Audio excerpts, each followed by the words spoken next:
Iya. Ya Yang Allah mati yang siapa tuh? menjelmakan dalam diri Yesus kan. Yang mati siapa tuh?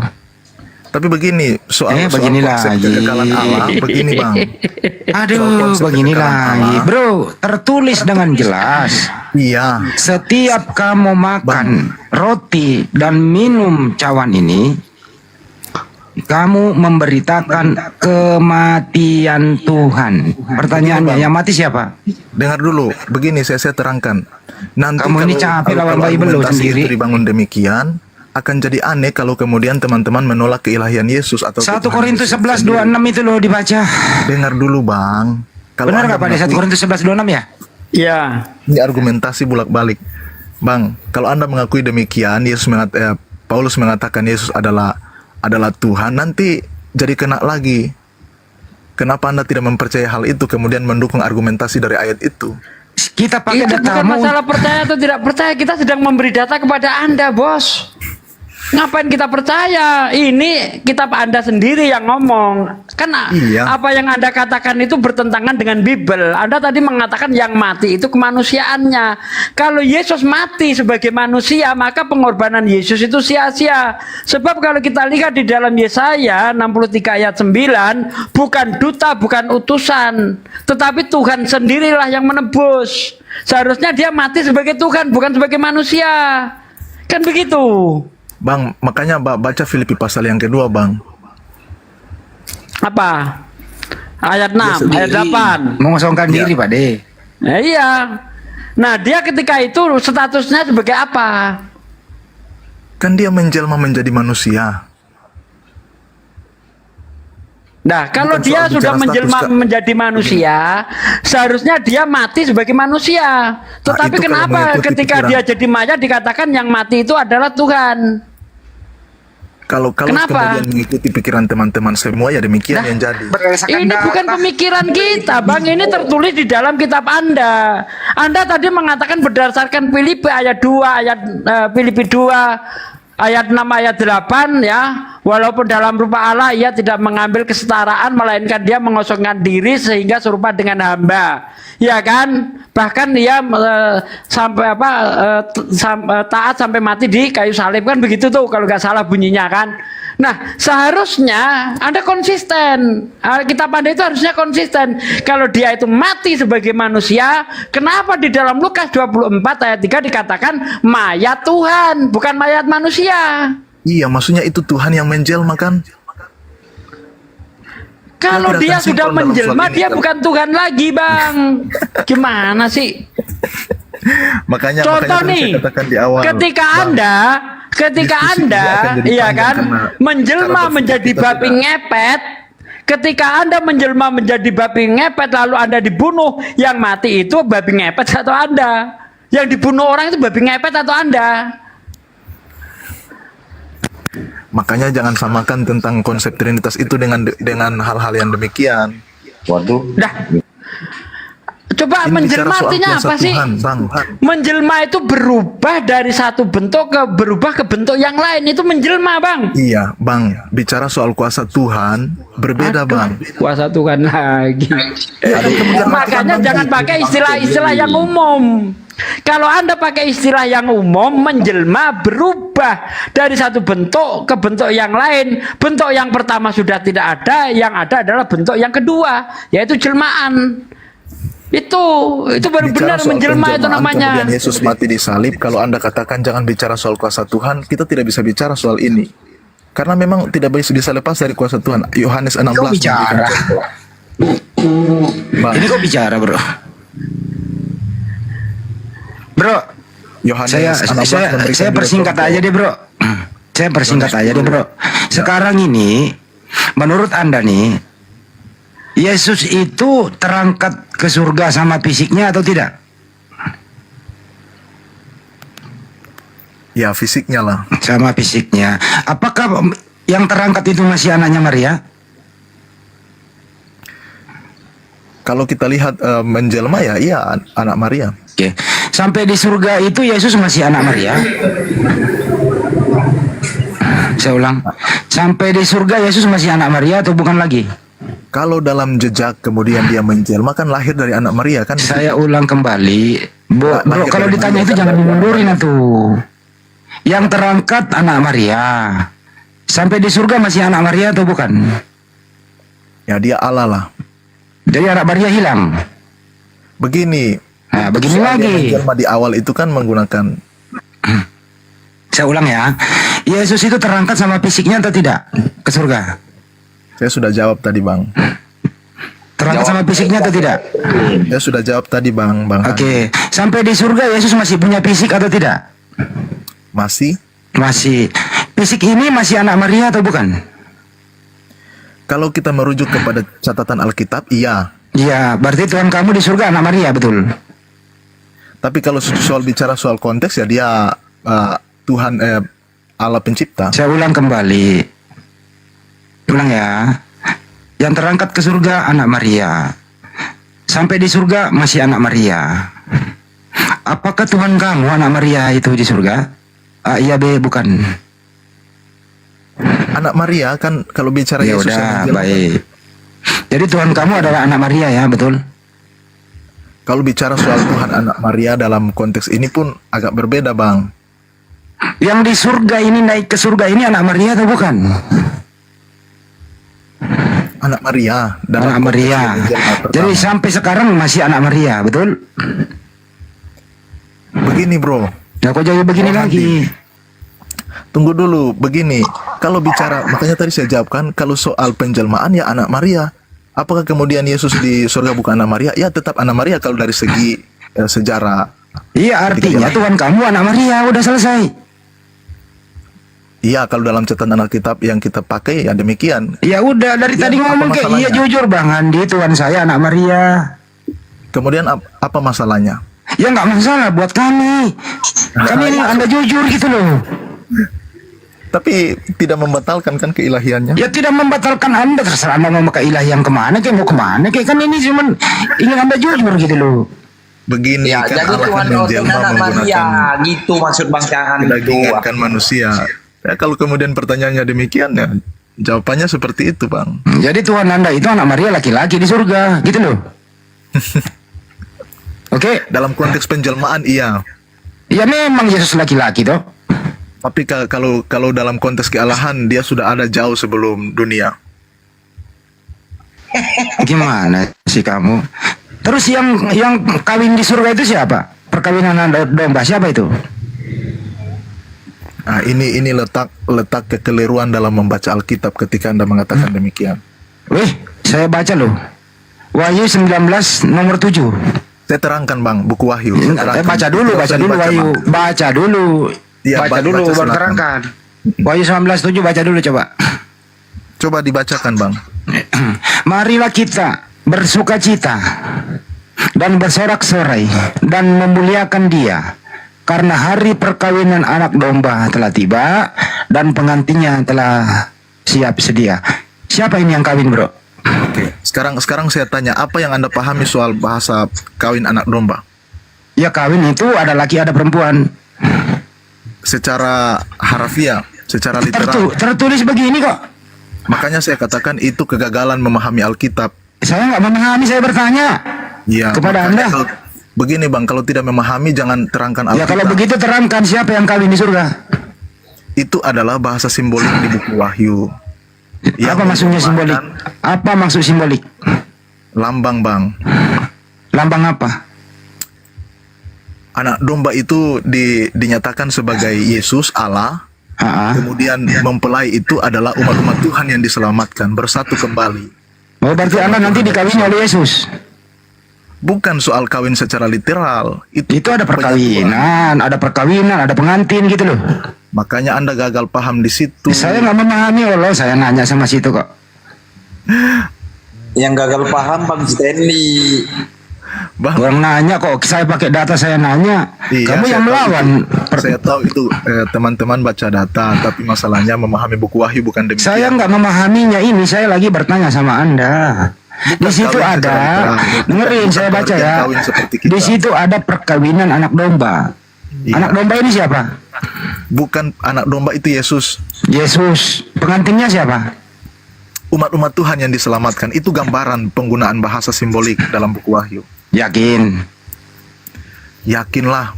Lu pernah baca nggak di dalam data di Bible itu anak manusia duduk di sebelah kanan yang maha kuasa? Pernah baca nggak? Iya tahu. Terus Ya. apa masalahnya? Ya, apakah anak manusia ini yang kawin di surga? Anak manusia kalau merujuk kepada Yesus sama dengan anak domba merujuk kepada Yesus juga. Itu bahasa Oke, ya udah. Apakah anak manusia ini duduk di sebelah kanan yang maha kuasa adalah Tuhanmu? Iya. Oke, jadi Tuhanmu anak manusia ya? Bang, gelar bang.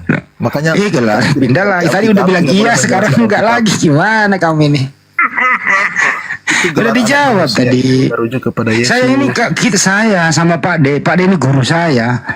Dia ini Bible berjalan. Saya nggak pernah ngomong. Kita ini nggak ngomong tuh kalau nggak pakai data, coy. Iya, pakai data tapi harus dipahami, bro. Ya saya nanya, anak Wah, manusia itu ini, Anda sudah paham. anak manusia yang duduk di sebelah kanan yang maha kuasa ini, apakah Tuhanmu atau bukan? Iya Tuhan, kalau Ya bicara soal Tuhanmu, Yesus, ya Tuhan. artinya kau tinggal teriak, Tuhan saya adalah anak manusia yang duduk di sebelah kanan yang maha kuasa, gitu dong. Silakan diulang, Tuhanmu adalah anak manusia. Bang, apa masalahnya soal konsep ini, Bang? Ya nggak ada masalah buat saya, lu juga nggak bermasalah. Yang penting lu jujur. Makanya saya Perkenalkan katakan, pada kami. makanya Cepat. saya katakan soal topik ini coba diterangkan, coba terangkan tentang ajaran Islam supaya mungkin orang tertarik. Tapi kalau menyerang ini tidak akan bisa, Bang. Nah ini kan topiknya, jangan pindah topik dulu atuh. Artinya begini, kemudian memaksakan seseorang percaya dengan cara berpikir. Saya nggak maksain Anda sendiri yang ngakui. Tertulis di Bible, Yesus itu di Lukas 20 berapa itu? 26 kalau nggak 24 26 itu. Anak manusia duduk di sebelah kanan. Lukas bentar dulu ya. Lukas 22:69. Lukas 22:69, mulai sekarang anak manusia duduk di sebelah kanan yang maha kuasa. Saya nanya kepada Anda, apakah anak manusia ini yang duduk di sebelah kanan yang maha kuasa Tuhan kamu? A, iya, B, tidak. Silakan. Kan itu Yesus mengatakan kan? Ya lu tinggal jawab iya atau tidak. Kan sudah tahu konsep Yesus, tidak perlu dijawab itu, Bang. Kenapa nggak mau jawab? Malu menuhankan anak manusia. Semua pertanyaan tidak perlu dijawab dengan Jadi Anda malu menuhankan anak orang gitu, malu. Jangan malu bro, perkuat imanmu. Jangan malu.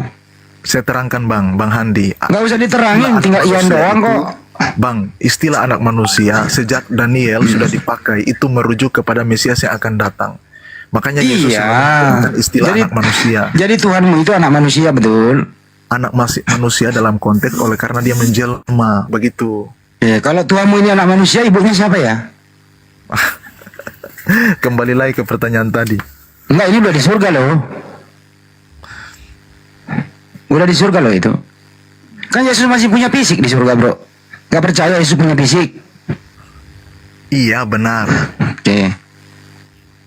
Kalau berarti Tuhanmu punya fisik dong, laki-laki di surga, Yesus anak Maria, kan gitu. Oke, Kalau tanda tangan. demikian keberadaannya yang Apa? diterangkan Alkitab, Apa yang diterangkan? masalahnya? Apa? Bukan, maksudnya kalau demikian yang diterangkan Alkitab, apa masalahnya? Ya nggak ada, kita di sini nggak nyari masalah. Yang nyari masalah Jadi siapa? begini, Bang.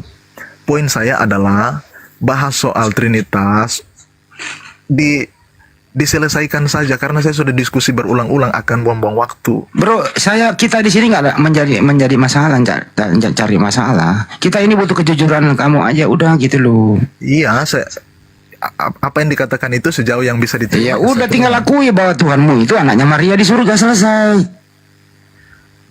Nanti akan menjadi perkawinan anak domba. Dan di Wahyu 19:16 buktinya ini loh ya, saya data lagi nih, dengerin. Itu kalau ditambahkan poinnya itu ada malapetaka, bentar. itu jangan Di Wahyu dengerin dulu, Wahyu. Mengerti buku Wahyu. Kamu ini nggak pernah pakai Bible sih. Wahyu 19:16 itu, nih dengerin. Di jubahnya dan di pahanya tertulis Raja segala raja, Tuhan di atas segala Tuhan. Jadi Tuhanmu itu ada semacam tulisan di pahanya, dia pakai jubah. pakai data lagi kita. Terus Lukas 22:30, kamu nanti akan makan semeja, duduk makan semeja dengan Yesus. Dari situ ada berbentuk fisik. Itu loh. Ya. Jadi kamu nanti berhadapan-hadapan dengan Yesus yang pakai fisik itu loh, Tuhanmu itu. Tapi saya nanti minta, kalau kau habis makan, jangan sampai kau suruh Bunda Maria nyuci piring, jangan. Itu ibu Tuhan itu. Kau tuh hormati ibu Tuhanmu. Oke, itu kan cara-cara berpikir demikian kan. Ya memang makan semeja kau nanti. Emang lu pikir gak pakai piring? Bang Andi, Berarti Bang Handi dari surga pakai piring makan di sana. Berarti Ya baru terus datang mau dari pakai surga, apa? Bang Handi. Pakai tali kopling. Bang, yang tidak dijelaskan oleh Alkitab, kita jangan masuk ranah terlalu jauh. Tapi yang saya mau sampaikan itu soal buku Wahyu, Bang, tidak boleh ditafsirkan demikian. Ada bahasa-bahasa simbolik di dalam. Soal tulisan, kemudian soal tadi kawin anak domba. Itu adalah penyatuan antara Allah dengan umatnya yang diselamatkan. Bukan soal kawin bahasa harafiah, kemudian gambaran sorga, kemudian diartikan seperti ajaran Al-Quran disamakan dengan Alkitab. Tidak bisa cara berpikir Apa itu. yang menyamakan orang pakai data tertulis kok di Bible gitu? Iya, maksudnya kan Anda datang di Komal ini kan dengan dasar sebagai Islam. Ya sekarang otomatis tadi kamu udah tradisi akui. Islam kan dimasukkan di sini. Tertulis dengan jelas, anak manusia duduk di sebelah kanan. Artinya, Yesus memang di surga anak manusia. Tertulis, Tuhanmu anak manusia, anaknya Maria. Kau udah akui itu. Kenapa lagi kau puter-puter? boleh nanya, Ya, silakan. Bang Stanley, lagi ngapain itu Yesus duduk-duduk di sebelah kanan Allah Bapa?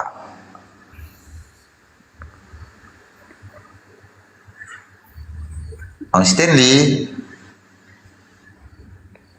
Jangan terlalu melebar, Bang. Jangan terlalu ya melebar. kan duduk di sebelah kanan Allah Bapa, lagi ngapain aku tanya? Cuman itu aja pertanyaanku, Bang. Makanya saya katakan baca Alkitab harus memahami, jangan kemudian mengajar orang tidak memahami apa yang dibaca. Saya kasih contoh, waktu Yesus berkata demikian, dia di mana? Ketika dikatakan mulai sekarang anak manusia akan duduk di sebelah kanan Bapa. Dia Ya di mana kan waktu itu? Bibelnya yang bilang duduk di sebelah kanan Allah Bapa, bukan saya. Iya, dia di mana waktu itu, Bang? Aku mau nanya ngapain, bukan nanya di mana. Sudah, ngapain kalau di abang sebelah tidak kanan mengerti Allah Bapa. apa yang saya tanyakan, tidak perlu juga saya jawab. Oh ya udahlah kalau nggak mau jawab, aku cuma nanya aja. Bang percaya nggak kalau di surga itu ada pemungut cukai dan perempuan-perempuan sundal, Bang? Pemungut cukai dan perempuan sundal yang bertobat. Di mana ada kata bertobat? Coba baca Matius 21:31. Nggak ada kata bertobat. Sesungguhnya aku Yesus berkata kepadamu kan gitu ya. Sesungguhnya pemungut-pemungut cukai dan perempuan-perempuan sundal mendahului kamu masuk kerajaan surga. Nggak ada kata Baca bertobat. seterusnya, Bang. Ya Anda yang bacalah. Makanya jangan comot-comot ayat, Bang, kemudian argumentasi itu Mending dibuat. saya comot lu satu pun lalu nggak pakai. Emang pendeta kalau di gereja itu baca Kejadian sampai Wahyu satu perikop gitu? Kagak juga tuh. Apalagi kalau membahas perpuluhan, comot dia. Emang Baca ada ayatnya waktu. sampai seterusnya supaya biar mengerti, Bang Handi. Dulu Bang, abang ada Romo nih, Romo 1 Bang, di atas Bang. Ya selamat malam Bang Romo 1. Selamat pagi, Bang. Udah Pagi dia. ya? Romo 1 di Burundi. Ini mah Bang Alayubi. Burundi dia. Saya kira Romo dari Vatikan tadi. Ya, silakan lanjut. Romo gimana? Assalamualaikum. Romo gimana kabar di Burundi, Romo? Alhamdulillah, Bang Andi. Bang MC Sidik nih Islam apa Kristen nih dan tadi dia. Tadi bagaimana prosesi teman kita di Burundi di hari Minggu ke gereja? Ada perintahnya nggak?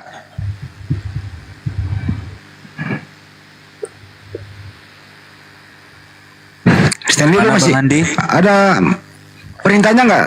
Saudara-saudara kita di Burundi pergi gereja hari Minggu, ada perintahnya nggak di sana? Tidak ada perintah, suka-suka hati saja. Oh iya. Coba tanya Stanley, lu ibadah hari Sabtu Apa hari Minggu, bro? Stanley, lu sahabat apa Minggu? Bro Stanley. Kalau aku sahabat bro. Oh, lu Advent. Berarti Nabi lu orang Amerika dong. Lu tahu nggak siapa pendiri Advent perempuan itu? Bro, lu tahu nggak? Siapa namanya? Pasti tahu bro. Siapa?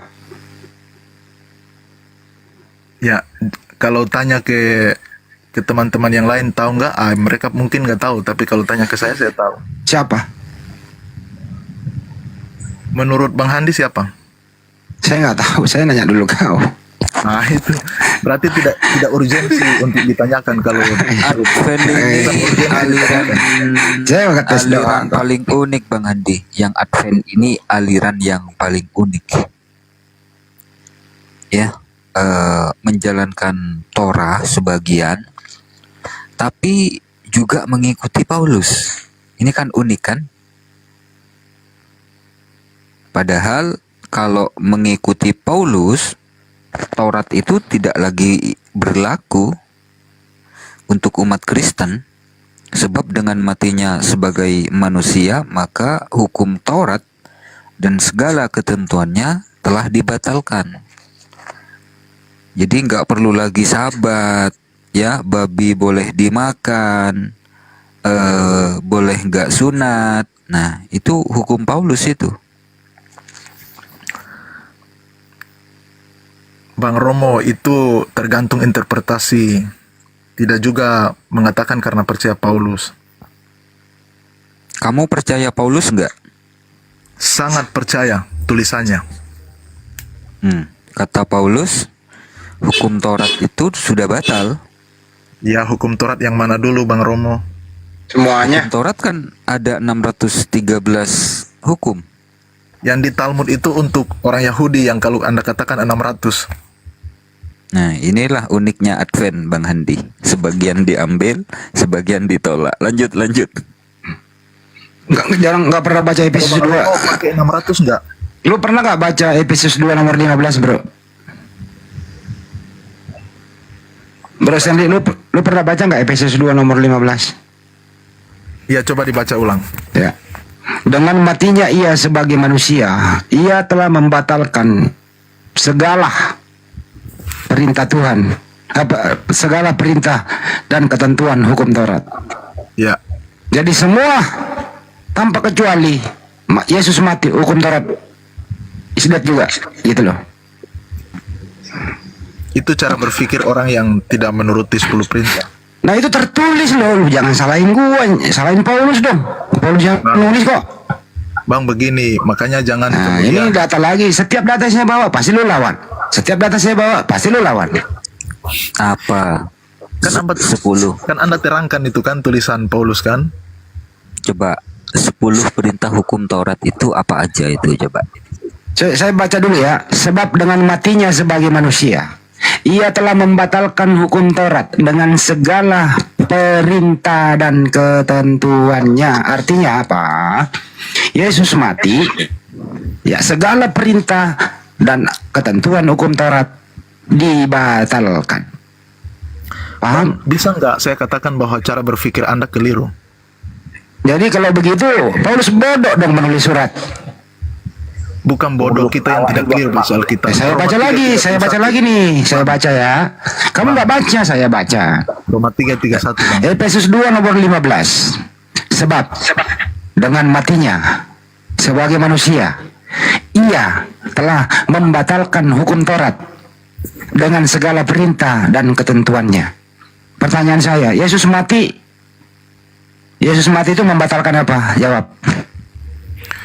Soal kalau bicara hukum Taurat bukan Saya hanya tanya bicara soal 10 perintah. berdasarkan Dengar data dulu. yang saya baca, nih berdasarkan data yang saya baca, Yesus mati membatalkan apa? Ya tadi hukum Taurat itu dengan segala ketentuan. Ya berarti hukum Taurat batal sudah kau. Makanya saya katakan baca dulu Roma 3:32 kalau Anda katakan Ya kau semua yang baca hukum Taurat coba, kau yang dibatalkan. baca. Tabrakan aja, tabrakin. Apa? Coba baca. Bukan tabrakin, Bang. Tidak Ya udah baca lah. Masa lu nyuruh gua baca? Lu yang baca sendiri lah. Oke, saya baca lah. Saya kan punya satu device, jadi saya harus pakai Alkitab di sini. Roma 3 berapa? Roma 3:31. Ya, bacalah. Jika demikian, adakah kami membatalkan hukum Taurat karena iman? Sama sekali tidak, sebaliknya kami meneguhkannya. Ya terus berarti Efesus 2 nomor 15 sama Roma 3:31 tabrakan. Begini, makanya saya terangkan, makanya Ya. diam dulu supaya diterangkan. Ya biar silakan. mengerti. Ya silakan. Roma 3, kemudian tadi yang dibaca itu tidak bertabrakan. Memang waktu Yesus mati di salib itu, ada bagian-bagian hukum-hukum upacara, Taurat upacara itu, seremonial itu yang telah dibatalkan. Dalam artian begini, Ngarang. Imamat 23 bisa baca, itu panjang sekali, bisa Apa baca. hubungannya ke imamat? Makanya saya akan baca Alkitab. Saya ajarlah supaya kalian mengerti. Itu segala perintah dan ketentuan itu apa arti kata segala? Jawab dulu. Apa arti kata segala? Segala perintah dengan segala ketentuan yang berkaitan dengan Yesus. Apa arti kata segala? Semua Semua. Berarti semua hukum Taurat batal, betul? yang berkait dengan ketentuan yang berkaitan Lu dengan nama-nambahin, mana ada data begitu, lu nama-nambahin namanya. Oh, berarti kita selesai diskusi kalau Anda tidak mau mendengar. Ya lu nama-nambahin itu. Bukan nambahin, saya ajar baca Alkitab. Oke, yang sekarang benar, saya bro. tanya. Hukum Taurat itu buat siapa? Bro, saya mau menjelaskan yang tadi. Ya udah supaya nggak usah dijelasin. Saya sekali, hukum Taurat itu buat siapa? bisa dijawab sendiri, Bang, kalau tidak mau dengar penjelasan. Ya udah, Bang. hukum Taurat itu buat siapa menurut Anda? Dalam konteks apa? Hukum Taurat buat siapa? Saya tanya hukum Taurat dalam konteks apa? Dalam konteks kepalamu jawab. Hukum Taurat buat siapa? Begini, Anda tidak tahu hukum Taurat yang mana Anda Ya tidak hukum mengerti. Taurat itu Tanya, buat siapa? dengar dulu hukum Taurat yang mana, pertanyaan saya. Semua yang ada di hukum Taurat itu. Nevi dia dengan Torah Tanak itu terdiri dari Neviim, Ketuvim, Taurat. Oke, itu buat siapa? Makanya dengar saya terangkan, bro. Jawab dulu buat siapa baru nerangin. Kita tidak bisa jawab hukum Taurat karena hukum Taurat itu ada bagian-bagian tertentu. Ya semua hukum Taurat itu untuk siapa?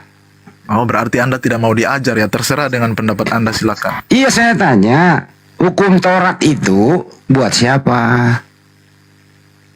Bisa Makanya jawab saya atau terangkan tidak? apa itu hukum Taurat, ada berapa, saya terangkan dulu. Kan Anda tidak mau. Saya nggak minta ada berapa hukum Taurat. Hukum Taurat buat siapa?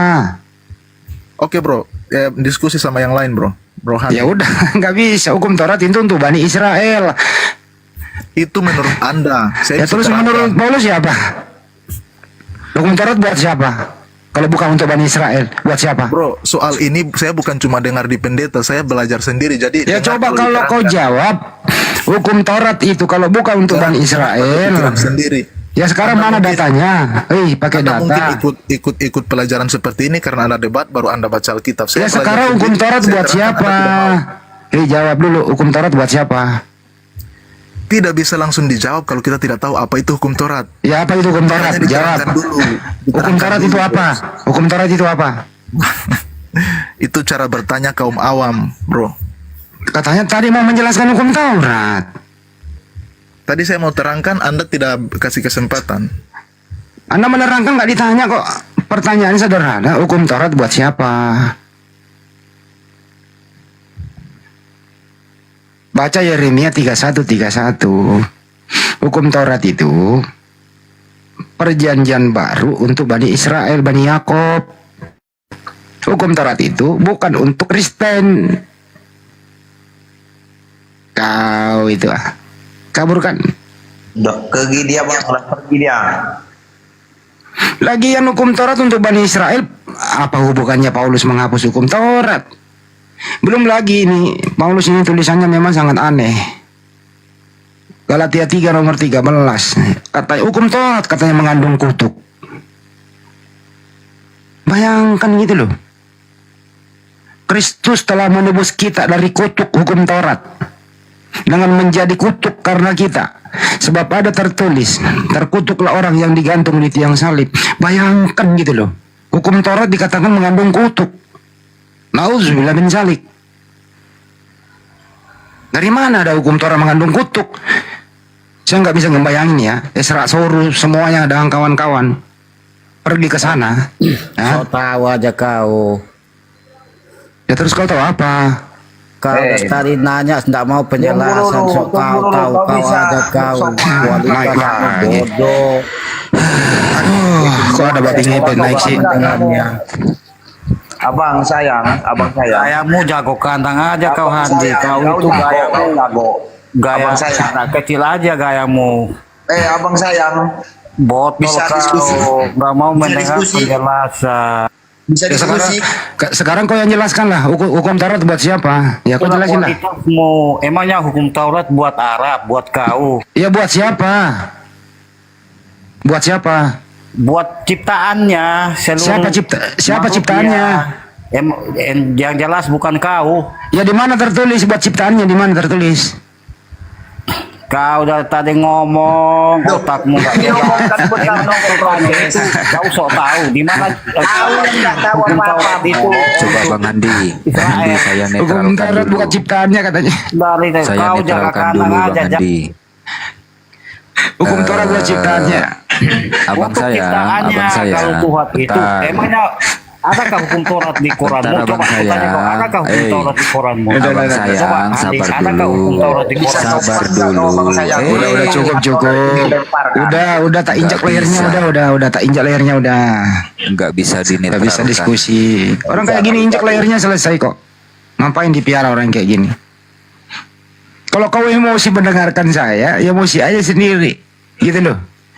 Memang sakit itu kalau kita bicara. Kenapa? Yang kita bicarakan, yang kita omongkan ini semua datanya di Bible. Sakit memang ini orang-orang ini sakit.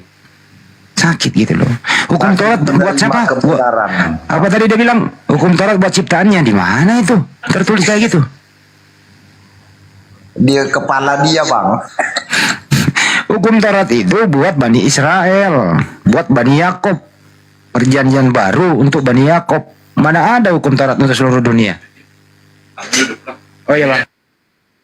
Di mana? Di mana ada tertulis hukum Taurat untuk seluruh dunia? Untuk ciptaannya lagi. Tunggu bang Punya Andi, ilmu. ditanya dulu. Nggak punya ilmu, kerjanya cuma marah-marah.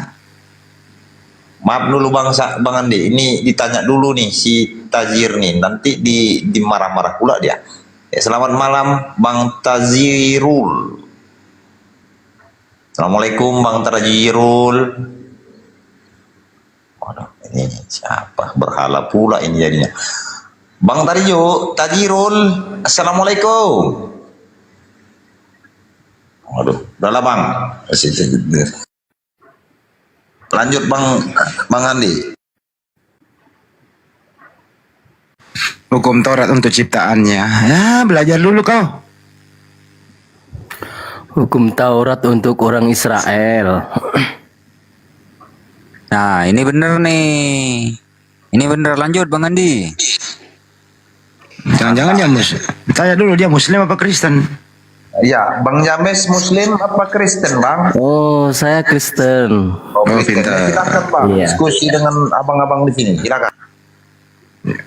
Iya, Anda pintar dibanding yang tadi modal congor babi doang. Anda Kristen pintar kalau gitu, jujur. Kita di sini sebenarnya nggak mau menghakimi, kita butuh kejujuran, belajar bersama. Jangan lawan kami dengan nafsu birahi. Jangan, santai aja apa. Kerjamu marah melulu.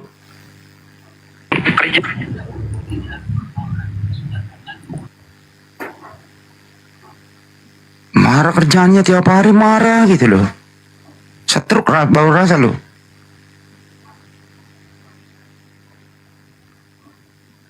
Abang James ini Kristen apa bang? Protestan. Oh Protestan. Siapa yang ngajarin abang itu? Anda lebih pintar dari yang tadi. Kan hukum Taurat itu kan untuk orang Yahudi. Itu kan kitab Taurat itu kan diturunkan kan untuk orang Yahudi. Jadi hukum Taurat untuk orang Yahudi. Betul Zaman bang. Musa itu. Bukan untuk orang Kristen ya? Bukan, kalau orang Kristen sekarang udah ikut hukum kasih karunia. Nah, di perjanjian baru. Iya, betul. Nah itu, ini Kristen jujur. Enak tuh kalau Kristen datang apa adanya, terbuka. Kita maklumi gitu loh. Ini bener ini bener nih Bang Andi. Bener dia. Kristen sejati nih Bang Andi ini. Dia sekarang di perjanjian baru, nggak ada urusan perjanjian lama. Betul ya Pak James? Betul, betul. Nah, itu baru Kristen terbuka apa adanya. Ya gitu. Kalau di Torah itu gigi ganti gigi, mata ganti mata. Setelah masuk ke perjanjian baru, maka orang Kristen ini tidak boleh melawan orang jahat, nggak boleh, karena sudah menggunakan hukum kasih karunia. Wow, Betul pintar nggak, juga Bang ini Jim? Bapak Adi nih. Apa Romo? Aku Romo. Oh, Romo ya. Tadi di sini ada kutu kupret. So pinter katanya hukum Torah untuk ciptaannya. Kupret itu Bang. Omelin dia Bang. Makanya Kristen itu ya di perjanjian baru aja udah. Nah, kita maklumi lah. Nah, perjanjian baru bahasanya Yunani. Ya silakan aja ke Yunanian. Biar jelas perbedaan Islam dengan Kristen, dengan Yahudi. Nah, gitu. Setuju nggak Bang James? Iya, betul, betul. Nah, gitu. Terserah mau pakai perjanjian baru monggo, tapi hilangkan semua yang berbau-bau Islam. Itu terserah di sana. Theos kami, logos kami, apostolos kami. Itu lo pakai aja. Bible adalah isinya begini-begini. Nah, itu baru jelas. Betul nggak Pak James? Iya, makanya tadi bingung juga sih ditanya hukum Taurat untuk siapa? Untuk semua ciptaannya. Ya nggak bisa, ya itu untuk orang Yahudi. Kalau hukum Taurat buat seluruh ciptaannya, emang ada manusia sekarang bisa sanggup puasa 40 hari 40 malam? Nggak bisa lah. Ada nggak bisa lagi makan belut, udang, cumi yang tidak bersisik? Sanggup? Ya, sekarang ini orang semua dimakan ini, apalagi orang Kristen. Nah itu. Jadi nggak ada urusannya Kristen dengan hukum Taurat. Kristen itu bebas segalanya. Hukum Taurat itu telat. Ya, kalau hukum Taurat kan makan itu makan kayak udang, makan seafood Cumi. itu, ya itu kan haram gitu. Tapi kalau udah masuk perjanjian yang baru itu bukan makanan yang buat kita haram, tapi perkataan yang dari dalam kita itu yang bikin haram. Ya, jadi kalau udah masuk perjanjian baru nggak ada lagi urusan makanan. Nah, betul. Semua berkaki 4 boleh dimakan, yang penting jangan meja. Benar nggak Bang? Iya. Itu. Itu pun karena keras Bang Andi. Kalau dikasih gula dijilat juga Bang. Ya itu aja sih Pak James, yang penting kalau Kristen jujur enak lo diskusinya, nggak neko-neko gitu loh. Mau Anda mau menuhankan siapa terserah gitu. Coba misalnya hukum Taurat wajib berlaku ke seluruh umat manusia. Wah habis merpati Bang. Setiap manusia perempuan yang haid itu Bang harus disingkirkan dulu, dibikinkan tempat khusus. Potong merpati satu Bang, sembelih merpati. Berapa Iya, juta? Berapa juta manusia habis merpati Bang? Ya, betul. Terus cumi, udang, lele, belut. Waduh. Gimana orang dagang Bang? Oh, itu enak ya. Tiap hari makan itu ya saya. Ya perikanan amsyong Bang. Gitu loh. Assalamualaikum warahmatullahi wabarakatuh. Bang Andi, Waalaikumsalam. Waalaikumsalam warahmatullahi wabarakatuh. Bang Andi ada orang gurung tahlu itu Bang Andi habis syahadat sama Uni Rifa, dia minta bantuan, dia ketakutan Bang Andi. Di roomnya wanita tangguh Bang Andi, kalau bisa Dia Mbak Ning, lewat Mbak Ning informasinya keponakannya Mbak Ning Bang Andi. Kenapa Bisa dia bang? dibantu dulu.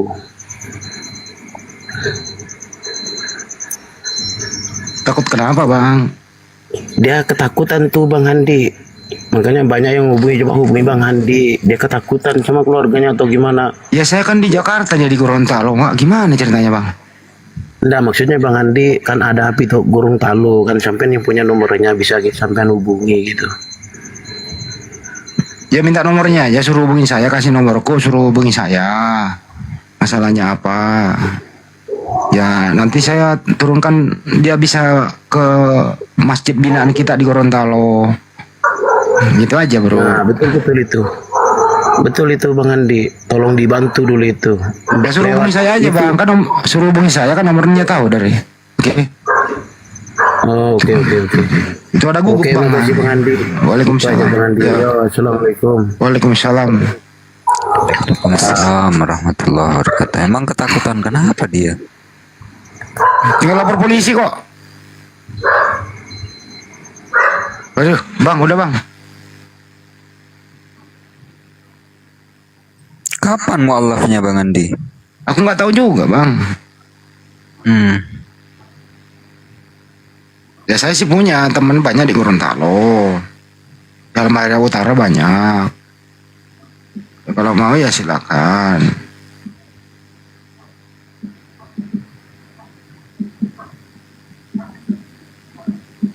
Kalau saya pindah topik lagi gitu loh. Kita udah terlanjur di sini. Itu.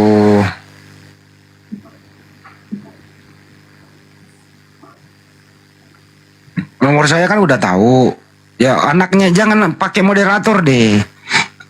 Anaknya kasih nomor saya ke dia, kan gitu. Habis itu kan gitu ya. Terus kemudian anaknya yang hubungin saya. Saya belum kenal teleponnya juga siapa gitu. Ya udah teman-teman yang ada di YouTube, kita sudahi dulu kali ya. Udah berapa jam ya? Ya belum lah, kita terusin aja dulu. Belum. Jangan kemana-mana ya. Mana OTN-nya nih? Turun urusan. Iya kalau terpotong tuh. Pak Jamesnya keluar deh. Tangannya lebam katanya. Oh emang kenapa dipukuli kah? Suruh kesini aja deh. Di sini ada Pak Desugi, ada saya.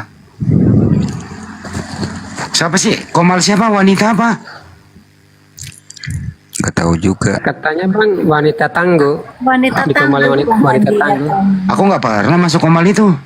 Aku juga nggak. Suruh kesini. Iya. Suruh kesini aja. Saya juga baru dengar. Yang tahu romnya suruh kesini aja. Ditunggu Bang Andi sama Pak Desugi gitu aja. Wanita tangguh siapa yo?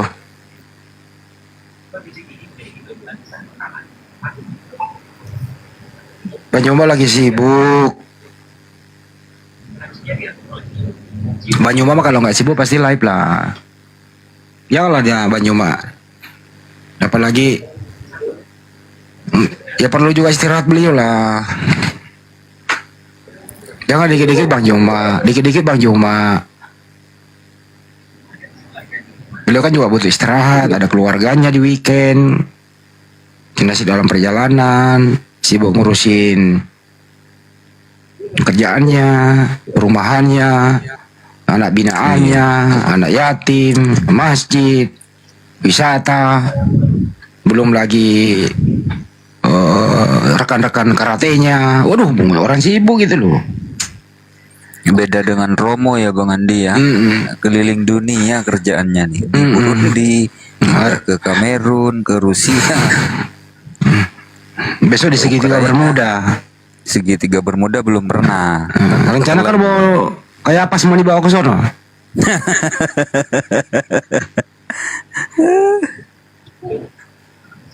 Di Ukraina apa? Mulung tank bangkai tank itu. ada aja. Makanya Suruh kesini buat lah teman-teman teman-teman. di bawah yang tahu Komalnya wanita tangguh, tolong infokan bahwa di Komal ini Jangan cuma typing baru ndak ada usaha.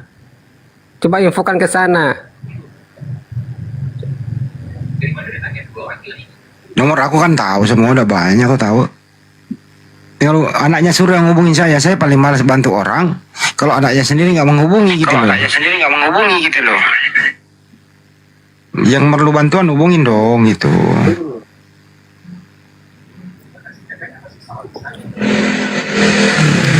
Jadi Gorontalo sih kami banyak teman api di sana. Ada seorang wartawan. Berbagai lini lah ada di sana. Ya, baik di segi hukum juga ada Peradin ada di sana. Ya, mau bantuan dari segi hukum kah, dari bimbingan rohani kah? Apakah kan gitu nggak jelas yang mana bantuannya seperti apa? Butuh transportasi kah, butuh uang makan kah, untuk beli peralatan sholat kah? Apakah kan gitu banyak? Kompor rekening saya banyak isinya nih. Rekening saya tadi saya cek di bank bos 67 triliun gitu loh.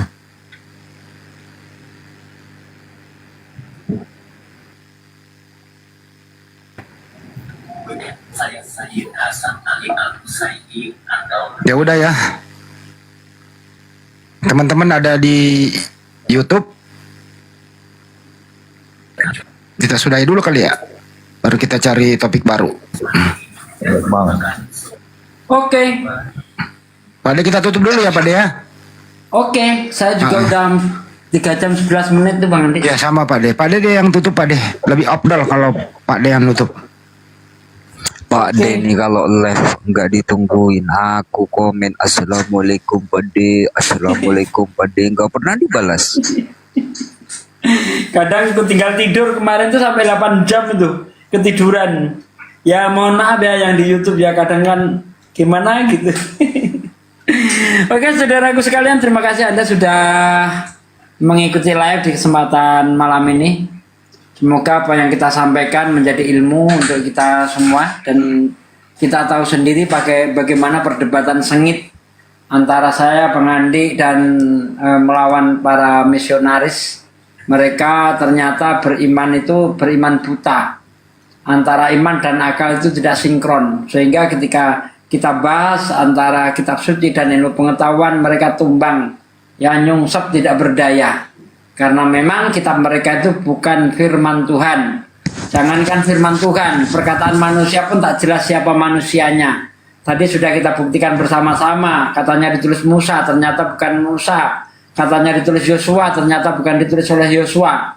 Jadi kitab Kristen itu betul-betul jauh dari kategori firman Tuhan. Bahkan sekelas hadis doi pun tidak.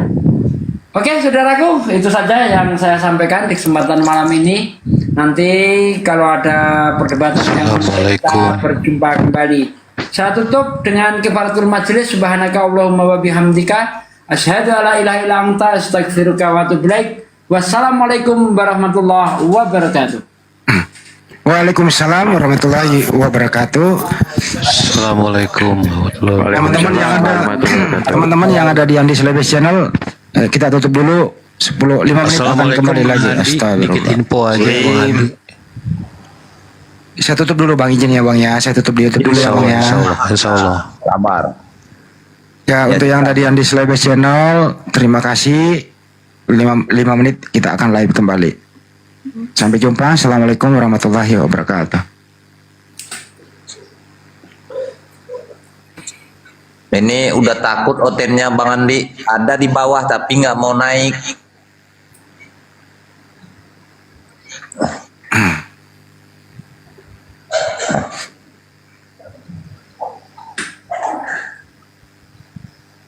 Buat kawan Kristen di bawah, silakan ajukan permintaan jika ingin diskusi santun. Silakan. Di mana sih itu wanita tangguh? Aku ke sana dulu ya. Iya Bang, iya Bang. Sudah off beliau. Hah? Udah. Ya Bang Andi, info beliau lagi ngontek Bang Andi karena yang nampungnya dalam ancaman. Beliau nggak ada pendamping sama sekali laki-laki di sana. Maksudnya gimana? Ini Jadi siapa yang nah itu beliau mungkin Bang Andi langsung aja. Karena yang jaganya adalah ancaman. Teleponnya pakai apa lagi nih orang ini? Halo? Salam. Ya.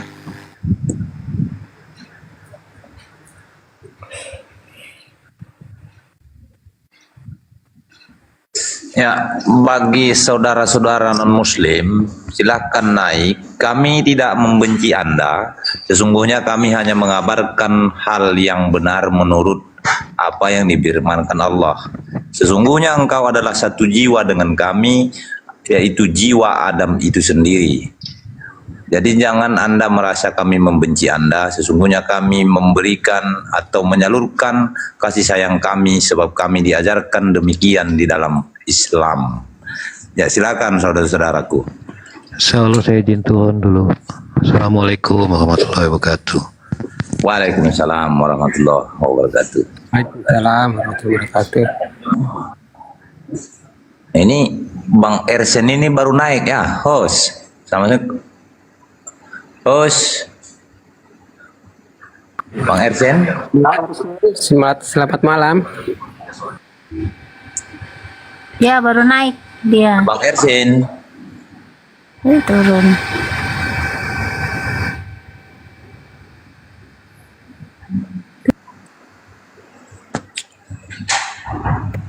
Salah tahun mau dibawa di Jambak nggak mau dari tadi. Nggak mau orang tuh Bang, orang tuh takut. Padahal kita nih bukan benci kan. Kita berasal dari jiwa yang sama Adam. Kami hanya ingin meluruskan dan membuka cakrawala berpikir Anda tentang ketuhanan melalui rahmatan lil alamin yang dirahmatkan Allah bagi seluruh alam.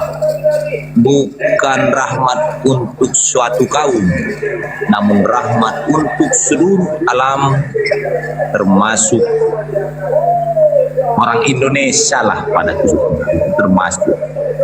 Silakan saudaraku, mari kita berdiskusi, membuka cakrawala berpikir. Insya Allah Anda mendapat hidayah, inayah, ataupun topik hikmah dalam beriman. Ayah Anda, ayah Bang P, noise.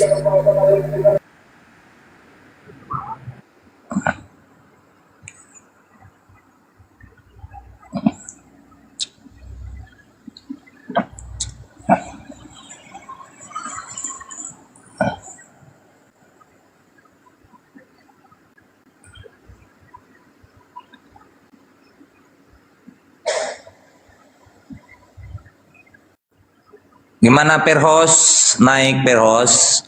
Apa kamu sudah mau membuka cakrawala berpikirmu? Silakan naik Perhos.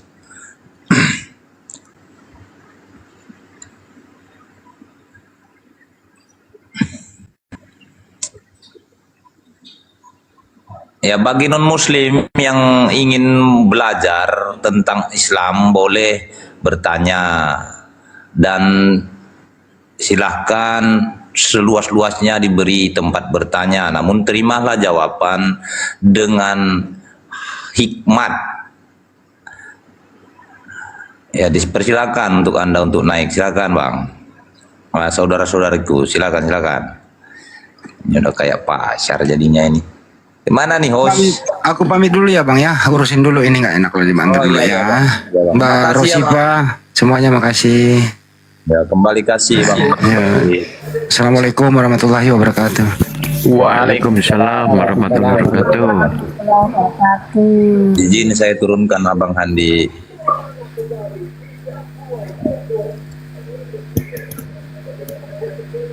Ya, Oten tinggal Oten ini tinggal kerocok Roomnya jangan dibikin kayak gini Kak Rosi. Ntar nggak ada yang bisa naik. Bisa asal bisa itu di multi itu dia kalau ya, bagi saudara-saudiriku, tolong Anda jangan salah menyangka, saudari-saudariku, kami ini hanya ingin mencerahkan dan membuka cakrawala berpikir Anda tentang iman dalam berketuhanan. Ini Agar HP kiranya juga panas, makanya agak susah ini. Jadi mau rungkat. Kalau mau terus kalau nggak di- apa-apa. Terserah saja dari, Kak. dari jam berapa sih? Di ini aja dulu. Istirahatin dulu apa? Sayang nanti. Dari jam 6, jam 6 apa jam 5 ya? Jam 5 kayaknya. Iya. Jadi kita rungkat. Iya besok lagi deh Mbak. Oke, kita tutup Ros. dengan apa ya Bang ya? Ya terima kasih sahabat semua yang ada di bawah. Ya maaf bila ada kata-kata salah di antara kami yang ada di atas kepada Anda. Ya dengan ini kami akan menutup. Bang Yesus ntar dulu. Ini kan yang pakai Samsung ya, Samsung. Tapi enakan yang pakai ini ya, Vivo. Kalau Samsung ini cepet panas banget malah. Oh iya, lebih cepat panas Samsung itu. Cuman di yang di Yang- Vivo yang- ini, Yang Vivo kan dipakai Rossi itu. iya. Cuman yang di Vivo, tapi akun ini bisa masuk dua-duanya. Cuman yang di Iya. Vivo ini kartunya Indosat agak lemot. Pengen ditukar sih. Ya, pengen ditukar. Maksudnya ini nggak dirungkatkan. Bukan, maksudnya kartunya ditukar gitu yang di Indo apa? Yang di Samsung kan Telkomsel, ditukar sama yang di Vivo Mahal ini. Telkomsel. Iya mahal tapi nggak ada kendala. Saya juga Indosat tapi nggak apa-apa nih. Lancar aja. Aku kemarin ini pakai yang Indosat melek mulu, sama gitu lemot. Masa ya? Bagus di tempat saya ini. Jadi di mana Ros mau ditutupkan nih? Udah tutup. Ya. Ayo Bang Yesus tutup dulu. Ya, jadi kami dari apa nih dari room Rosi yang ada di atas, bila mana kata-kata kami ada yang menyinggung atau menyingkap luka di hati Anda, kira-kiranya dimaafkan, sebab itu bukanlah unsur kesengajaan. Jadi dengan ini kami menutup komal ini dalam ucapan Bismillahirrahmanirrahim. Semoga Allah menyertai kita semua dan selalu kita semua dalam lindungan Allah. Assalamualaikum warahmatullahi wabarakatuh. Waalaikumsalam warahmatullahi wabarakatuh. Waalaikumsalam warahmatullahi wabarakatuh.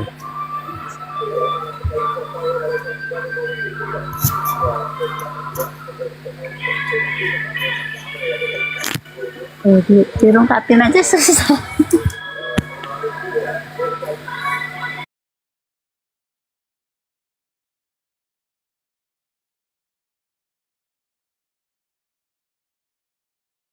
Karena apa? Karena Anda mulai panas, makanya turun. Nah, sementara yang lebih jelas itu adalah yang bisa diterima doktrin kekristenan dan berkembang karena mengadopsi konsep dari dewa-dewa terdahulu, yaitu dewa-dewa telah turun ke tengah kita dalam rupa manusia. Tadi Kristen sudah menjelaskan duluan, Yesus itu adalah Tuhan yang turun ke bumi dalam rupa manusia. Makanya pada tumbang kalau sudah mulai menggunakan akal sehat. Nah, dewa-dewa seperti ini sudah diakui, makanya sangat diterima di kalangan bangsa Yunani. Sehingga Kristen itu berkembangnya di luar Yahudi. Kenapa? Karena tertolak konsepnya. Kalau kembali kepada pengajaran konsili, doktrin itu Trinitas, wah itu makin lengkap. Bagaimana kuatnya nuansa Yunani di sana, bagaimana tentang kekaisaran, Kaisar Romawi waktu itu yang penyembah berhala, penyembah dewa, mereka memasukkan ke dalam pengajaran doktrin Trinitas, itu masuk itu. Ya, itu masuk. Nih, termasuk ya, ini contoh satu lagi nih, saya kasih ya. Saya kok Ya. bisa turun ya? Yang tadi dijelaskan, contoh, ketika Tuhan itu mati dan bangkit kembali, itu diyakini Kristen. Kalau kita buka dalam sebuah ininya akademis, ini nih ya, ini, kalau kita buka sejarah tentang dewa-dewa yang mati dan bangkit kembali itu juga bukan perkara baru. Kalau Yesus diangkat sebagai Tuhan karena dia telah mati dan bangkit kembali, itu sebenarnya perkara yang ya baru itu. Baru, dia itu cuma mengadopsi kisah-kisah yang lama. Kenapa? Mari kita baca di sini contoh ya. Ini P2K, STKOM, SA dan lain sebagainya. Ini punya universitas.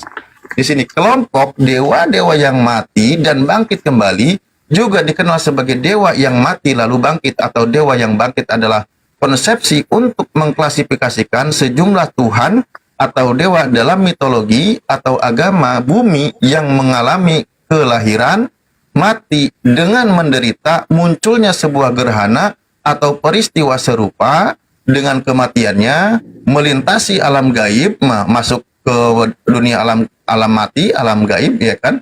Dia mati, dia akan menderita, dibunuh, lalu dia mati, lalu masuk ke dunia alam mati setelah kematian, dan setelah itu terlahir kembali dalam sensasi simbolik atau literal, atau dia bangkit kembali.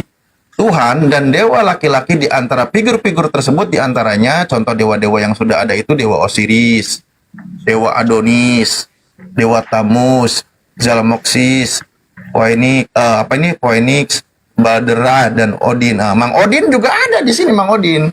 Mang Odin sebagai dewa, ya. Mang Odin, punten, Mang Odin namanya disebut di sini. Jadi hal-hal seperti masalah tentang yang dituhankan, Tuhan turun ke bumi dalam rupa manusia, lalu dia itu mati dan bangkit kembali. Itu peristiwa-peristiwa seperti itu tuh sudah ada di peristiwa zaman dulu. Makanya konsep kekristenan itu lebih paralelnya itu ke bagaimana peristiwa-peristiwa yang mengadopsi kisah dewa-dewa Yunani. Kalau kita lihat masa konsilinya, misal kita lihat masa konsili, kalau kita lihat ya, sebentar masih ada nggak di sini? Ini saya buka dulu, aduh sedikit. Mana ya? Sebentar. Sedikit lagi ya. Makanya dijelaskan juga, saya pakai datanya dari Kristen sih. Aduh, kok hilang? Nah, hilang. Sebentar ya. Ini. Maaf ya host ya, bentar ya. Boleh nggak host? Lanjut, gas. Oke. Ini. Sebentar, ini semoga nggak salah. Aduh, jangan. Ini sejarahnya kembali jadinya ke sini. Makanya lebih sinkron kok, lebih sinkron ke ini. Dan kalau kita lihat sejarahnya bagaimana terjadinya Trinitas, perumusan Trinitas, konsep dewa-dewa dan sebagainya itu lebih ke Yunani-Yunanian gitu. Nah, contoh di sini kan konsep Trinitasnya. Kalau kita lihat di sini, Trinitas itu adalah kata Latin berasal dari istilah Platonik trias, yang berarti tiga. Kata ini hanya berdasarkan filsafat manusia, bukan berdasarkan konsep Alkitab. Diperkenalkan oleh Tertullian sesudah keangkatan Yesus di abad kedua ini. Yesus sudah seorang penyembah berhala yang kemudian menjadi seorang filsuf dan salah satu bapak dari gereja Katolik. Ya, ini sejarahnya. Makanya mengadopsi konsep dewa-dewa itu karena dia dari Tertullian itu mengajarkan konsep demikian, ya terjadilah begini konsepnya. Kalau kita baca lebih jauh, ini panjang ya artikelnya. Tapi memang beginilah faktanya ya. Di sini juga dijelaskan kok tentang dewa-dewa, konsep ada Trinitas dan sebagainya. Makanya saya bilang tadi, ketika kita buka, memang Kristen itu sering dengan bangga mengatakan kalau Tuhan itu turun ke bumi dalam rupa manusia. Dan ajaran seperti ini bukan ajaran samawi, bukan ajaran nabi-nabi orang Yahudi, bukan, tapi ajaran non-Yahudi. Makanya mengadopsi dari pemahaman orang-orang yang waktu itu memahami konsep dewa-dewa. Ini makanya di sini juga Bang Alif bilang apa, ajaran bukan dari non-Yahudi. Kita lihat dari Yesaya. Ini kan amai dari Yesaya, dari Nabi Paulus juga orang Yahudi loh. Itu asli orang Yahudi loh. Murid-murid Yesus orang Yahudi. Bang bilang itu di luar dari Yahudi. Memang tidak sepakat dengan Yahudi karena Kristen bukan Yahudi, Bang. Tapi kalau lihat dari makanya kan saya bilang Pak Mangro, dari dewa, dalam hal konsep ketuhanannya kan beda. Ketuhanan Yahudi dengan ketuhanan Kristen beda. Coba saya tanya sama Pak Mangro. Pak Mangro, buat Anda konsep ketuhanan Yahudi dengan Kristen sama atau beda? Beda, Bang. Jujur. Beda. Sekarang konsep ketuhanan Kristen dengan mitologi Yunani sama atau beda? Kalau Yunani saya nggak tahu, Bang. Sama dong. Kan tadi sudah ada datanya, kitab Anda sendiri yang mengkonfirmasi. Karena ya memang Anda itu Abang tanya dengan Kristen sama Yahudi aja, kalau kayak istilahnya perbedaan. Loh iya, loh kitab Anda sendiri soalnya menyinggung Yunani loh. Betul, karena lahirnya Kristen kan di Yunani, Bang. Ya itu dia, makanya mengadopsi dari konsep mitologi dewa-dewa Yunani juga Iya, gitu loh. Yahudi Yunani yang mana kan saya kan nggak ini yang jelas saya Loh, baca saja. kan Anda pun tadi sudah bilang konsep ketuhanannya Kristen dengan Yahudi itu berbeda. Kan Anda sendiri yang bilang. Nah, tapi kalau dengan Yunani itu sama, betul? Tapi Taurat, iya sama sama Israel apa Yahudi itu kan Tauratnya sama, Pak. Iya, kalau kitabnya sama, tapi rasanya diambil dari yang lain atau doktrinnya betul. ngambil di luar Yahudi. Lain beda kan Loh, mereka. kan Anda sendiri yang mengkonfirmasi. Coba saya tanya sekali lagi. Untuk Betul, Kristen, maksudnya konsep beda, ketuhanannya antara Yahudi dengan Kristen sama atau beda? Iya berbeda kalau sama Yahudi. Berbeda. Yunani Oke, sama. padahal kitabnya Kristen ngambil dari kitab Yahudi, betul? Betul. Tapi konsep ketuhanannya berbeda. Nah, sementara saya tanya, kalau konsep ketuhanan Kristen dengan mitologi Yunani itu sama atau beda? Setahu saya sama sih. Sama. Ya itulah makanya samanya dengan Yunani. Ya. Berbeda dengan Yahudi, kan gitu. Anda udah sepakat kok. Yahudi pun udah dinubuatkan para nabi itu. Ada sampai ada dewa Mang Odin juga tadi itu. Itu tuh dewa-dewa dari tanah Sunda itu. Kan sudah di Akina Kang Hosin. datang sang Mesias itu, mereka juga belum percaya bahwa Mesias sudah datang. Kumaha ya aya dewa saha? Mang Odin. Mang Odin. Mang Odin. Tukang Odadin. Bang Andi, Assalamualaikum. Salam, lanjut dulu. Aku lagi istirahat sejenak. Iya, oke. Ya, kalau udah sepakat Pak Mangrove, ya sudah. Kita artinya memang begitu. Bahkan kita buka sejarahnya pun ya, bagaimana kekristenan dibentuk konsep doktrin ketuhanannya itu kan tidak lepas memang dari pemahaman orang-orang yang penyembah berhala tadi yang saya bilang. Sejarahnya Tertullianus itu kan penyembah berhala dia. Dia menjadi sebagai bapak gereja mula-mula. Dan dia mengadopsi, memasukkan konsep pengajaran Trinitas. Bahkan ketika memahami ada Yesus yang Tuhan, lalu dia mati, menderita, mati, dan bangkit kembali juga bukan perkara baru dalam konsep kekristenan. Yang sama, sebelumnya sudah ada tuh dewa-dewa yang kayak gitu. Dewa yang mati. Tapi benar kalau baca Kejadian sampai Wahyu, Trinitas itu ada memang. Allah yang Trinitas itu ada. Sekarang bagaimana Ya, cara ada manusia? versi Kristen, adanya versi Kristen, versi Yahudi nggak ada, Pak. Betul Bang, betul. Lah iya, makanya saya bilang kitabnya ngambil dari kitab yang sama, tapi corak imannya diambil di luar dari Yahudi. Loh iya kan? Iya, doktrin imannya di luar dari Yahudi, tapi kitabnya diambil dari Yahudi gitu. Kan Anda sudah setuju tadi. Oke. Jadi memang makanya kalau tadi saya buka tadi penjelasan itu yang tadi saya buka datanya itu penjelasan seperti itu Yesus itu kategorinya memang di kalangan salah satu dari para dewa-dewa yang hidup, lahir, hidup, menderita, mati, bangkit. Itu salah satu dari sekian banyak dewa-dewa yang beredar kisahnya tentang yang sama atau yang mirip tentang dewa-dewa itu, gitu loh. Makanya kalau tadi dikatakan, ya kalau Pak Mangrove buka di kisah para apostolos 14 nomor 11, dewa telah turun ke bumi dalam rupa manusia, itu Pak, kalau dibuka versi originalnya, itu sudah sangat jelas itu menggunakan kata theos. Itu bahasa Yunaninya theos. Theos turun ke bumi dalam rupa manusia. Dan memang juga diyakini oleh orang-orang Kristen itu meyakini Yesus itu juga sebagai theos. Sama kan? Bahkan Yesus sebagai bagian dari theos, yaitu anak theos.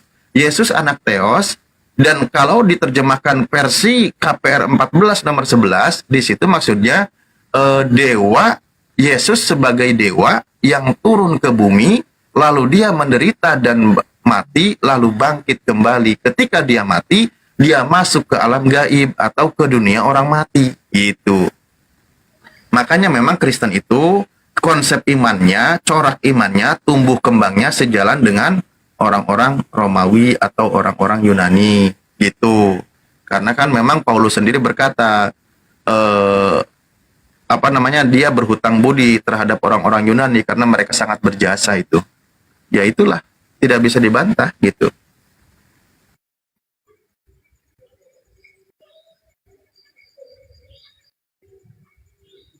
Kalau gini kan enak nih, diakui langsung diterima kan enak. Kemarin yang saya aneh itu adalah ketika kita memaparkan data sesuai data yang ada, tidak dipelintir, tapi kenapa saya yang diserang?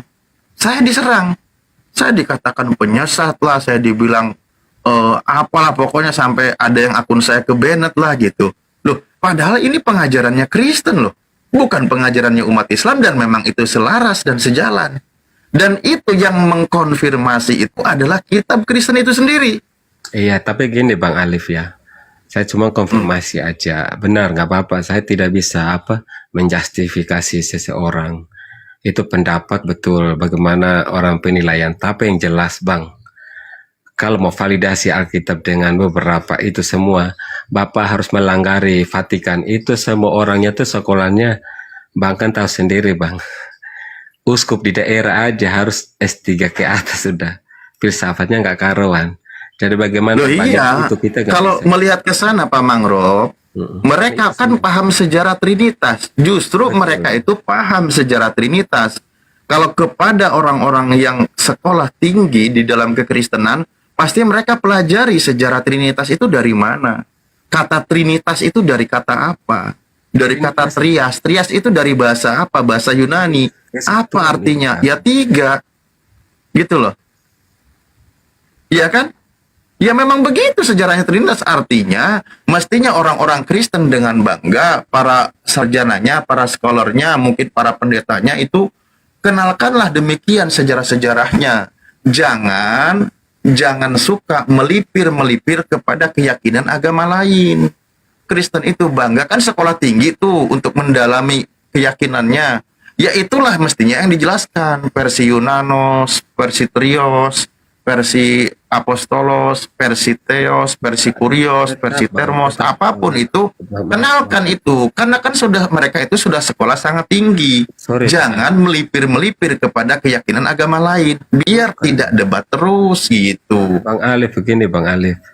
Bang Alif jangankan mereka yang sekolah tinggi, di bawah aja loh. Contohnya ada Oneness, dominan-dominan yang di luar Kristen itu kan banyak. Tapi kan kita nggak bisa menjudge, mereka punya pilihan sendiri Bang. Loh iya, saya bilang tugasnya Pak Mangrove dan orang-orang Kristen lain yang memiliki kapasitas keilmuan itu kasih edukasi. Ya, kasih edukasi di sini kan enak contoh. Tadi sudah sepakat, dan itu pun Anda katakan, pertama meyakini dalam konsep kekristenan, Tuhan itu turun ke dunia dalam rupa manusia. Bahkan saya pernah sampai dengan Pak Lamsen pun sama. Pak Lamsen mengulang-ulang kalimat seperti itu. Yesus adalah Tuhan yang turun ke dunia dalam rupa manusia. Itu sering dijelaskan konsep imannya Kristen. Dan konsep iman Kristen ini berbeda dengan imannya orang Yahudi. Beda, nggak sama. Dalam ketuhanan itu berbeda jauh gitu. Dan Anda pun tadi mengkonfirmasi, memang beda. Kitabnya diambil menggunakan kitab yang sama, tapi corak imannya, doktrinnya keluar dari bangsa Yahudi. Itu poinnya. Lalu kemana dia berlabuh ngambil pemahaman yang samanya? Yaitu tadi, lebih tepatnya ke mitologi dewa-dewa yang beredar, di antaranya dewa-dewa Yunani, kan gitu. Nah itu mestinya dijelaskan kepada orang-orang Kristen yang awam, dan lebih terfokus bangga kepada pengajaran dari dasarnya. Jangan suka melipir-melipir kepada keyakinan agama lain. Nah, kalau sudah gini kan enak kita. Kita akan kurang kok tensi perdebatan. Itu pertama. Kedua ya, kalau saya naikkan tensi baru ke sini mungkin Anda akan keberatan. Karena kalaulah tadi sudah jelas konsep imannya Kristen dengan imannya Yahudi berbeda, maka mari kita sekarang telusuri ke depan. Ajaran Yesus, pengajaran Yesus, tentu dia mengajar kepada murid-muridnya adalah orang-orang Yahudi. Berarti apa yang diajarkan oleh Yesus itu sejalan dan selaras dengan konsep pengajaran yang diajarkan oleh nabi-nabi orang Yahudi atau pengajarannya Nabi Musa. Contoh nih, contoh. Ketika Yesus ditanya tentang ketuhanan, hukum terutama, Yesus itu mengikuti pengajarannya Nabi Musa yang di Markus 12:29. Shema Yisrael, Adonai Elohinu, Adonai Echad. Kan gitu. Dia mengutip kitab Ulangan. Artinya, konsep ketuhanan yang diajarkan oleh Yesus itu selaras dan sejalan pengajaran nabi-nabi orang Yahudi. Karena Yesus memang mengajar di tengah-tengah orang Yahudi.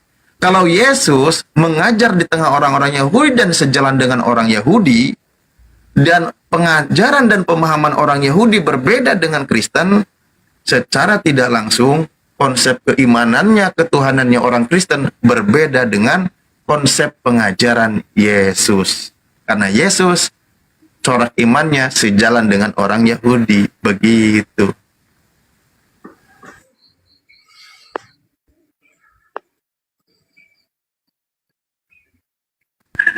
Ya, memang tidak harus dibantah, ini fakta. Yang penting kita sosialisasikan terus, dan kawan-kawan Kristen juga jelas sampaikan terus corak imannya, sejarah imannya, arah kiblat imannya, biar kita ini ketika berdiskusi itu bisa sambil tertawa, sambil santai, tanpa ada yang namanya sukut-sikutan, keras dan lain sebagainya, kan gitu.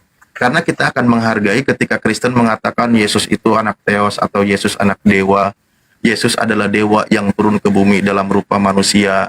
Dan konsep pengajaran seperti ini sudah sangat familiar dan dipahami di kalangan bangsa-bangsa Yunani dan sejalan dengan mereka, begitu. Nah, jadi kalau kayak gini kan kita akan hargai, oh itu corak imannya Kristen, monggo lah, silahkan, kita nggak apa-apa. Kita hargai, kita berpisah, biarkan saja gitu. Karena di Islam itu Yesus itu, kalau di Kristen itu kan Yesus anak dewa, kalau di Islam bukan. Ada namanya Nabi Isa, Isa ibnu Maryam, beda jauh kan. Nah itu pengajarannya, begitu. Mantap, silakan kasih yang lain. Saya rasa di sini udah cukup, kayaknya tidak ada yang ditanggapi, dan semoga yang dibawa Kristen yang belum paham dapat pencerahan ya.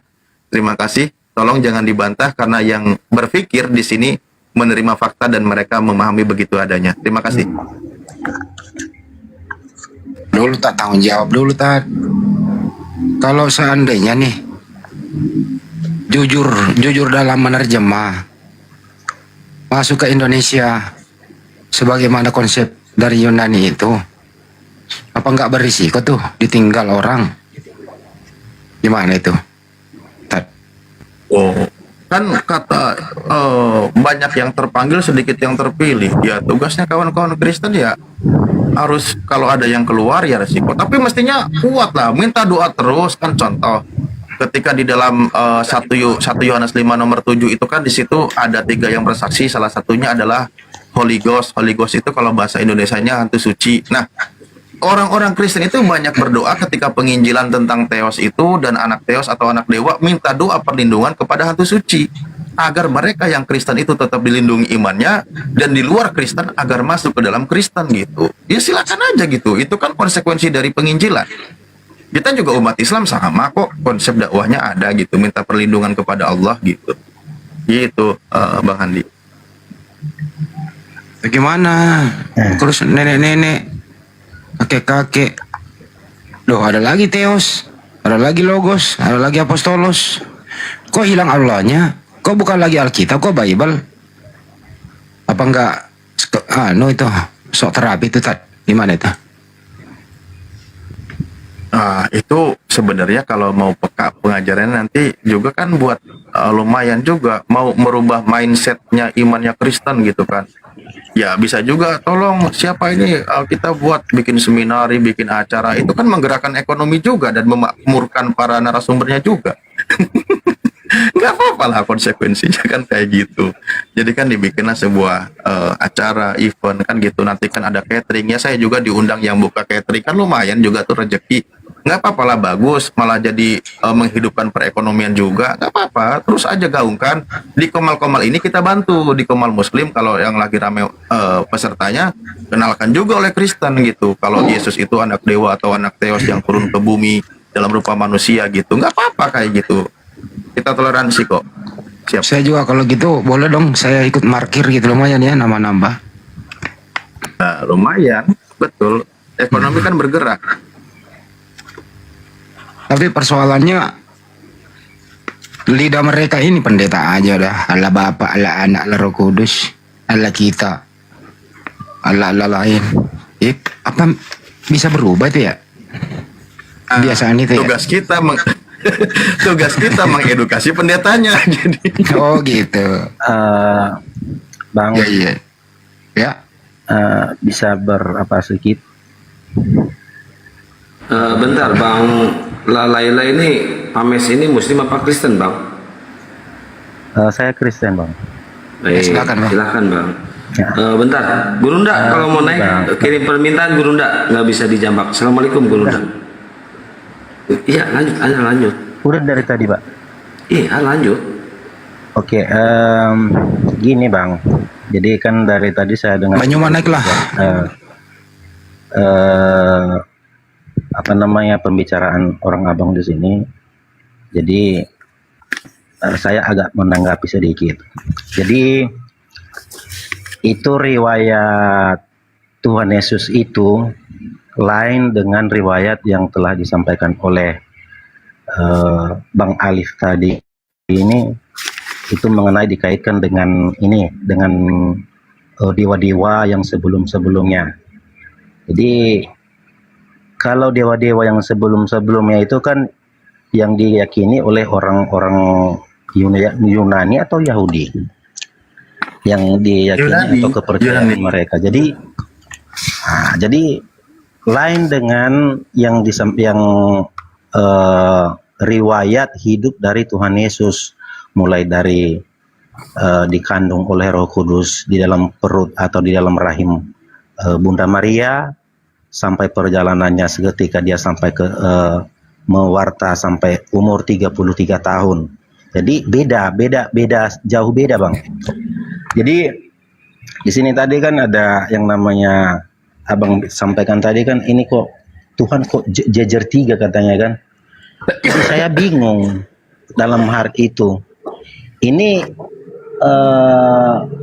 di sini kita mau ini menyampaikan atau mencari pemahaman atau bagaimana, atau apa namanya? Bang Pamis, maaf ya, izin saya potong ya.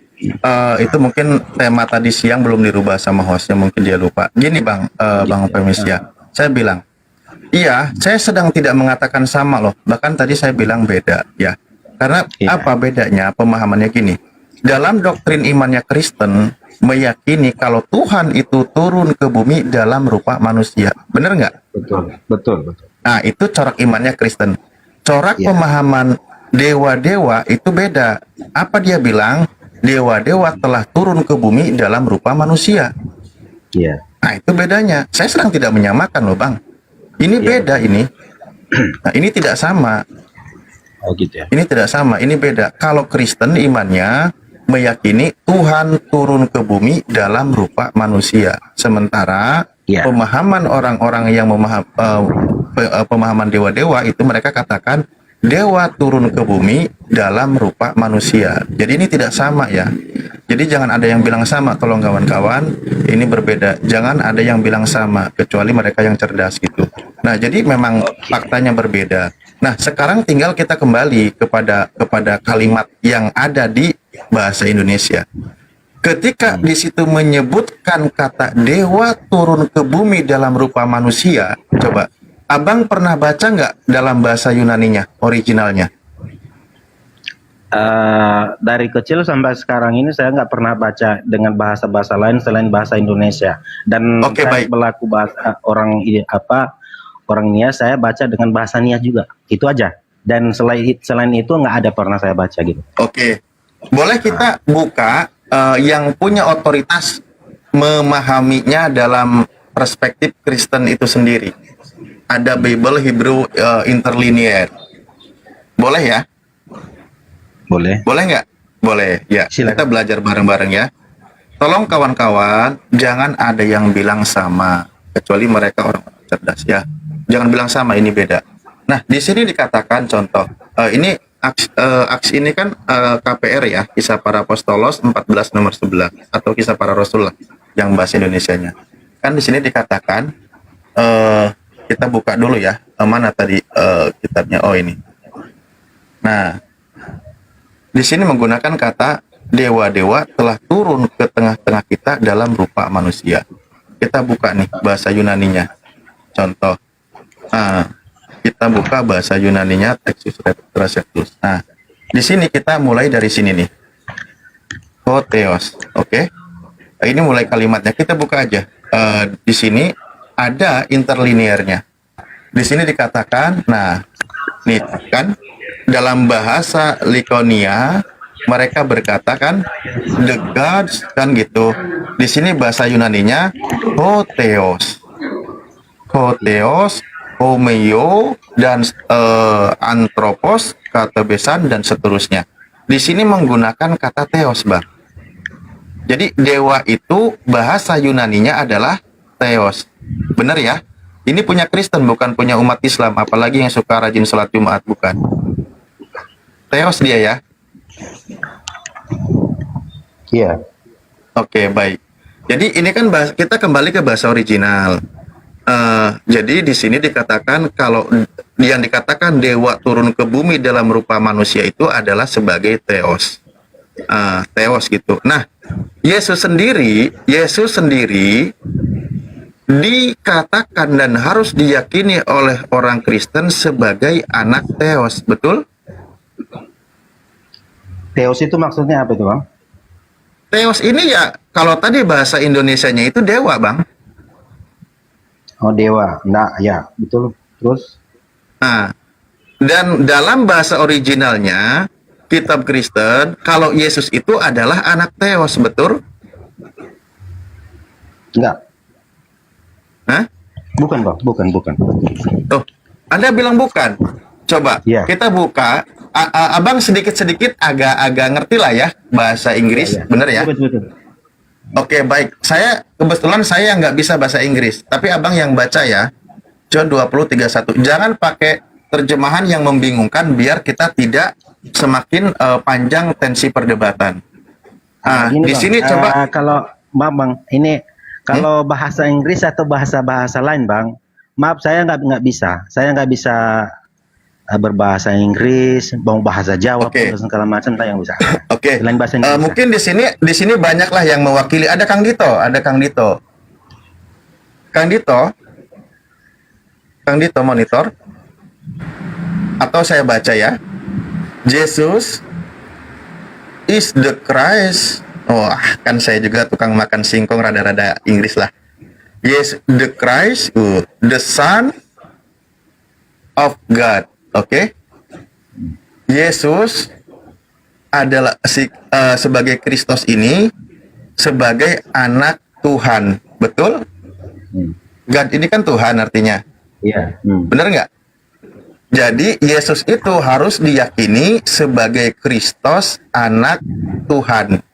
Dalam bahasa Yunaninya, Son of God ini dikatakan sebagai Kristos Theos. Jadi of God ini sebagai anak Theos dalam bahasa originalnya. Dia itu berarti anak Theos, betul? Oke. Benar nggak? Oke. Jadi Yesus adalah anak Theos. Tadi Theos itu bahasa Indonesianya apa, Bang? Bahasa Indonesianya, menurut bahasa Indonesianya dewa. Maka tepatnya Yesus anak dewa, gitu kan? Jadi gini Bang, biar saya tanggapi. Silakan. Ini kan bahasa Yunani, Bang. Dan Yunani itu sebenarnya mayoritas agama yang penyembah dewa. Jadi itu kalau dimasukkan bahasa Yunani ke dalam bahasa, kalau artinya atau apa namanya? Bahasa Abang, ini kalau kita arti. Bang, ini Yunani ini kata kitab originalnya bukan? Nggak tahu. Bahasa originalnya kitab Kristen itu adalah bahasa Yunani, betul? Bahasa Yunani, ya. Ya. Tadi Anda juga paham ya, mereka itu para penyembah dewa, betul? Dan dewa dalam bahasa Yunaninya adalah Theos, betul? Iya. Yesus dikatakan sebagai anak Theos. Di sini kan berarti Yesus adalah anak dewa, betul? Betul, itu dalam bahasa Yunani. Oke, terima kasih. Iya, dalam bahasa bahasa Indonesia dong. Iya, dalam bahasa, maksudnya ini bahasa Yunani ini. kan. Jadi kalau kita sebut tiga bahasa ya, kita sebut tiga bahasa. The Christ gitu kan sebagai Kristos, the Son of God. Jadi bahasa Inggrisnya kan gitu. Nah, Kalau bahasa Inggris, kita arti tunggu. Kita ke bahasa Yunaninya dulu. Kalau gitu ya. Bahasa Yunaninya dikatakan Kristos itu Hoios, Hotheos. Oke? Bahasa Inggrisnya the Son of God. Bahasa Indonesianya anak dewa. Betul? Kalau dari bahasa Inggris, of God itu berarti itu dia Tuhan kan? Bukan dewa kan? Lah, ngambil terjemahannya mau dari bahasa Inggris apa dari bahasa Yunani? Kalau kita ambil dari bahasa Yunani, Bang, itu kalau kita ambil dari bahasa Yunani, karena itu tidak masuk, Bang. Karena kenapa? Itu di dalam ini memang riwayat Yesus itu dari negara Yunani. Tetapi kalau kita ambil atau berpedoman dengan itu, orang Yunani mayoritas penyembah dewa, bukan percaya kepada Tuhan. Mereka penyembah dewa. Dewa bahasa Yunaninya apa? Theos. Ya sudah gitu loh. Maksudnya ya tinggal nanti Kristen ya bikin halus-halus dikit lah bahasanya, tapi sesuai bahasa Indonesia gitu. Atau berdamai dengan orang Hindu atau gimana lah, terserah gitu kan ya. Mereka kan bangga juga dengan kata dewa. Jadi bisa oke lah. Maksud saya kan kalau kita kembali ke original dan dipahami begitu pengajarannya, ya sudahlah, kan itu konsepnya kan. Jadi silahkan saja kita hargai, itu imannya Kristen, monggo. Kita pun santai, tidak merasa terusik sebagaimana kami melihat orang Hindu, orang Buddha, mereka menjalankan keyakinannya dengan bahasa keagamaannya. Kita damai aja, nggak pernah itu ada konflik perdebatan dengan mereka kan gitu, karena mereka punya konsep bahasanya sendiri sesuai dengan bahasa kitabnya. Nah, Kristen juga begitu. Jadi, dan memang kitabnya juga mencatat di KPR 14 tadi ini ya, KPR 14 ini di sini menggunakan sebagai kata Hotheos gitu. Mana tadi? Ya ini. Jadi selesailah kita di sini kan gitu. Jadi ya itulah faktanya. Kita nggak perlu panjang lebar lagi kan, kalau kayak gini kita ngomongnya enak, Bang. Kita nggak sampai emosi, nggak sampai debat panjang. Kristen percaya diri dengan kitabnya, umat Islam percaya diri dengan kitabnya kan gitu. Jadi ya justru malah kita kasih kesempatan Kristen mau mempromosikan Yesus sebagai anak Theos atau sebagai anak dewa gitu. Yesus adalah Theos yang turun ke bumi dalam rupa manusia, ya monggo. Atau Yesus adalah dewa yang turun ke bumi dalam rupa manusia, monggo. Atau Yesus adalah Tuhan yang turun ke bumi dalam rupa manusia, ya monggo. Itu karena bahasa-bahasa itu masih sejalan. Ada bahasa Indonesianya, memang itu bahasa Indonesia, ada bahasa Yunaninya, monggo, karena bahasa kitab sucinya gitu. Jadi itu silahkan kan, nggak ada masalah, kita di situ tidak bikin ribet gitu. Nah itu, Bang.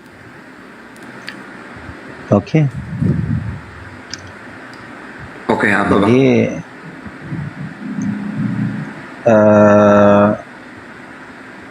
gimana mas saya bilang ya?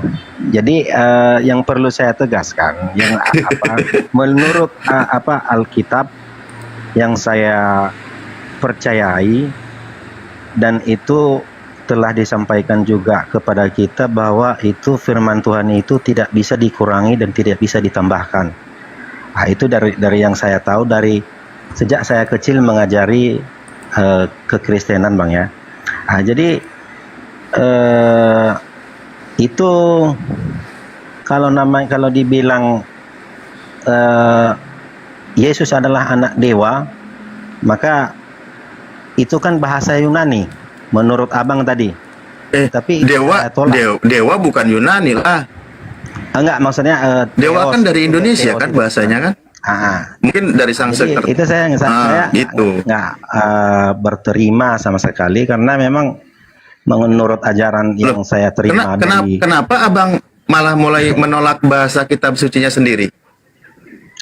Itu yang saya pelajari bukan kitab suci bahasa Yunani, Bang, tapi yang saya pelajari adalah kitab suci bahasa Indonesia dan bahasa daerah gitu loh. Yang saya nah itu pelajari. Dia makanya kan ini pelajaran berharga, Bang Prames, kan pelajaran berharga.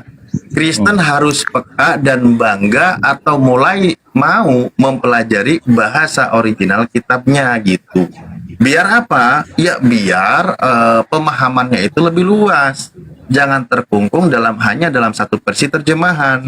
Kalau kami mohon maaf ya izin menyampaikan, ketika Allah menjelaskan Al-Quran diturunkan dengan menggunakan bahasa Arab agar kamu berpikir, maka kami sebagai umat Islam walaupun bukan orang bahasa Arab, kami pelajari Al-Quran itu dengan bahasa Arab karena itu bahasa dari Tuhan, maksudnya firman Tuhan. Originalnya begitu agar kami mikir gitu. Dan ketika kita menerjemahkan, ingat pelajari kembali kepada kaidah bahasanya gitu agar kita tidak salah paham dalam memahami kitab suci. Kalau kita hanya fokus terjemahan, maka kita akan banyak bergeser maknanya karena kaidah bahasa itu di setiap negara itu berbeda, memiliki rasa berbeda itu kayak gitu. Nah, sementara Kristen itu kan kitab originalnya bahasa Yunani, maka rasanya akan didapat tentang ya kisah-kisah dari Yunani, mitologi Yunani dan sebagainya, dan itu fakta. Makanya ini contoh nih yang dijelaskan di sini kan, ada mereka itu sudah mengenal tentang ada dewa Zeus, dewa Hermes dan dewa-dewa yang lain kan. Dia karena apa? Bang, itu Alkitab atau bagaimana ini, Bang? Lah, yang Abang buka. Kok nanya lagi? Ini Bible, ini KPR 14 nomor 11 gimana sih? Kan dari tadi udah selesai gitu. Ini gini.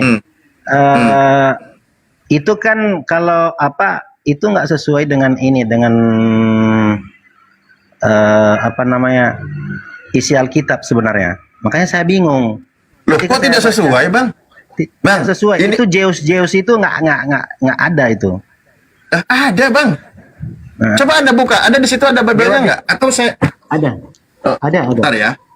Ada. Saya juga ada Bible versi cetakan loh Bang. Nih versi cetak nih. Atau kita buka ya, kalau tidak percaya ya. Boleh. Izin para guru ya.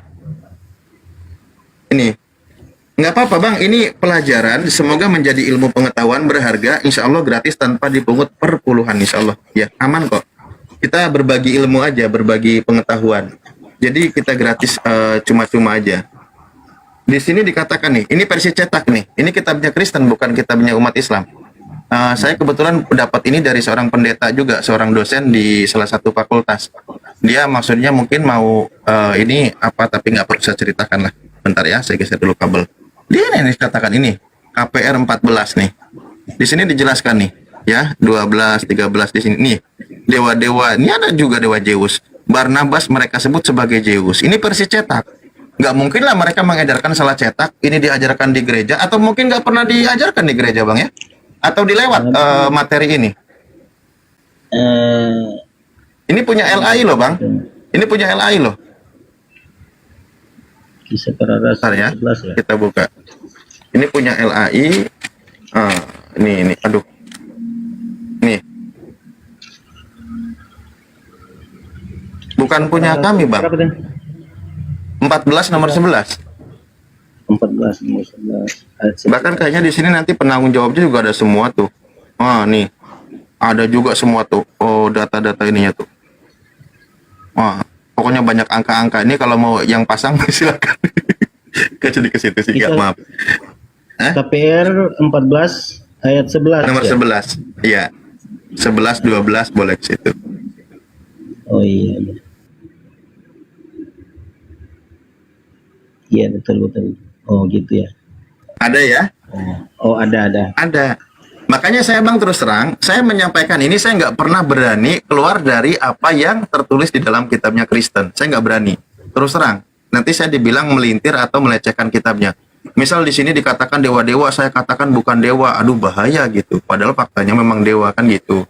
Nggak mungkin saya katakan di sini sebagai Mang Udin turun ke bumi. Nggak mungkin. Karena di sini dewa kan gitu. Atau menggunakan kata yang lain sebagai Eloh atau apalah bahasa yang lain, saya nggak berani. Sesuai dengan kaidah bahasa. Bahkan ketika saya melihat dari interlinear, perkataannya pun saya ngambil dari otoritas yang punya orang Kristen itu sendiri gitu.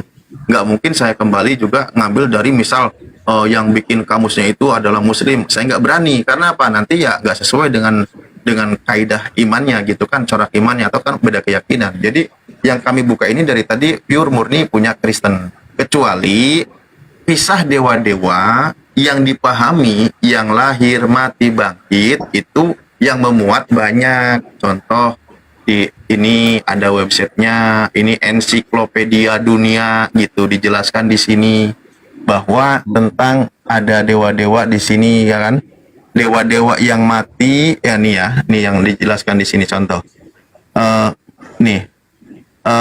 Dewa-dewa yang mati dan bangkit ya adalah konsepsi yang berasal dari Tuhan, dewa mitologi agama bumi yang mengalami kelahiran, mati dengan menderita, munculnya sebuah gerhana. Ini kan ada tuh, kan ada kisah nih kitab yang mencatat ketika dia mau bangkit kan terjadi gempa, gerhana, bukit terbelah kan gitu, ada juga. Nah peristiwa-peristiwa kayak gini tuh sudah sangat lumrah gitu loh.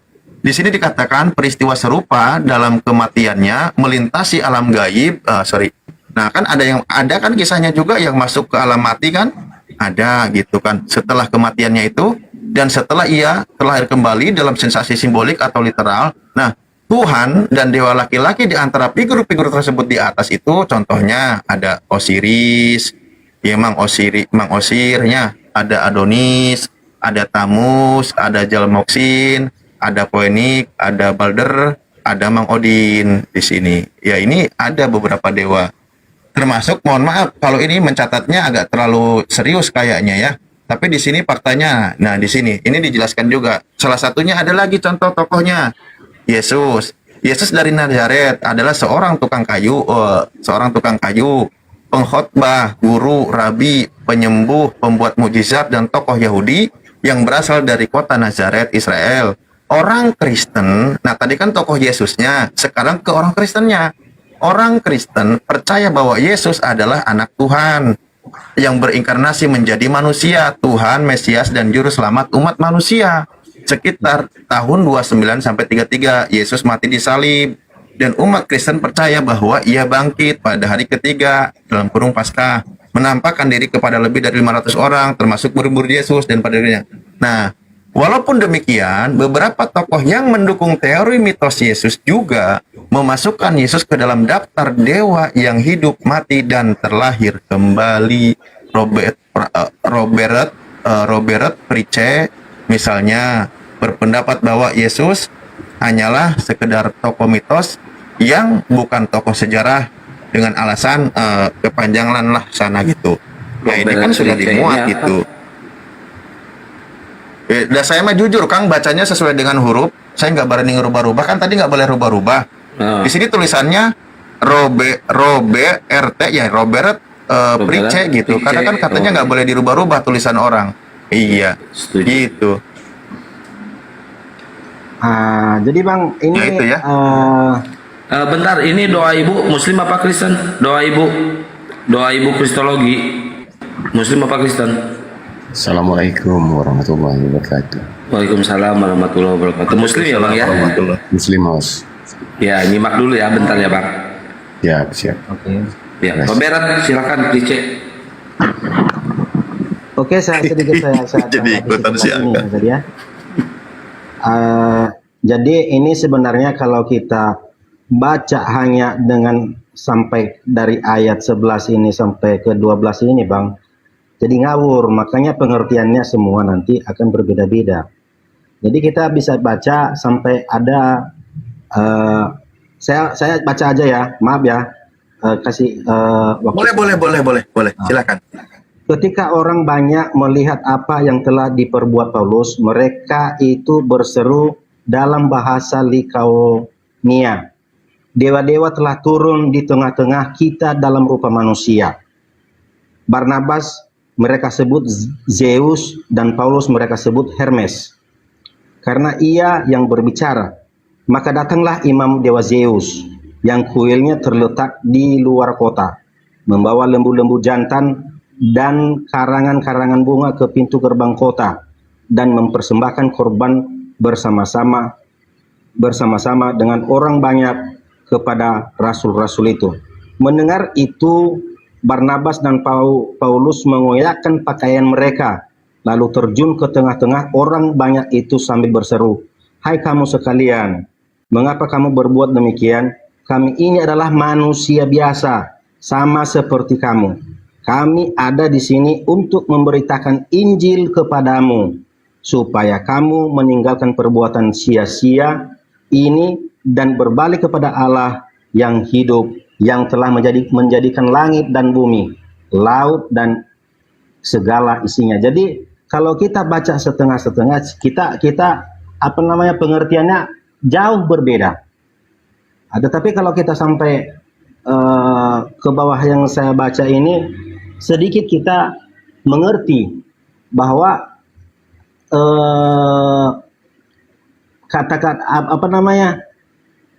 cerita menurut saya yang dari atas ini, tetapi karena ini orang-orang dulu itu kan menganggap si Paulus ini adalah Hermes, dewa Hermes. Jadi makanya ada kata-kata itu dari ayat yang 11 itu. Iya. Bang, tahu nggak mereka mengatakan dia menjadi dewa Hermes itu karena apa? Sebelumnya, karena dia telah menyembuhkan orang yang lumpuh. Betul. Melakukan mukjizat Paulusnya, kan gitu. Benar nggak? Iya, Makanya di dalam pemahaman orang-orang Yunani yang melakukan keajaiban, mereka itu adalah dewa atau anak dewa yang turun ke bumi. Tapi memang saya juga udah bilang, Bang, berkali-kali dari tadi saya bilang berkali-kali, saya mengatakan berbeda. Konsep imannya Kristen, Tuhan turun ke bumi dalam rupa manusia, gitu. Beda. Sementara dalam mitologi dewa-dewa Yunani, mereka berkata dewa telah turun ke bumi dalam rupa manusia. Ini beda, nggak sama. Benar nggak? Betul. Betul, nggak sama ini. Tidak ada yang bisa mengatakan sama, kecuali mereka yang paham, gitu kan. Jadi memang beda antara imannya Kristen dengan mitologi Yunani, gitu. Karena dalam mitologi Yunani itu, dewa turun ke bumi dalam rupa manusia. Sementara imannya Kristen, Tuhan turun ke bumi dalam rupa manusia. Jadi jangan ada yang bilang sama ya kawan-kawan. Jangan ada yang bilang sama, kecuali mereka yang paham aja, gitu. Jadi prinsipnya kita katakan berbeda, gitu. Ya gitu aja sih, Bang. Oke. Makasih banyak ya. Siap.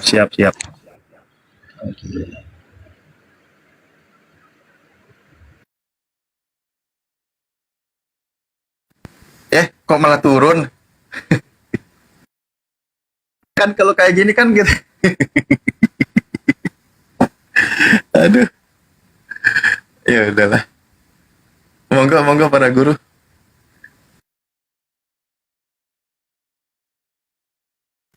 Ya, kita menemukan satu dewa lagi, Dewa Mang Odin.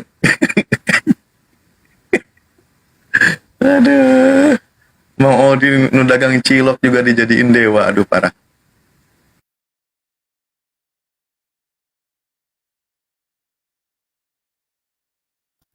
Oke. Yang lain kawan-kawan, terima kasih dan silakan Bang Handi. Mana yang lain, Tat? Nah itu dia, nggak tahu aku. Ayan dapat murid satu, diterima ajarannya gitu, lumayan. Sambilan ini kan kelasnya hari Jumat, saya buka kelas sekolah Jumat, tapi dapat muridnya malah di hari Senin, nggak apa-apa lah, malam Senin ya, nggak apa-apa lah, lumayan. Kabur ya? Iya. Kabur Alif. Iya, turun sendiri dia.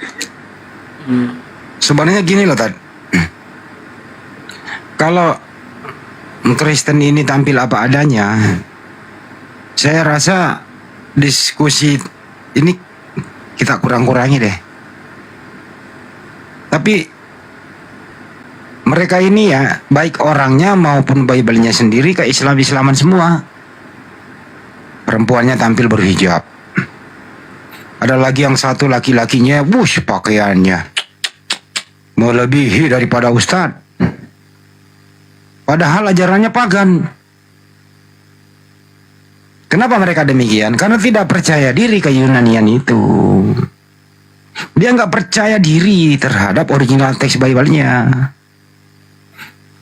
Kalau dia jual apa adanya coba, ya berbau Yunani gitu loh, nggak ada masalah buat kita.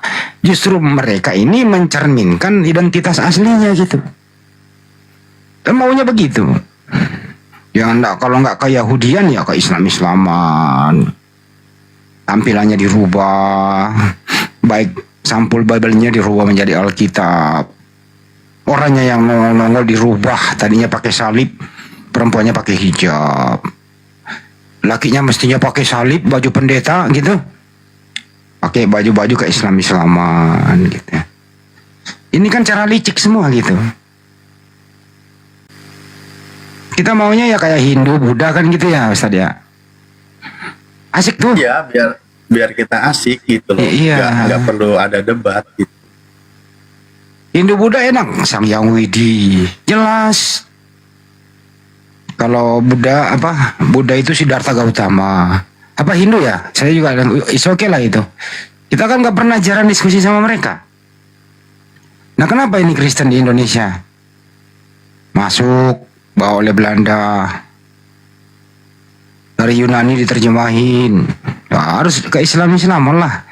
Anda nggak bisa ngebayangkan teman-teman dulu itu sebelum mereka mandiri menerjemah. Waduh, itu ada Ka'bah, ada Assalamualaikum, macam-macam gitu loh. Yang nggak bisa dia hilangkan sekarang itu sampulnya tetap Alkitab. Masa dari Bible menjadi Al gitu loh, kan nggak nyambung. Terus Biblos, Alkitab digantilah Theos, Logos, Apostolos, macam-macam lah gitu loh.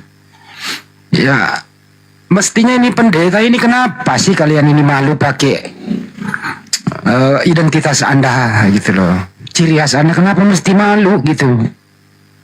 Kenapa harus ke Islam-Islaman, ke Arab-Araban? Kenapa enggak ke Yunanian? Kenapa? Jangan malu lah. Kan ada Yunani gitu loh. Ya gerakkan, tampilkan, jual di sini di Indonesia gitu loh. Tawarkan kepada kami, tawarkan kepada orang Indonesia. Ini loh Bible berbahasa Yunani. Jangan Anda menjualnya dengan nepo, nggak bagus. Bungkusnya lain, rasanya dalam beda coy, nggak bagus. Bungkusnya tauhid, isinya pagan, nggak boleh bro. Harus jujur gitu loh. Tapi alhamdulillah selama ini ada yang jujur, ada yang ngeyel gitu. Itu kira-kira ya himbauan kami. Semoga mereka kembalilah kepada ciri khasmu. Kami Islam, Anda Kristen. Tentu beda toh. Jangan ke Islam-Islaman, jangan dimisionaris. Bahkan sekarang ada Bible diterjemahin ke bahasa Arab, mirip sekali dengan Al-Quran. Nah ini saya himbau nih, waspada, waspada orang-orang yang kayak gini. Tuh Dos, ada Bang Nandar naik, silakan disambit. Disambut. Assalamualaikum Bang Nandar. Waalaikumsalam. Aku udah mau tidur nih di jambak nih Bang. Assalamualaikum Ustaz. Tidak apa-apa. Kangen kita sama Ustaz Nandar. Assalamualaikum warahmatullah. Bang Kores, Cilukba ini Kristen atau Muslim? Muslim. Oke. Cilukba.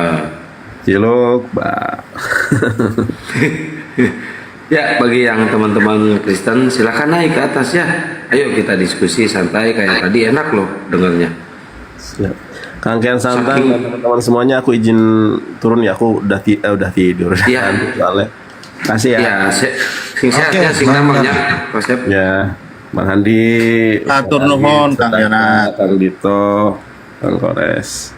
Kangkean santang Ciluk Batak. Enggak cerita dulu tadi lawan si anak Batak gimana? Bubuk, si Rudi Yohanes bubuk, si anak Batak bubuk. Banyak saksinya tuh. Iya, saya ngelepin itu tadi, keren Bang Nandar, keren. Aku nggak mau terpancing dia bahas, kan udah sepakat tuh Yesus tidak disalib berdasarkan Quran dan Bible. Dia larinya ke namus lagi, ke gua lagi. Jadi dari dulu temanya cuma itu saja si anak Batak itu. Kalau nggak namus ya gua, kalau nggak gua ya namus. Saya bilang ini kita nggak bahas tentang namus, yang kita bahas adalah Yesus tidak disalib berdasarkan Bible dan Quran. Ada data yang sangat fantastik ya, yaitu Mazmur 91 itu. Mazmur 91 nonton dari kejauhan. Iya. Pokoknya udah pada tahu lah kan Mazmur. Itu gak bisa disanggah loh orang Kristen. Mazmur 91. Mazmur berapa? Mazmur 91 nomor 11 12 dibaca dari ayat pertama itu sangat jelas nih. Satu perikop itu adalah untuk Yesus. Coba Bang Han dibaca Mazmur 91. Ini aku buka data deh biar setelah itu aku yang tidak terantuk oleh batu itu. Buka dulu deh. Segedein ya. Gedein.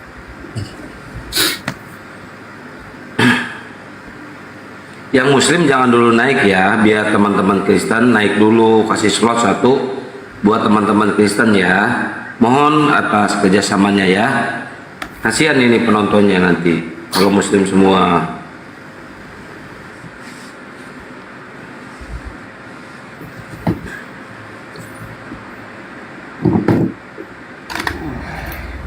Kita dari sini dulu nih.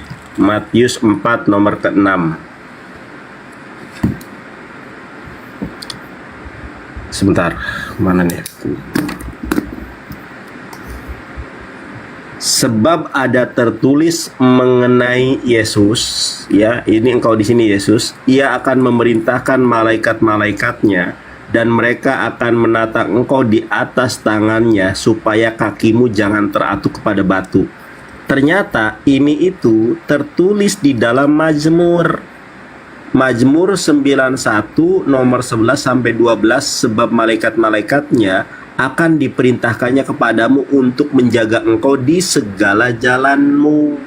Mereka akan menatang engkau di atas tangannya supaya kakimu jangan teratuk batu. Yang lebih fantastis di ayat ke-14-nya, di nomor 14 nih.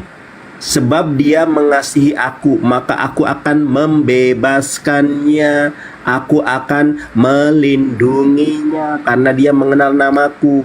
Nomor 10,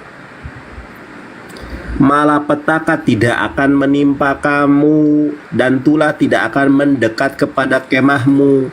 Nah, Mazmur 91 ini saya korelasikan dengan Matius 4 nomor 6 sama dengan Yohanes 18 nomor ke-6. Nah ini teman-teman, ketika Yesus berkata akulah Yesus, orang-orang itu mundur dan jatuh ke tanah. Nah ini pertanyaan jebakan buat orang Kristen. Pertanyaan pertama adalah, di perikop ini kan Yesus ditangkap. Ketika Yesus ditangkap, Yudas sang pengkhianat itu kan membawa 3 kelompok orang. Maka datanglah Yudas juga ke situ dengan sepasukan prajurit nih, Romawi nih. Satu kompi katakanlah 10 orang. Gak mungkin dia 1 orang 2 orang ya, karena mau menangkap orang nih. Ya. Sepasukan prajurit ratusan orang ini. Iya, Ustadz Alif. Sepasukan prajurit dan penjaga-penjaga bait Allah yang disuruh oleh imam-imam kepala. Jadi ada 2 kelompok nih, yaitu pasukan Romawi, yang kedua rabi-rabi Yahudi penjaga bait Allah, yang ketiga orang-orang Farisi lengkap dengan lentera, suluh dan senjata. 3 kelompok manusia mau menangkap Yesus. Tetapi anehnya teman-teman, di ayat ke-6 ini, kenapa ketika ia berkata kepada mereka akulah dia, ini bahasa Yunaninya adalah ego eimi, artinya akulah Yesus, sebagaimana di dalam terjemahan ayat ya, ketika Yesus berkata akulah Yesus, orang-orang itu mundur dan jatuh ke tanah. Nah pertanyaan saya buat orang Kristen, tadi sama anak Batak juga sama, pertanyaannya, kenapa tentara Romawi, rabi-rabi Yahudi, dan orang-orang Farisi yang lengkap dengan AK-47-nya, kalau teman-teman lihat suka main PUBG Mobile, itu ada senjata M14. Lengkap ini tentara Romawi dengan senjatanya. Kenapa mereka kok mundur dan terjatuh, sedangkan Yesus nggak bawa apa-apa? Dan yang anehnya, sampai 4 bahkan 5 kali ketika orang-orang itu bertanya, ketika Yesus bertanya, siapa yang kau cari? Kata mereka, Yesus dari Nazaret. Sampai 4 kali loh. Akulah Yesus orangnya. Akulah Yesus. Mereka kayak tertutup matanya itu. Kemudian kisah Yudas di dalam Yohanes pasal 18 itu kan jumlah ayatnya 39 ayat, 39 nomor. Cuma kisah Yudas ini diceritakan sampai ayat kelima.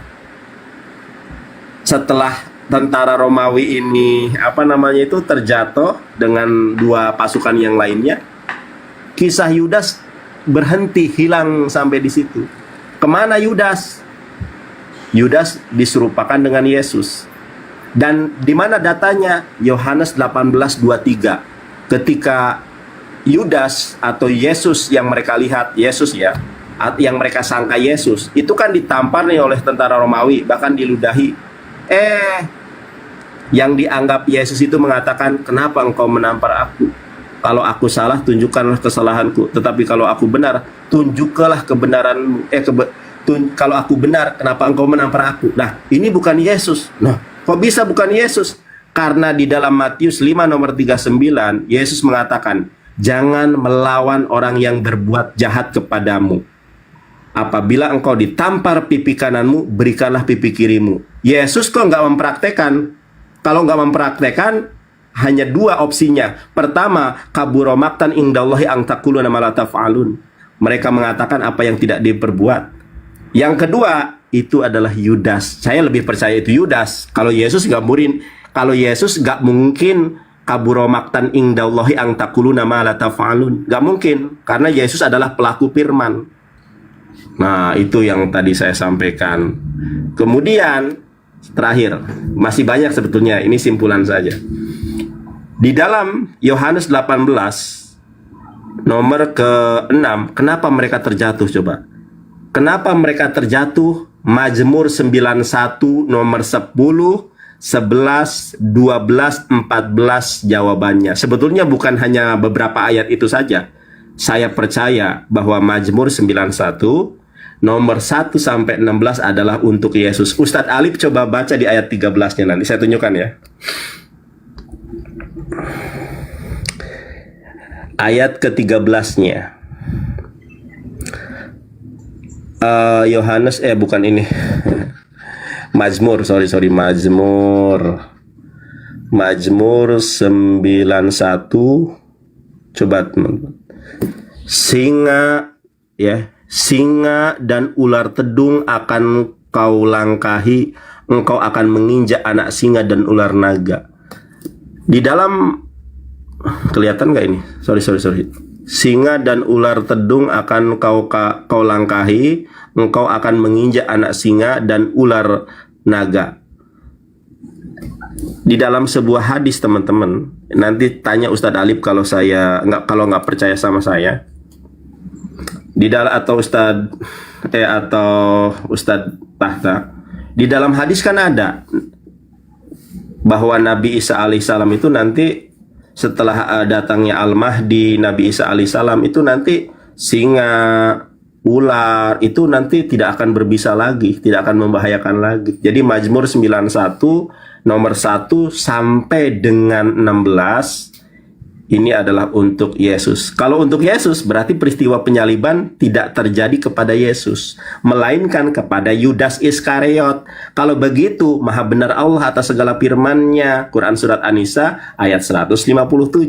Wa ma qataluhu wa ma salabuhu walakin subbihalahum. Mereka tidak membunuhnya, mereka tidak menyalibnya, dan orang yang dibunuh, yang disalib adalah orang yang diserupakan. Tadi saya berdebat dengan anak Batak, saya kira mau bertanya tentang Quran. Harusnya mereka bertanya, Nandar, kenapa di dalam Al-Quran tidak disebutkan satu nama? Kenapa tidak? Karena tidak ada sahabat, karena tidak ada sahabiah, dan tidak pernah Rasulullah SAW bertanya, ya Allah, kenapa kok? Ya Allah, siapa yang disalib itu? Nggak tanya. Mungkin kalau asbabun nuzulnya, ada orang yang bertanya, Nabi Muhammad bertanya, wallahu alam, mungkin akan turun ayat namanya adalah Yudas gitu ya. Tapi Al-Qur'an tidak menjelaskan itu karena tidak ada Nabi Muhammad bertanya, para sahabat bertanya, karena itu bukan urgensi.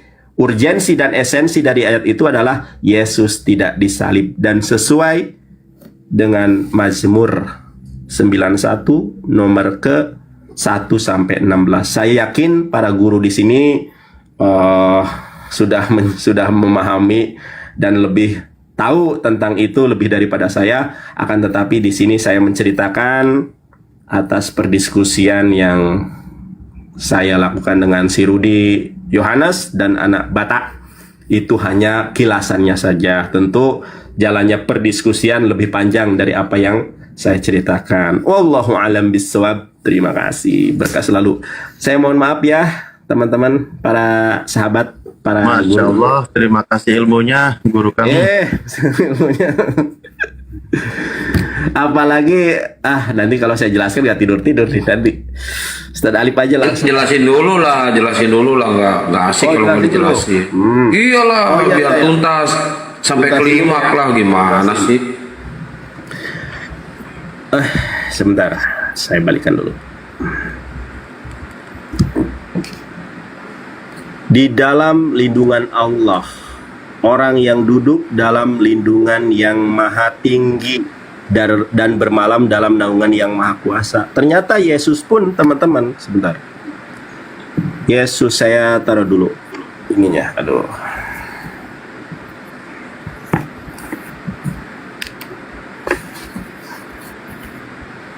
Nah, sabar ayatnya Bible.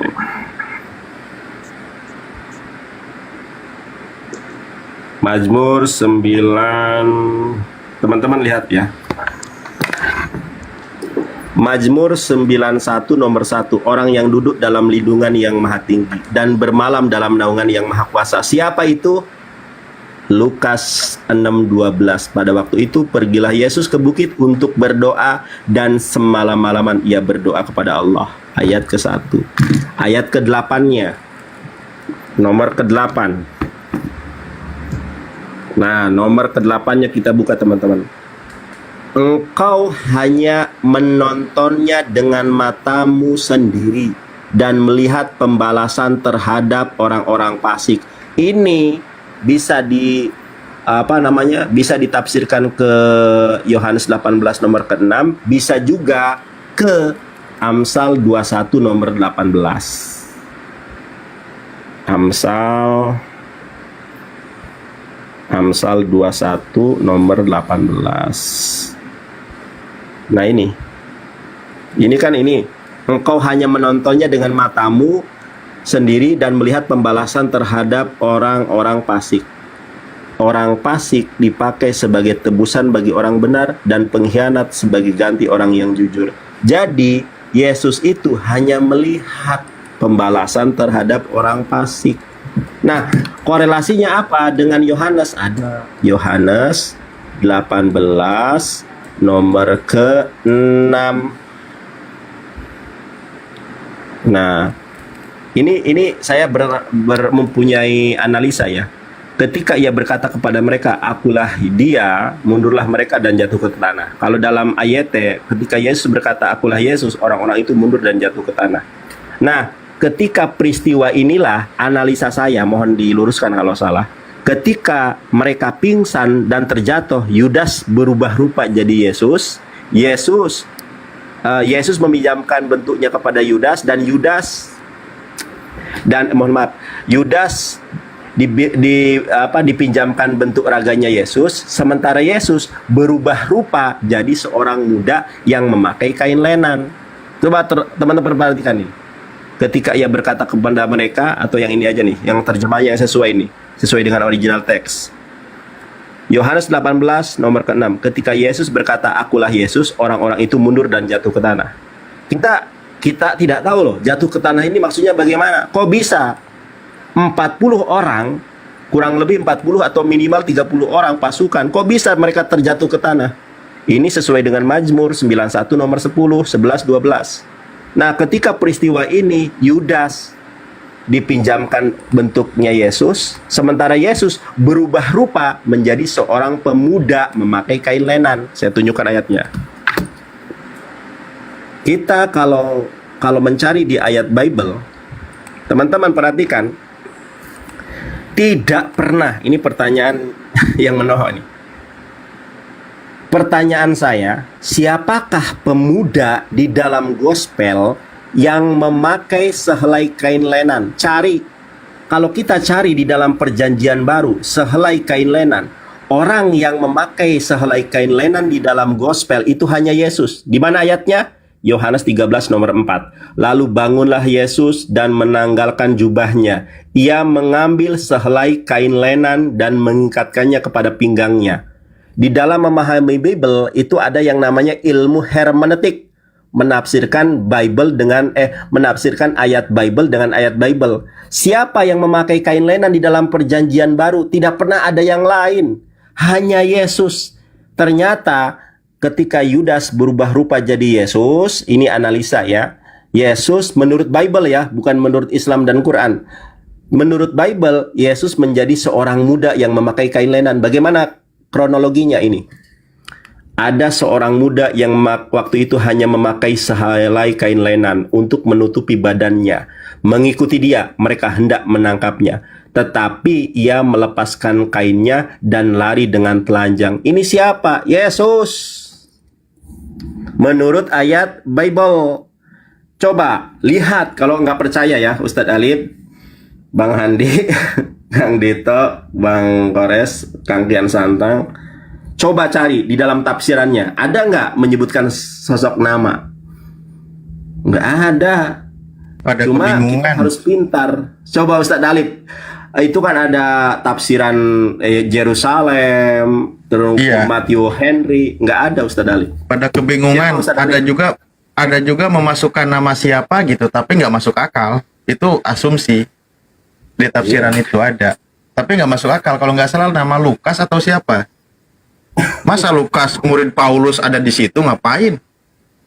Iya, dipaksakan itu ya. Iya. Iya, tapi kalau kita menggunakan metode tafsir bil ma'sur, menafsirkan ayat Bible dengan ayat Bible ya kan. Kalau dalam Quran kan ada, kalau dalam memahami Quran kan ada tafsir bil ma'sur, tafsir bil riwayah. Ini kalau menggunakan metode tafsir bil ma'sur, ternyata Yesus Ustadz Alif. Kenapa? Karena di dalam gospel, bukan hanya gospel, di dalam perjanjian baru yang memakai sehelai kain lenan cuma Yesus. Kalau Ustadz Alif dan teman-teman mau mencari siapa yang memakai kain lenan selain Yesus, nggak ada di situ.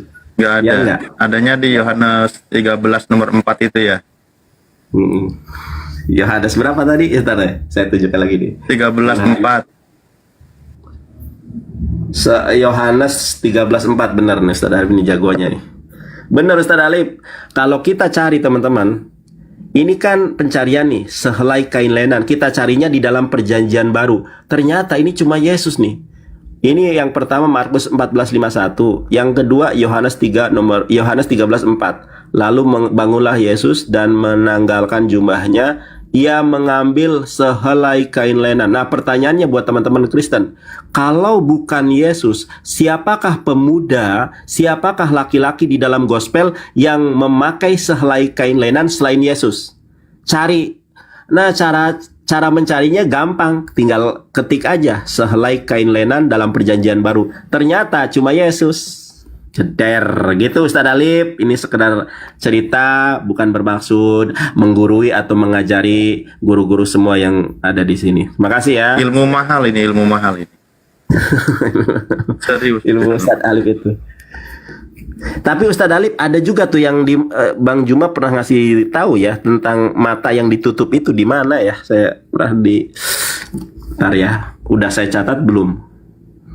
Jadi kenapa tentara Romawi itu nggak bisa melihat Yesus? Karena ada di dalam Bible itu perasaan pernah Oh ya, sebentar, Yohanes 15.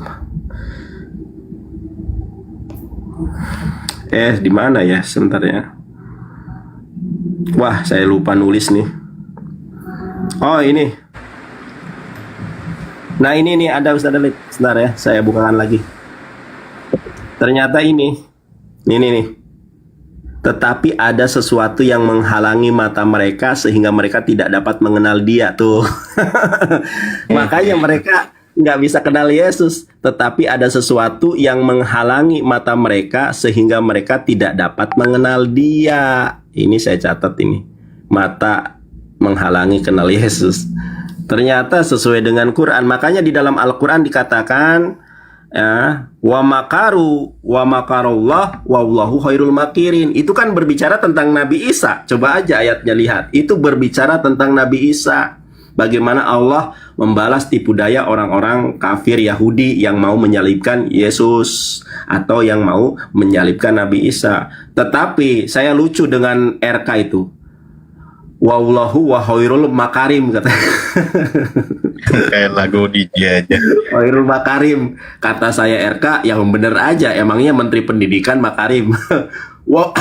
Wallahu khairul makarim kata. Makarim. Aduh, oten ini. Silakan Ustadz Alif, teman-teman lanjut ya. Saya mau tidur dulu nih. Saya izin turun ya. Assalamualaikum. Ya, Bang Nanda, sehat selalu Bang Nanda ya. Terima kasih wejangannya, luar biasa. Sama-sama Ustadz Alif. Bang, Ini ada penikmat bocah. naik lagi. Penikmat bocah. Salam. Halo, selamat malam. Penikmat bocah. Ya.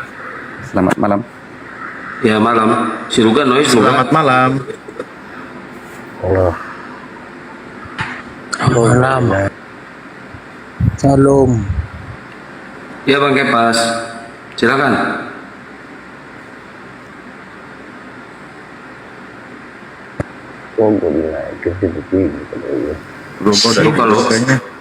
Sebenarnya ini Kristen ini kenapa Bibelnya itu berbahasa Yunani,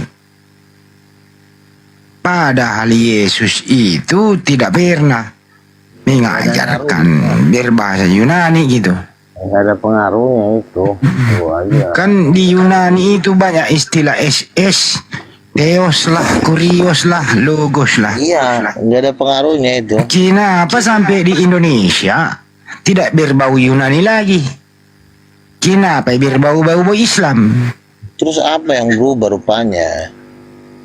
Kenapa Gimana itu Theos? Kenapa itu Theos diterjemahkan menjadi Allah? Kenapa enggak dewa aja gitu? Biar jelas Theos gitu. jadi Allah. Kenapa bisa berubah-berubah? Pusing awak ini, cepas. Pusing Tapi awak. kan intinya kan Yesus bangkit dari antara orang mati. Nah, itu kan ini lompat lagi kan di sana. Bang Edi, moderator, saya izin makan dulu ya. Mau bahasa Cage, mau bahasa Hongkong, intinya kan Yesus bangkit dari kematian kan? Nggak ada yang berubah Langsung kan? main bangkitkan anak orang aja. Loh, intinya itu kuasanya, bukan masalah namanya. Dia bisa bangkit dari kematian kan, ya udah berarti dia Tuhan. Berarti Tuhanmu pernah mati? Iya. Buset, Tuhan pernah mati Kepas. Mati. Aduh, gak benar kau Kepas, Tuhanmu pernah mati. Siapa yang bunuh Tuhan? Ya intinya dia udah bangkit. Tapi siapa yang bunuh Tuhan? Yang bunuh Tuhan tentara Roma. Wah, hebat, tentara Roma bisa membunuh Tuhan ya. Ya pas Yesus bangkit, tentara Romanya meninggal lagi, terjun ke jurang maut, bunuh diri. Yang menciptakan tentara Romawi siapa kak? Yesus. Yang membunuh Yesus siapa? Tentara Roma. Jadi ciptaan membunuh pencipta. Ya, tapi kan bangkit lagi. Buset dah. Pusing Kan kepala awak. bangkit. Gimana sih? Ustaz Alif, lanjut dulu Ustaz Alif. Itu orang dia Ustaz, bangkit. aku pusing kepala baby ini. Apa aja yang pusing? Gak ada yang pusing di situ. Ayo, Tata maju dulu kau ke depan biar ku gulung dulu. Pusing kepala awak ini, kenapa begini Kipas? Ada Tuhan dibunuh oleh. Kasih Ustaz Tata dulu tuh, dari tadi belum speak up.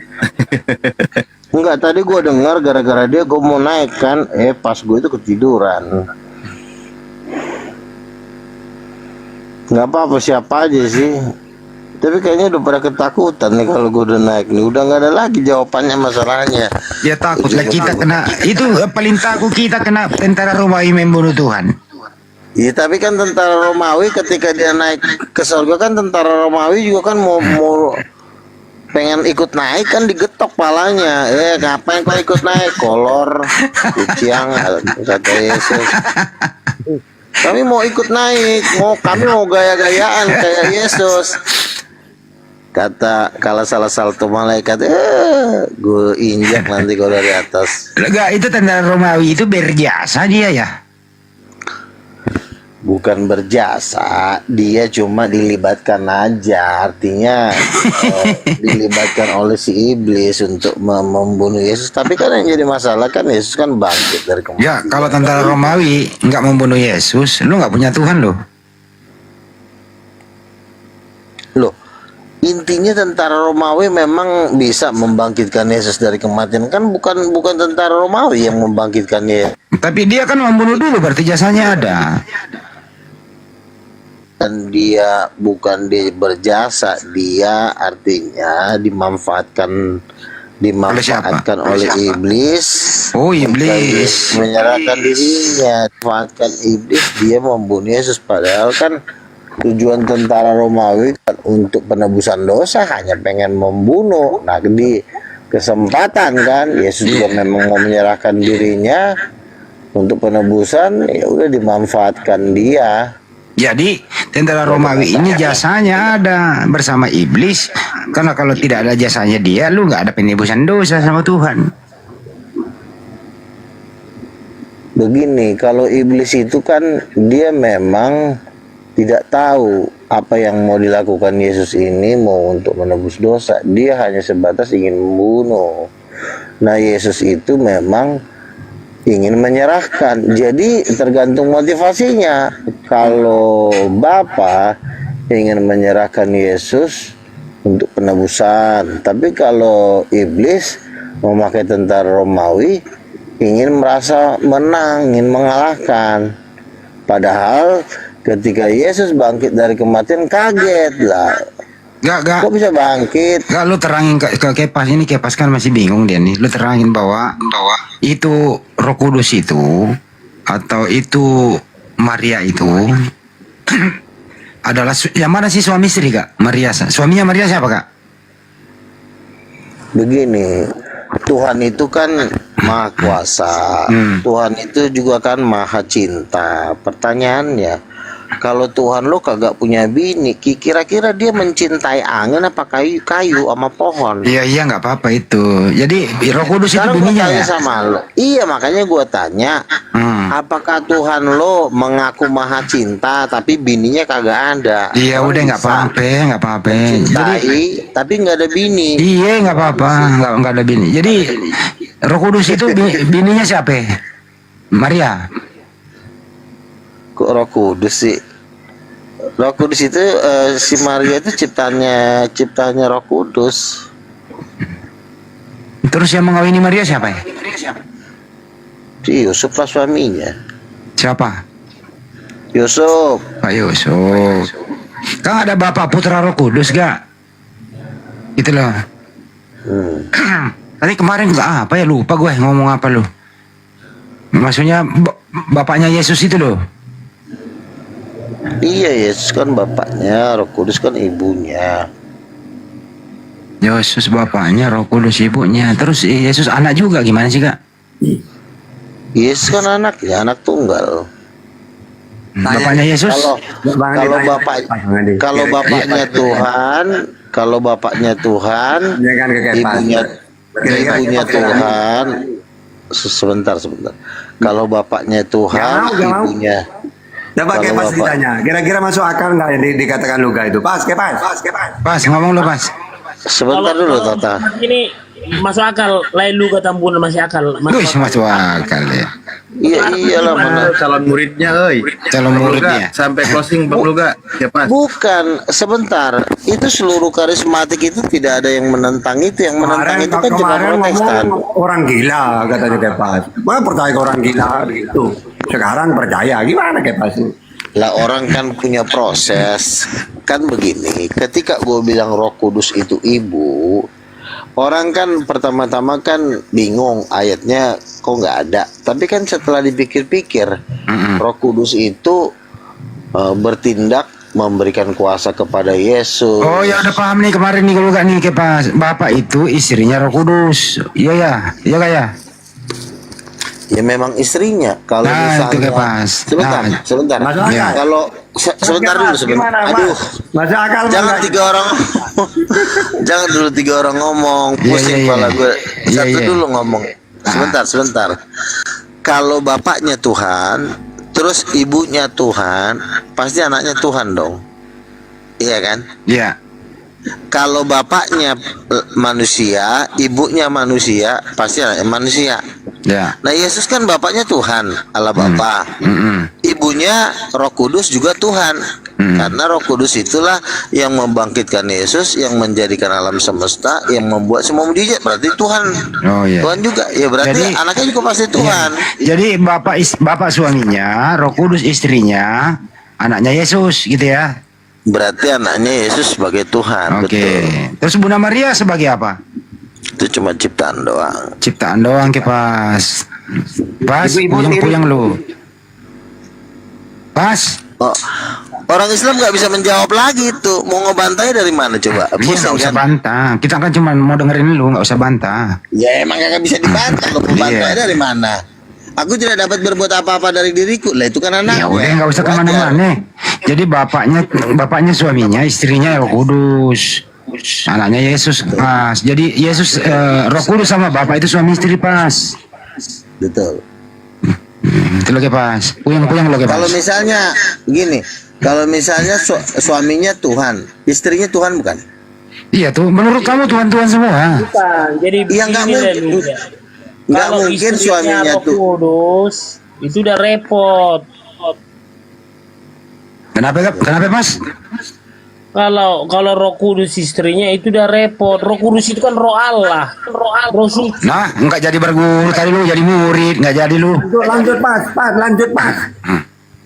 Gini Enggak, ya. di sini boleh keliru sini sedikit. Mulai berani dia, mulai menentang. Bukan, Coba. Yesus. Bukan. Coba lo bantah. Karena Islam Ini nggak bisa bantah itu. Cuma kayak gitu doang, Iya. Islam baru nggak bisa bantah. Silakan lo Kalau bantah. mereka pemikiran mereka biologis Leluga, tapi gini kita juga jangan, karena Roh Kudus itu Roh Allah, Roh suci. Tidak ada yang bisa tidak ada yang menentang bahwa Yesus itu Roh Kudus itu Roh Allah terus. Nah, Roh Allah ini siapanya Yesus? Kan gitu tadi kan kenapa Yesus lahir kan dia Tuhan, berarti orang tuanya Tuhan kan gitu. Iya. Nah, berarti kan ada persilangan antara ibu dan bapak dalam untuk melahirkan Yesus ini. Iya kan Yang gue udah dimana- bilang Roh Kudus itu kan ibunya. Terus lo bilang Roh Kudus itu rohnya Yesus. Ya itu kan sama aja. Yang namanya mana? Anak itu kan berasal dari ibunya. Sel sperma sama sel telur. Lo gimana sih? Otak lo ada di mana sih?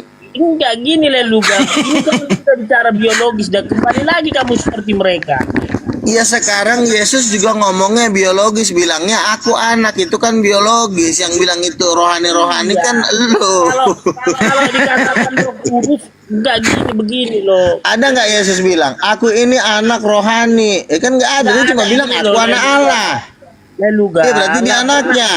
40 tahun saya gereja nggak pernah dibilang Roh Kudus itu istri dari Ya Allah. karena lo ada di AKBP. Kalau lo ada di karismatik, ini udah pelajarannya memang gereja karismatik. Saya gini ya, gereja di GBI 3 tahun, di Tiberia Ya. 4 tahun, di Katolik 3 tahun. Bahkan Iya. saya jalan ke pesantren. Tukang masuk bersih-bersih. pesantren. Ya tapi lo kan Jangan berantem, Ali. Lo cuma ketemu pendeta kan, nggak pernah ketemu nabi kan. Nah inilah. Iya pas ini lu lawan Nabi kak, dek pas. Maksudnya siapa Nabi? Iya tuh lu kak itu Nabi mu. Nabi apa? Jelasin kak. Nggak nyampe otaknya ke situ. Nggak nyampe di sini pas ini kak, nggak nyampe Nggak dia. perlu bunuh diri aja lah, capek gua ngajarin lo. Lu di mana tinggal lu gak? Lu ngaku Nabi jadi bingung gua. Kagak percaya lu ya. Ketinggian pelajaran Nabi sama dia udah. Dia tuh cocoknya belajar sekolah minggu, tinggian masalahnya. Oke langsung ke Muslim aja dulu. Enggak dulu kak ini lu ajarin jangan ke gua. Ini dulu lu ajarin nggak? Kalau lu arahin gua ke dia, berarti lu udah kalah gua anggap. Iya, kalah gua. Kalah Muslim ya. Iya. Kalah nggak bisa. Iya, nggak bisa ngelawan Begini. keluarga Tuhan, nggak bisa. Kalau Sebentar dulu. Sebelum Aku yang gua jawab, ke aku yang Kepas jawab. begini. Iya. Karena lu selalu ngarahkan gua ke Kepas, berarti lu gua anggap nggak bisa mampu lagi ngelawan gua. Iya, nggak mampu. Sekarang Udah. begini. Nggak mampu. Lu diam dulu. Jangan lu potong-potong omongan gua dulu. Jadi gini. Kalau misalnya gue bilang Yesus ibunya, satu orang Muslim mau bantah pakai apa? Nggak ada. Enggak bantah. Karena lo diam dulu, lo takut amat sih.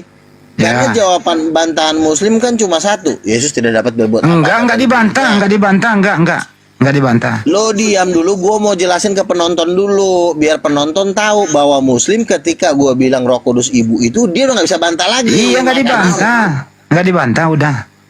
Nah, berarti udah gua nggak kalah kan? Dia kalah. Iya, sebentar. Makanya setelah gua dapatkan formula ini, makanya Roh Kudus ngomong sama gua. Seperti ini. Kamu itu sudah mengalahkan Muslim. Tolong kamu sekarang perbaikin yang oneness dan Tritunggal. Nah, ya betul.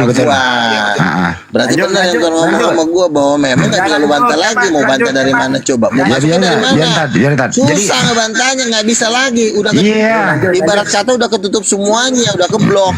Ya sekarang kita kalah. Sekarang ini Kepas nih mau berguru sama Nabi nih. Lu lagi Pas. Kita Muslim kalah sama lu gak? Ini orang gila ini dari mana bisa kok bisa? Kok orang gila? Nah begini ya. Sebentar begini, itu kan lari kan kata. Nggak, kena dia kena report dia. Nah, begini. Kenapa Tuhan menyuruh gua selama ini berdebat dengan Muslim? Satu jawabannya, karena Tuhan tahu bahwa orang Muslim itu masih ada harapan untuk mengenal Tuhan. Nah pertanyaannya, kenapa Tuhan tidak menyuruh gua menghabiskan waktu berdebat dengan orang Kristen? Satu, karena sebagian ya, nggak semuanya. Sebagian orang Kristen itu di mata Tuhan itu udah sampah. Kenapa sampah? Pertama, mereka itu sudah mengenal Yesus sebagai Tuhan, tapi masih melakukan adat istiadat. Sekarang gue tanya sama lo Kepas, lo masih ngelakuin adat istiadat nggak? Lo kan orang Batak, coba lo jawab. Iya. Masih nggak? Tuh kan masih melakukan adat istiadat kan? Makanya di mata Tuhan ini sampah. Nah adat istiadat itulah yang menghalangi dia untuk mengenal Tuhan. Nah ketika dia diajarin, dia nggak mau bertobat. Adat istiadat itu penyembahan berhala. Lo mau bertobat nggak? Biar ngomonglah lanjut.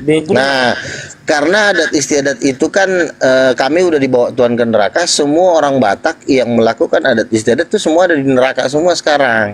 Nah makanya Tuhan itu menyuruh gua menyampaikan dosa-dosanya orang Kristen. Dosa-dosanya orang Kristen itu bukan menyangkal sebagai Tuhan, tapi menyembah Beelzebul melalui adat istiadat. Nah si Kepas ini masih terlibat dengan adat, berarti dia masih menyembah si Beelzebul. Makanya ketika gua ajarkan dia tentang Roh Kudus adalah ibu, pasti dia menolak kan? Ya karena kenapa? Karena adat istiadat itu masih mengikat, yaitu setan-setan itu. Silakan lu bantah. Pas, lu kenapa menyembah Beelzebul lu? Pas. Apanya pertentangan adat istiadat dengan agama? Jadi adat istiadat itu adalah, makanya kan kalau di orang Batak itu kan ada godang. Nah ketika ada dilakukan godang dalam satu pesta-pesta pernikahan, itu setan-setan datang semuanya. Aduh. Oh iya, karena setan-setan itu bersembunyi di dalam balik adat istiadat. Makanya ketika pesta-pesta adat kan banyak yang kesurupan kan. Oh datang namburungnya katanya. Itu kan mana tuh? Itu yang dicampur dengan bahasa rohani. Tapi kalau aslinya kan bukan seperti itu kan. Opung mula jadi nabolon romaho datang ngaro be sahalan dia puta. Oh, udah gawat dia.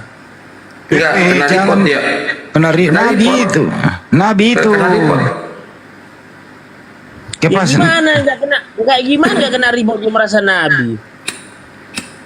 Dia itu jadi bapak itu istrinya Roh Kudus. Aku gini loh Bang Hendy, aku ada banyak aku jumpain orang-orang kayak gini di Aku merasa di media. lega melihat peristiwa ini. Enggak, gini Ada loh, laporannya, Bang dia kena report. Ada laporannya Bang di sini. Hendy, Kena report. aku gereja di Tiberias dilarang makan babi sama daging babi pakai darah. Itu aku sampai nggak makan daging babi sama makan darah. Memang orang kayak si Luga ini banyak kayak gini.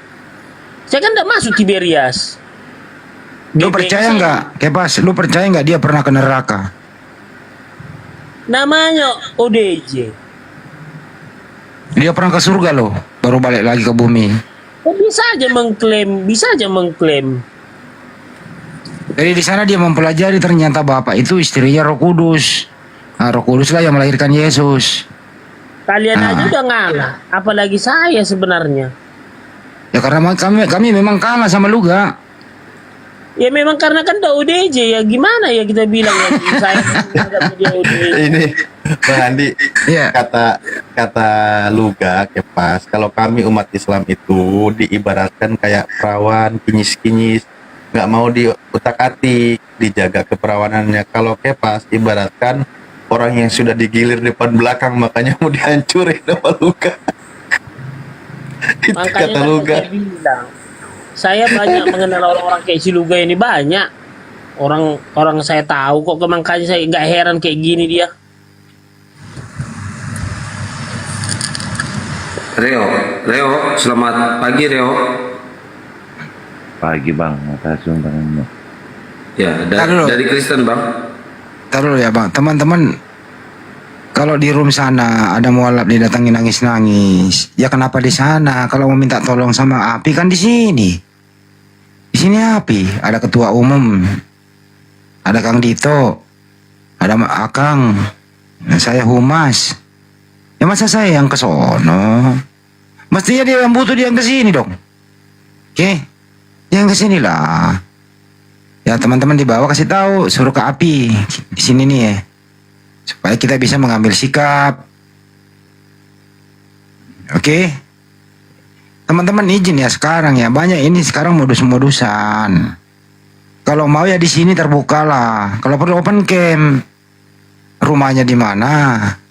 Ya, kita samperin lah. Insya Allah seluruh Indonesia ya. Dalam waktu 5 menit rumahmu akan ketahuan. Kita bisa bantu kok. Oke. Jadi tolong ke sana bawa segini aja. Lanjut. Sebelum lanjut diskusi, boleh izin bikin pengumuman dulu atau menyampaikan informasi penting di bulan depan ya? Silakan. Iya. Mumpung ada 1.300 mata memandang. Terima kasih yang masih setia menyimak perdiskusian ini. Ambil hikmah, ilmu dan manfaatnya yang kita sampaikan, buang yang buruknya. Dan ada kabar yang sangat gembira dari kami, dari Yayasan Apologet Islam Indonesia. Di bulan depan, yaitu bulan September tepatnya, adalah tepat 1 tahunnya berdiri Yayasan Apologet Islam Indonesia. Dan akan diadakan acara family gathering bersama Yayasan Apologet Islam Indonesia atau API dalam rangka milad 1 tahunnya Yayasan Apologet Islam Indonesia, di mana acara itu akan dihadiri oleh para punggawa kami, oleh para panglima kami dari Bang Zuma, Bang Handi, dan semua Ustadz Tahta, Hai Kores, Tagian Santang, pokoknya semua yang ada di internal API, mereka orang-orang hebat ya, akan hadir semua. Dan bagi yang ingin atau yang mau hadir atau tentunya sangat tertarik untuk hadir di acara silaturahim API ini dalam milad 1 tahun, boleh bergabung bersama kami ya. Kita membuka penjualan tiket bagi yang ingin bergabung, ingin hadir di acara, yaitu acara di Sariater Lembang, itu tepatnya di tanggal 16 September 2024. Dan yang yang ingin hadir dan ingin mendaftar, silakan hubungi nomor Ahikores atau Perah Istar, yaitu di nomor telepon, mohon dicatat 0813, habis itu 3753, terus 4473 ya. Habis, ingat sekali lagi 0813 terus 3753 dan 4473. Itu nomor teleponnya. Dan bagi yang ingin turut mendukung suksesnya acara ini, yayasan yang akan digelar nanti, sebagai bahan evaluasi kami juga dari yayasan, dan bagaimana langkah kemajuannya, langkah konkretnya kemajuan API ke depannya ya, semoga tetap berjalan dan berjaya. Silakan yang ingin turut berkontribusi, mendukung, menyisihkan hartanya, menyumbangkan hartanya, alus sodakoh, para agnia, boleh kirim ke rekening Yayasan Makassar Mualaf Center Indonesia, Bank BTN, nomor rekeningnya mohon dicatat, kosongnya 4 kali, 4013, 03 kali, 17173. Oke, sekali lagi, kosongnya 4 kali, 4013, 03 kali, 17173. Di sana akan bertemu dengan para guru kita, insya Allah. Ya, kita saling doakan dan mendengarkan langsung tausiah dari para guru kita, dari Bang Zuma langsung menyampaikan, memaparkan materinya. Investasi ini sangat mahal harganya. Ilmunya maksudnya akan didapat langsung materinya. Dan bagi yang turut hadir bergabung, nanti akan mendapatkan beberapa keuntungan, di antaranya tentu tiket masuk gratis, dan mendapatkan kaos dari Apologet Islam Indonesia, ada buku yang isinya materi keilmuan tentang Filistin, dan juga makan satu kali ya, dan berenang, air panas, berendam, pokoknya bebas di situ karena di situ sangat sejuk, dan mandi air hangat, dan berfoto bareng bersama Bang Handi dan para guru yang lain, dan juga melihat atraksi Ahikores ketika melihat melawan Tritung seperti apa mencak-mencaknya. Nanti di situ dia praktekkan selama 3 jam, boleh disaksikan. Oke, terima kasih host atas waktunya. Itu yang kami sampaikan. Kembali ke pembahasan. Loh, bangkit kembali. Nah, itu ada nama Luga Tambunan. Ya, siap. Kepas. Ya, Nabi lu datang lagi pas. Itu udah dicatat belum nomor rekeningnya Kepas? Udah. Ini udah di typing. Gampang lah nanti tuh. Oh, oke. Tuh pas. Jadi Luga itu sudah pernah kena surga, ke neraka. Jadi dia tahu semua. Jadi dipermasikan bahwa bapak itu istrinya Roh Kudus, anaknya ya Tuhan Yesus. Gitu loh pas. Lu harus berguru sama Nabi Luga pas. Sah aja, seseorang itu sah saja menghayal. Sama teman saya kan saya bilang, ketika kita mau dapat proyek, sah saja kita mendapat uang dari main kontraktor. Tapi ya menghayal boleh, tapi kan kita harus ada modal dasar kita 50%. Iya, tapi lu jangan nyembah Lucifer kali melalui adat istiadat, kolor, dosa legator. Gimana saya udah tahu Luga gimana bentar Luga tadi lu dijelek-jelekin loh sama si Kepas loh, nabi palsu dasar, ada aja yang kayak gitu. Ya kan gue udah bilang ada orang Batak, apalagi dia masih melakukan adat istiadat, itu penyembahan berhala. Makanya kan banyak kegiatan adat istiadat itu kesurupan. Ada ilmu kebal. Kenapa bisa kesurupan dan ada ilmu kebal? Karena ada setan-setan masuk. Jadi makanya si Kepas ini kalau mati ini masuk neraka karena dia masih terlibat adat istiadat. Masih pakai ulos gak lo? Ya pakai lah. Nah, berarti sama udah. Tinggal neraka aja lo. Kenapa diam? Tadi ngejelek-jelekin si Luga, nabi dasar nabi palsu. Karena berani lah dia. Orang Islam aja begini loh, orang Islam aja gua kalahkan berdebat, apalagi anak kucing ini. Gimana sih lo? Gua aja kalah habis ditingking sama Luga itu. Belum bunyi trompet sangka kalahnya lo. Kamu kan udah ODJ kamu ini, wajar lah. ODJ gimana? Yang melakukan adat istiadat penyembahan kepada roh-roh jahat leluhur lu salahin gua, gimana sih lo, botak? Luga. Botak. Gua tahu. Iya, tahu dia. Dengar dulu Luga, ya, biar kau tahu ya, saya ikut gereja Tiberias dilarang pakai adat. Saya udah ngikuti seperti yang kau ini. Oh sudah. 19 tahun saya di Tiberias, 3 tahun saya di Yuki Simpang Raya di Medan. Oke, oh bagus dong berarti. Dengar dulu, pendetanya Sauma Nurung. Biar kamu tahu, kamu kirain saya nggak ngikutin semua. Oke. Oh berarti dia udah bagus ini. Berarti cuma satu yang kurang. Bagus. Aku udah banyak yang kayak kau ini udah banyak yang keliru ku kenal. Oke. Berarti lo sekarang bergereja di mana? Oh, si Luga keliru. Enggak. Sebentar dulu. Katanya dia pernah di Tiberias. Sekarang masih di Tiberias gak? Ya enggak lah, ngapain? Di mana lo sekarang? BP. Oh, udah kembali lagi dia ke adat istiadat leluhur. Di sana di Tiberias gak bisa Berarti lo makan masuk daging neraka. pakai darah. Nah, Coba tanya makanya gak, dia baptis, gak coba tanya baptis percik apa selam? lo baptis percik apa selam? Selam. Oh, jadi gini. Di mana? Pasti di Tiberias kan? Di GBI saya. Oke, di GBI dia udah pernah. Saya.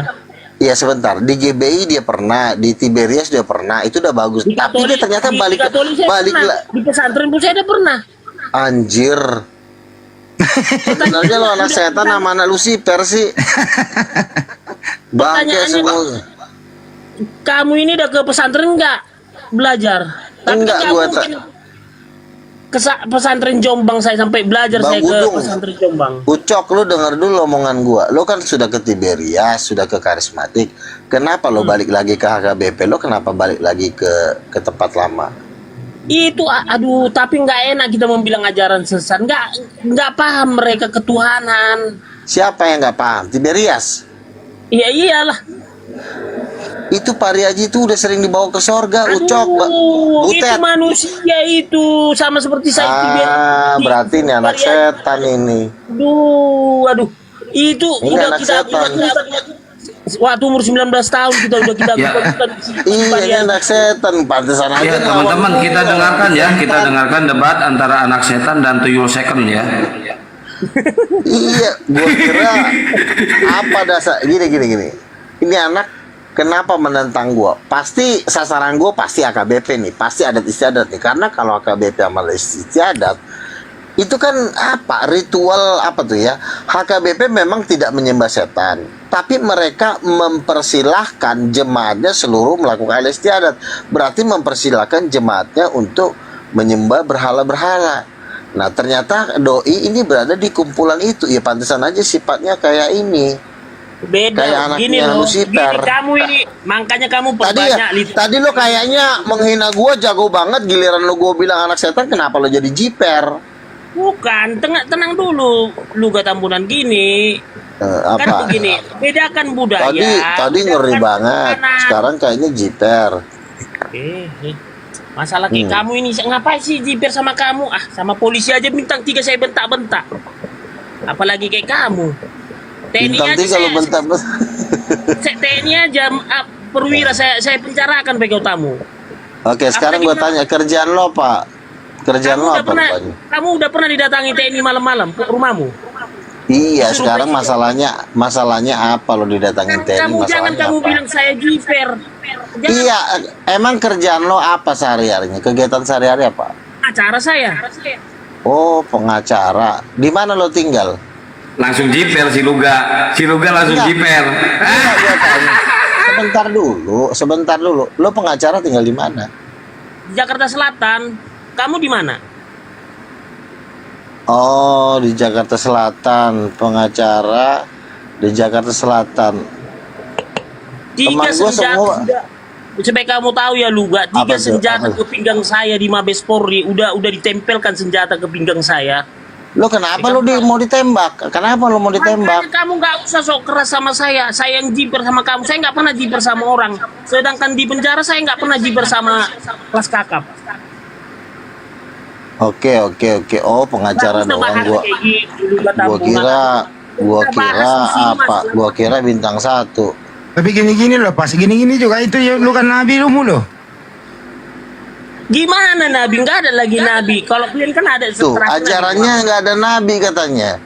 Siapalah yang ngajarin anak ini bilang nabi udah nggak ada? Itu kan ajaran gereja lu. Gua kan bukan gereja lu, Dodong. Masuk saya, kamu katanya Itu kan di HKBP di HKBP memang tidak ada lagi nabi. Itu kan gereja HKBP. Gua kan gereja karismatik. Di karismatik nabi masih ada. Kenapa lo maksain ajaran gereja lo sama gua? Nabi apa? Ya nabinya Tuhan lah. Siapa nabi? Gua. Sejak kapan kamu diutus Tuhan? Tuhan Yesus pernah mendatangin gua, dia berikan kuasa sama gua, pernah gua tengking dukun banyak. Dukun-dukun di Tanah Batak sudah gua hajar. Pernah nggak lo fight sama dukun jarak 1 meter? Pernah nggak? Jangankan saya Pernah nggak gua tanya? Aduh, lu pengacara bukan pendeta lu, Dodong. jangankan itu, dengar dulu lu Gatambunan. Kau sok keras kau karena di Komali ini kau. Kalau jumpa kau Jakarta kau, udah ku bilang samamu ya. Siapa? Apa sih? TNI pala lu.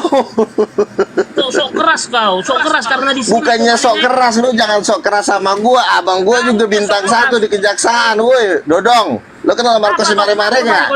Sekarang gua tanya, lu kenal Marco Simare-Mare nggak? Nggak kenal Jaksa aku sama bintang dia, 1. dia yang kenal sama. Lu juga kagak terkenal, kecuali lu Oto Hasibuan boleh lah. Ini Kau sok hebat kau. so apa? Iya lu emang apa sih? Orang lu kagak ngerti Alkitab, pendeta bukan, pengacara tuh omongannya hukum, bukan firman Tuhan. Kau sok-sokan, nanti ditangkap lu. Masih pakai ulus nggak? Nggak, gue tanya lu masih pakai ulus nggak? Nggak terimanya aku kau mengaku nabi gitu loh. Loh, mengaku nabi di ajaran gereja karismatik memang nabi masih ada kok. Pendeta Niko mengakuin nabi masih ada. Pendeta-pendeta karismatik. Ya nabi dari Tuhan lah. Aduh, di mana tertulis di Alkitab? Efesus 4 ayat 11 bahwa Tuhan mau untuk memperlengkapi gereja, kata Rasul Paulus, ada sebagai nabi, guru, penginjil, gembala, itu ada 5 jawatan dan itu memang ajaran dasar di gereja GBI. Ya udahlah, salah kau menafsirkan kalimat. Ya udah, kalau di gereja lo nggak ada nabi itu di gereja lo. Gue kan bukan gereja lo. Dodong, susah lo diatur. Ngapain kau atur aku? Iya, makanya gereja lo aja lo urus. Kalau di gereja lo nggak ada nabi, ya itu buat gereja lo. Jangan, karena gue nggak bergereja di gereja lo kan. Gue kan bergereja di GBI, di karismatik. Nah, kalau di karismatik itu nabi masih ada, ngerti? Itu urusanmu, nggak kami akui kau nabi. Kami akui. Ya udah, siapa juga yang maksa lo, orang lo gereja bukan gereja karismatik ya. Kalau bukan gereja karismatik memang nggak ada nabi di gereja di HKBP. Pas lu nggak Di Katolik percaya nggak ya? ada nabi. Pernah beberapa hari yang lalu gas dengerin tuh, pas itu ada nih kayak lu nih, lu gak ngambil trompetnya dia tingking langsung pingsan lu, hati-hati lu gak pas. Kan udah saya bilang ini nggak ada kuasanya ini. Hansip aja masih lebih besar kuasa Hansip, masih bisa dia jaga malam. Ini nggak jelas ini. Belum pernah di-thinking lo. Silakan, apa kekuatan di gua dia, nggak ada. Aku hanya Allah Bapa, Putra dan Roh Kudus. Hati-hati loh, lagi bernapas dia kalau dia bunyikan pas dia bunyikan trompetnya bahaya loh. Enggak gini loh, yang dia mengaku nabi aja. Selain itu nggak ada aku bertentangan pertama awal sama juga. Yang merasa nabi aku nggak, ini anak kok errornya kok nggak tanggung gitu. Udah lama dia ngaku nabi itu, Mas. Ya sah aja kan, dari saya bilang Bang Hendy sah aja. Kan orang yang mengaku dia anak raja sah aja. Ya kalau kan saya bilang nggak masalah, masalahnya dipasahkan dia. Iya, masalahnya lo tidak ada mujizat untuk membantah kenabian gua. Mujizat lo apa? Lo pernah ke neraka nggak? Ke sorga pernah nggak? Enggak. Pernah mencelikan mata orang buta nggak? Enggak. Pernah doain orang sakit sembuh nggak? Enggak. Kalau gua udah. Ke neraka ada pernah. Tangna lo apa? Apa mujizat lo? Yesus sudah pernah datang ke mimpi saya, mimpi ya. Mimpi. Oke, berapa kali? Tahun berapa? Sebelum Tahun berapa? Belum umur 17 tahun sebelum saya masuk gereja Tiberias. Lama amat sih. Yang terbaru apa? Pernah nggak lo mengalahkan tukang santet? Nggak boleh datang, nggak boleh balik. Emangnya mau bilang kot. Nah kalau gue sering. Nah, berarti lo nggak ngeri lo. Bukan. Iya, mujizat lo apa? Apa mujizat lo? Lo bisa ngusir setan nggak dalam nama Yesus? Udah pernah saya di Batam ngusir setan. Berapa kali? Sekali orang kesurupan. Jangan cuma sekali dong. Terus atas nama siapa lo ngusir setan? Tuhan Yesus. Ya harus Jadi sering. gini loh Ya, Luka, kalau apa? aku udah bilang udah di Tiberias, GBI, Ya kenapa lu balik lagi? Kenapa lu balik lagi ke AKBP? Lu udah berada di gereja yang benar, lu balik lagi. Kenapa? Itu salah lu. kok jadi saya yang salah? Loh, sekarang lu berada di gereja yang tidak ada urapan Roh Kudus. Makanya cara berpikir lu nggak nyambung sama gua. Lu bilang nggak ada nabi, padahal nabi masih ada. Aku bilang si Pariaji, aku di Medan, si Manurung pendetaku, sampai gini dia nggak bisa membedakan mana budaya, mana agama di situ Luga. Lu pernah ngecek ke neraka nggak? Oh kalau itu belum pernah. Kalau kami udah orang-orang Batak disiksa gara-gara ulos, dibakar, disiksa, dipecahin palanya. Mau? Enggak tahu lah atau gitu. Ya udah, makanya kalau lu belum sampai ke situ lu jangan banyak ngomong dulu. Enggak problem, iya enggak apa-apa. Iya. Itu pernah enggak apa-apa. Kalau ini Iya, makanya begini, ketika gua ngaku nabi, lu jangan lu jangan menghina dulu, santai aja. Lu tanya, "Kenapa nabi?" Karena udah ribuan pendeta gua lawan, nggak ada juga bantahannya yang benar. Satu pun sampai hari ini nggak ada yang kuat masalah nabi. Kan gua udah bilang, loh kalau kita ingin membantah nabi harus pakai mujizat, nggak bisa cuma modal congor doang. Gini loh Luga, kamu Tiberias di mana kamu? Ya itu semua orang Tiberias, teman-teman gua semua itu. Iya, cabangnya di mana? Luga, Tambunan. Ya banyak, di Balai Sarbini ada teman gua, di Bekasi juga ada teman gua. Oh di mana lagi? Horas, assalamualaikum. Udahlah, suruh diam aja, udah dah. Lo diam dulu deh, ngerecokin aja lo di sini lo. Oke silakan. Lai Tambunan. Silakan. Lai orang Batak enggak? Iya, saya orang Udah Batak. tambunan dia, pasti orang Batak itu Lejunta. Iya, kenapa lah gitu sama orang Batak? Maksudnya kenapa? Saya hilang baik-baik Ya, aja. pakai ulo Lai bilang Oh memang. itu kepalanya. Jadi gini, teman saya Pak Nenggolan dia dibawa ke neraka, ya. Dia dibawa ke neraka. Lalu dilihat di neraka itu ada satu blok pembantaian. Ternyata orang yang melakukan adat istiadat, bukan cuma orang Batak aja. Jadi orang Batak, orang dari segala bangsa yang melakukan adat istiadat itu disiksa. Alasannya karena melakukan adat istiadat. Nah, disiksa, dibantai, pokoknya hancur dah gitu kan. Namanya juga neraka kan, dipotong-potong lehernya segala macam. Nah, Tuhan bilang bahwa adat istiadat itu adalah penyembahan berhala. Karena kan kita kan nggak lihat ketika ada gondang itu siapa yang datang di alam roh. Ternyata yang datang itu adalah setan-setan. Makanya Tuhan menyuruh kami untuk memberitahukan manusia-manusia di bumi ini supaya mereka tuh tidak melakukan lagi adat istiadat nenek moyangnya. Dan jangan memakai ornamen-ornamen seperti ulos. Itu harus dibakar. Itu pesan dari Tuhan. Ulos itu budaya Batak tinggi itu Lai. Iya, yang ngomong nih Tuhan sama kami. Kalau abang nggak percaya terserah abang. Ini kan yang ngomong Ini Tuhan. Islam bukan Kristen. Kristen dia Tapi Tiberias. budaya itu budaya sama apa beda.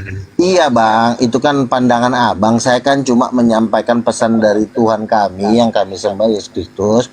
Tuhan bilang, Yesus yang bilang ke kami, ulos itu jangan dipakai, dibakar, dan jangan lagi melakukan adat istiadat. Itu yang ngomong Tuhan. Ya terserah abang mau percaya apa enggak, kita nggak ada maksa. Kita Jadi cuma kau menyampaikan. Lai ini udah keluar dari Batak lah baru gitu. Itu kan pendapat abang. Saya kan lebih mentaati Yesus bang, karena yang menciptakan saya Yesus, tentu saya lebih taatin dia. Saya nggak peduli. Bentar ya.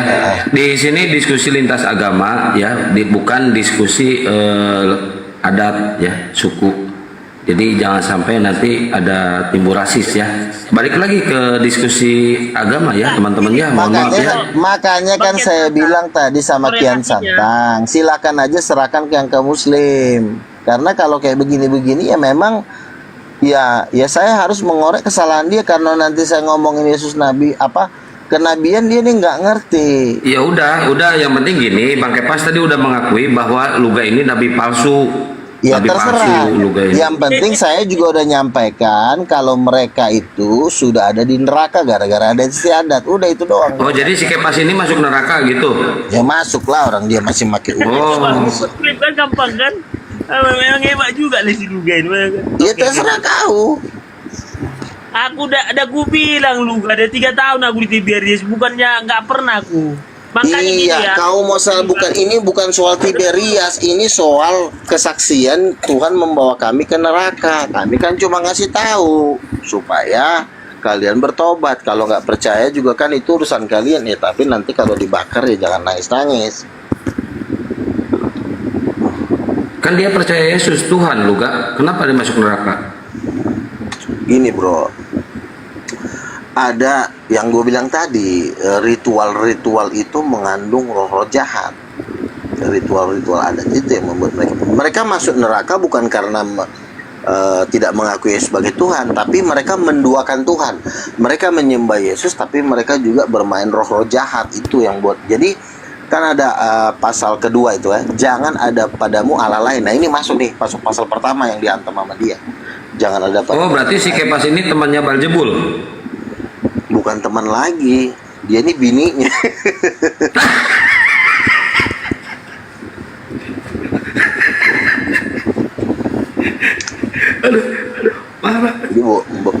Dia bokinnya dia.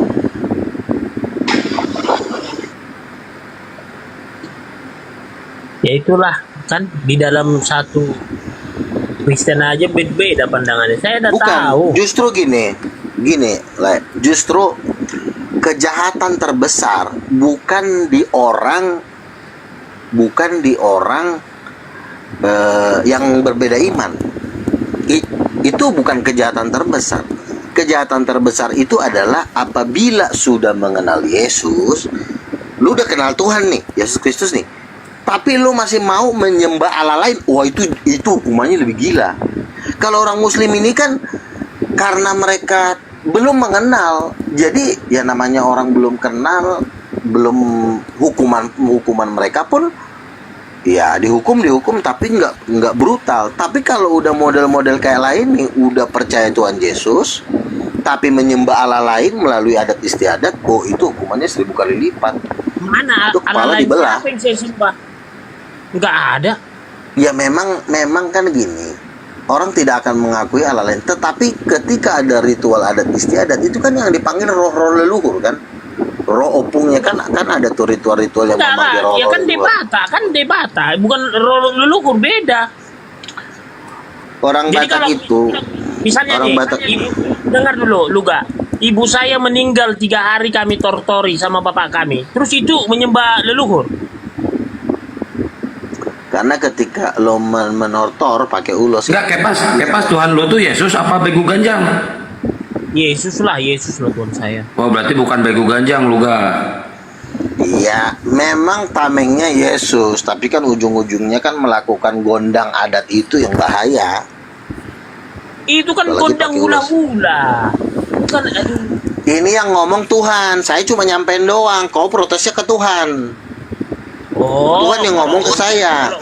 kirainnya tadi ada tertulis, rupanya dari ngomongan kamu yang nggak bisa. Iya, Tuhan Yesus membawa kami ke neraka. Tuhan bilang orang-orang Batak itu melakukan adat istiadat itu akan menuju lautan api. Tuhan Yesus bilang ke kami.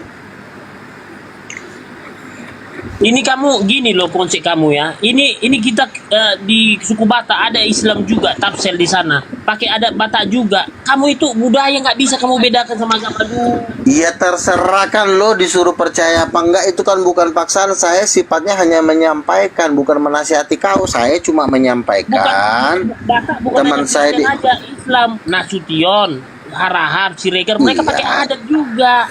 Ya udah, berarti Yesus bilang kalau pakai adat nggak boleh, ya terserah kau lo mau taat. Tapi lu ngebohong lu ngobrol sama Yesus pakai bahasa apa? Batak.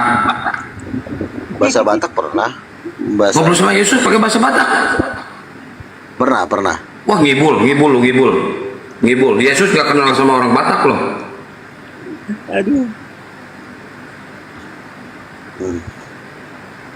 Udahlah, nggak apa-apa lah, yang penting ada yang merasa nabi daripada nggak ada yang merasa nabi, nggak apa-apa lah. Lagian begini, sebenarnya kita ini kan apa ya, tertipu sebenarnya.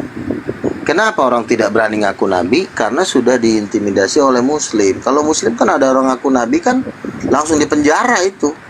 Muhammad Mossadegh siapa. Nah kebetulan memang yang ngaku nabi ini juga memang nggak benar. Nah terus ketika ada orang nabi benar, dianggapnya gue seperti Mossadegh. Nggak bisa karena memang di Alkitab bilang tidak ada istilah nabi terakhir di Alkitab. Ada nggak? Inilah nabi terakhir. Luga. Coba kamu tunjukin mujizat apa kayak yang bisa disaksikan sekarang, coba apa? Biar kayak pas percaya coba. Iya kan saya bilang dibawa ke neraka itu juga mujizat. Apa itu cuma ngaku-ngaku doang kayak gitu. Coba apa saya buktikan sekarang. Mengusir setan dengan mujizat. Udah kalau kau ngomong kita debat Islam Kristen. Ngapain kamu udah ngerti apa tentang Bible, kamu debat dengan kamu? Oke, sekarang saya tanya, yang membangkitkan Yesus dari kematian siapa? Allah Bapa kata Paulus. Salah lagi kan? Ayo pakai dalil, pakai dalil. Udah salah. Ya coba pakai dalil. Gimana lo mau benar jawaban lo aja udah salah. Sekarang pakai dalil, ayo saya pakai dalil ya. Ya, gimana? Sekarang saya tanya. Ini nih kayak pas ya, tahu buktiin, tak ngerti apa-apa dia tuh. Lo kan gue baru nanya, belum gue ngomong dengan ayo kita pakai dalil. Yesus membuat mujizat dengan kuasa apa? Mana? Menurut kamu siapa yang membangkitkan Yesus? Ayo. Yang gue tanyakan lu jawab dulu. Ya makanya Allah Bapa kata apa? Hah? Allah Bapa kata Yesus. Salah. Nah ya pakai dalil aja kita. Ayo. Nah itu aja lo udah salah jawabnya. Terus apa lagi yang mau didebatin? Oke, ya sekarang kita pakai dalil ya. Ayo. Kisah Para Rasul 5:30, Roma 10 ayat 9, 1 Korintus 6:14, 2 Korintus 4:14. Nah sekarang kamu pakai dalil apa? Apa ayat yang lu bilang itu sebenarnya nggak salah? Yang nggak ada usah kayak gitu, langsung dibaca. Ayo. Iya, Allah membangkitkan Yesus kan. Ya terus, menurut kamu siapa yang membangkitkan? Yang jadi benar, yang membangkitkan Yesus itu Allah. Nah terus salahnya lu di mana? Nah kamu langsung pakai dalil. Menurut kamu kan bangkit sendiri dari dulu ngomong. Dari dulu kamu ngomong Yesus itu bangkit sendiri. Mana dalilnya? Makanya lo dengar dulu, jangan ketakutan. Nggak usah pakai, langsung pakai dalil ayo, data ayo. Nah, gini aja udah ketakutan. Takut dia. Kok takut sih? Lu yang takut dong. Orang Kristen, orang Islam malas debat dengan kamu karena kamu udah tahu apa-apa. Ya karena lu kagak bisa kan gue udah bilang dengan kuasa apa Yesus bangkit dari antara orang mati, yang bangkitin siapa coba? Lo bilang Allah kan? Pakai dalil mana? Dalilnya dia bangkit sendiri mana? Iya tenang dulu, lu jangan langsung mencret. Takut amat sih. Takut dia. Yang gue tanya kan sama lo, Yesus bangkit dari antara orang mati dibangkitkan oleh siapa? Lu bilang dibangkitkan oleh Allah Bapa. Nah terus menurut kamu bangkit sendiri mana dalilnya? Lalu lu tunjukin ayatnya. Nah sekarang kamu tunjukin dalilnya mana dia bangkit sendiri? Iya tenang dulu, lu jangan ketakutan dulu. Ini kalau orang yang takut lu kenapa jadi nuduh? Nah sekarang itu coba tunjukkan nih. Tak kasih 5 dalil ya. Tak kasih 5 dalil ya. Ya Kisah Para Rasul 5:30, Roma 9. Gua rasa di sini kan ada Kang Dito. Satu dalil aja udah berani kamu. Si Alif itu udah tahu gua mau hantam lo di mananya, makanya mereka diam baik. Makanya lu diam dulu. Biar hantamnya enak. Pakai data, langsung data. Ya ini semua ada datanya semua. Mana dalilnya dia bangkit sendiri mana? Iya, makanya tenang dulu. Jadi gini. Nah, coba. Ingat ya kalau udah masukin data tak potong ya, tak potong kalau udah pakai data. Makanya debat kusir. Ya coba, ayo. Nah, mana dalilnya? Udah kalah dia, baru ditanya begitu aja udah kalah gimana? Baru minta dalil satu aja gak berani dia. Ada Roma 8 ayat 11. Ya apa kayak gitu tuh. Roma 8 ayat 11. Jangankan Islam, orang Kristen lo udah percaya. Bahkan kamu tuh dianggap gila gitu. Lu jangan lari ke nabi, lu fokus pertanyaan gua yang membangkitkan Yesus dari kematian, lu bilang Allah, lu tunjukin ayatnya Kisah Rasul Roma. Sekarang menurut kamu siapa? Sebenarnya jawaban lu tuh nggak salah. Ya Kenapa udah, jadi sekarang jawaban kamu lo dalil, coba pakai dalil salah? kamu sekarang. Pakai Jawaban dalil. lo salah. Pakai data langsung. Karena pakai data. jawaban lo kurang Langsung lengkap. pakai data. Ayo, pakai data. Iya, Roma 8 ayat 11 yang Nah, coba. membangkitkan Gimana? Yesus itu, Roma 8 ayat 11 yang membangkitkan Yesus itu adalah Allah dan Roh Kudus. Berarti Allah dan Harus istrinya itu. gitu. Iya, Allah dan istrinya gitu. Sebentar dulu. Allah dan Roh Kudus Oke. itu yang Nah, benar. oke, sekarang berarti ada dua yang membangkitkan, Tuhan dan istrinya gitu. Loh, Iya, kan Bang, itu kan memang istrinya. Ya wajar Nah, dong iya, di suami berarti- istri kerjasama. Berarti kerjasama antara suami istri gitu. Betul. Pintar. Nah itu kan ini tambah gila nanti dia itu coba. Itu bukan tambah gila. Roma 8 ayat 11 yang membangkitkan Kamu Yesus nanya, kan Roh coba. Kudus. Pak, kepas, kamu percaya yang membangkitkan Yesus itu Tuhan dan istrinya? Percaya? Yang membangkitkan Yesus itu dirinya sendiri. Suami istri katanya. Hah? Suami istri kata Luga, Yesus, bapak dan istrinya yang membangkitkan. Yesus itu kan Tuhan, nggak perlu Lu jangan minta pertolongan kepada orang yang nggak ngerti Alkitab. Kamu tahu nggak dulu kamu itu saya bilang ke Bang Andi, Luga itu jangan ditantang debat, dah usah. Dia ngaku nabi, kita dukung aja. Nanti musuhnya Kristen sendiri, kita tinggal nonton. Beneran. Makanya sekarang kamu tuh cari lawan Muslim tuh sekarang susah. Susahnya Sekarang apa? begini. Karena kami sekarang tinggal nonton kamu dibully sesama Kristen sendiri. Begini bro, gimana? yang namanya penginjilan itu bukan cuma sama orang yang tidak beriman, sama Islam, Buddha, bukan sama itu. Karena Lucifer pun bermain di gereja. Jadi penginjilan itu bukan cuma sama sesama kepada Muslim, Hindu, Buddha.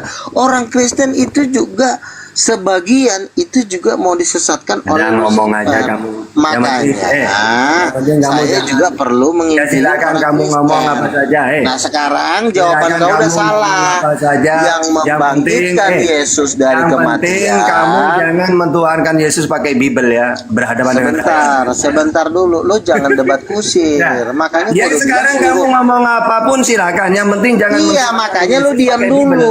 Ya. Lu diam dulu. Ya, jangan dari tadi mentuhankan lu Yesus nggak- pakai Bible, janji dulu. Dari tadi lo Ngomong tidak pernah dulu. kasih kesempatan gue bicara dari tadi. Ngomong Nggak dulu, ada kesempatan. kamu tidak akan mentuhankan Yesus pakai Bible. Takut berhadapan dengan saya nanti kamu. Sebentar dulu. Ya. Kasih ngomong dulu kesempatan. Oke. Ngomong dulu. Bisa nggak gua ngomong 2 menit? Dulu bahwa kamu tidak akan mentuhankan Yesus pakai Bible, gimana? Loh kenapa lo maksa-maksa gua sih? Di berhadapan dengan saya berani kamu.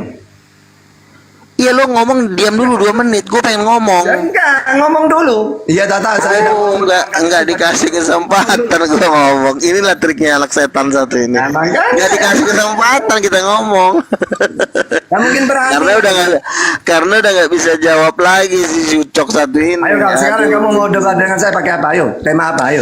Makanya gua jawab dengan kuasa apa Yesus dibangkitkan dari kematian? Pakai kuasa siapa? Langsung kamu pakai dalil. Ayo siapa yang Iya, Roma 8 ayat 11 Yesus dibangkitkan oleh Roh Kudus.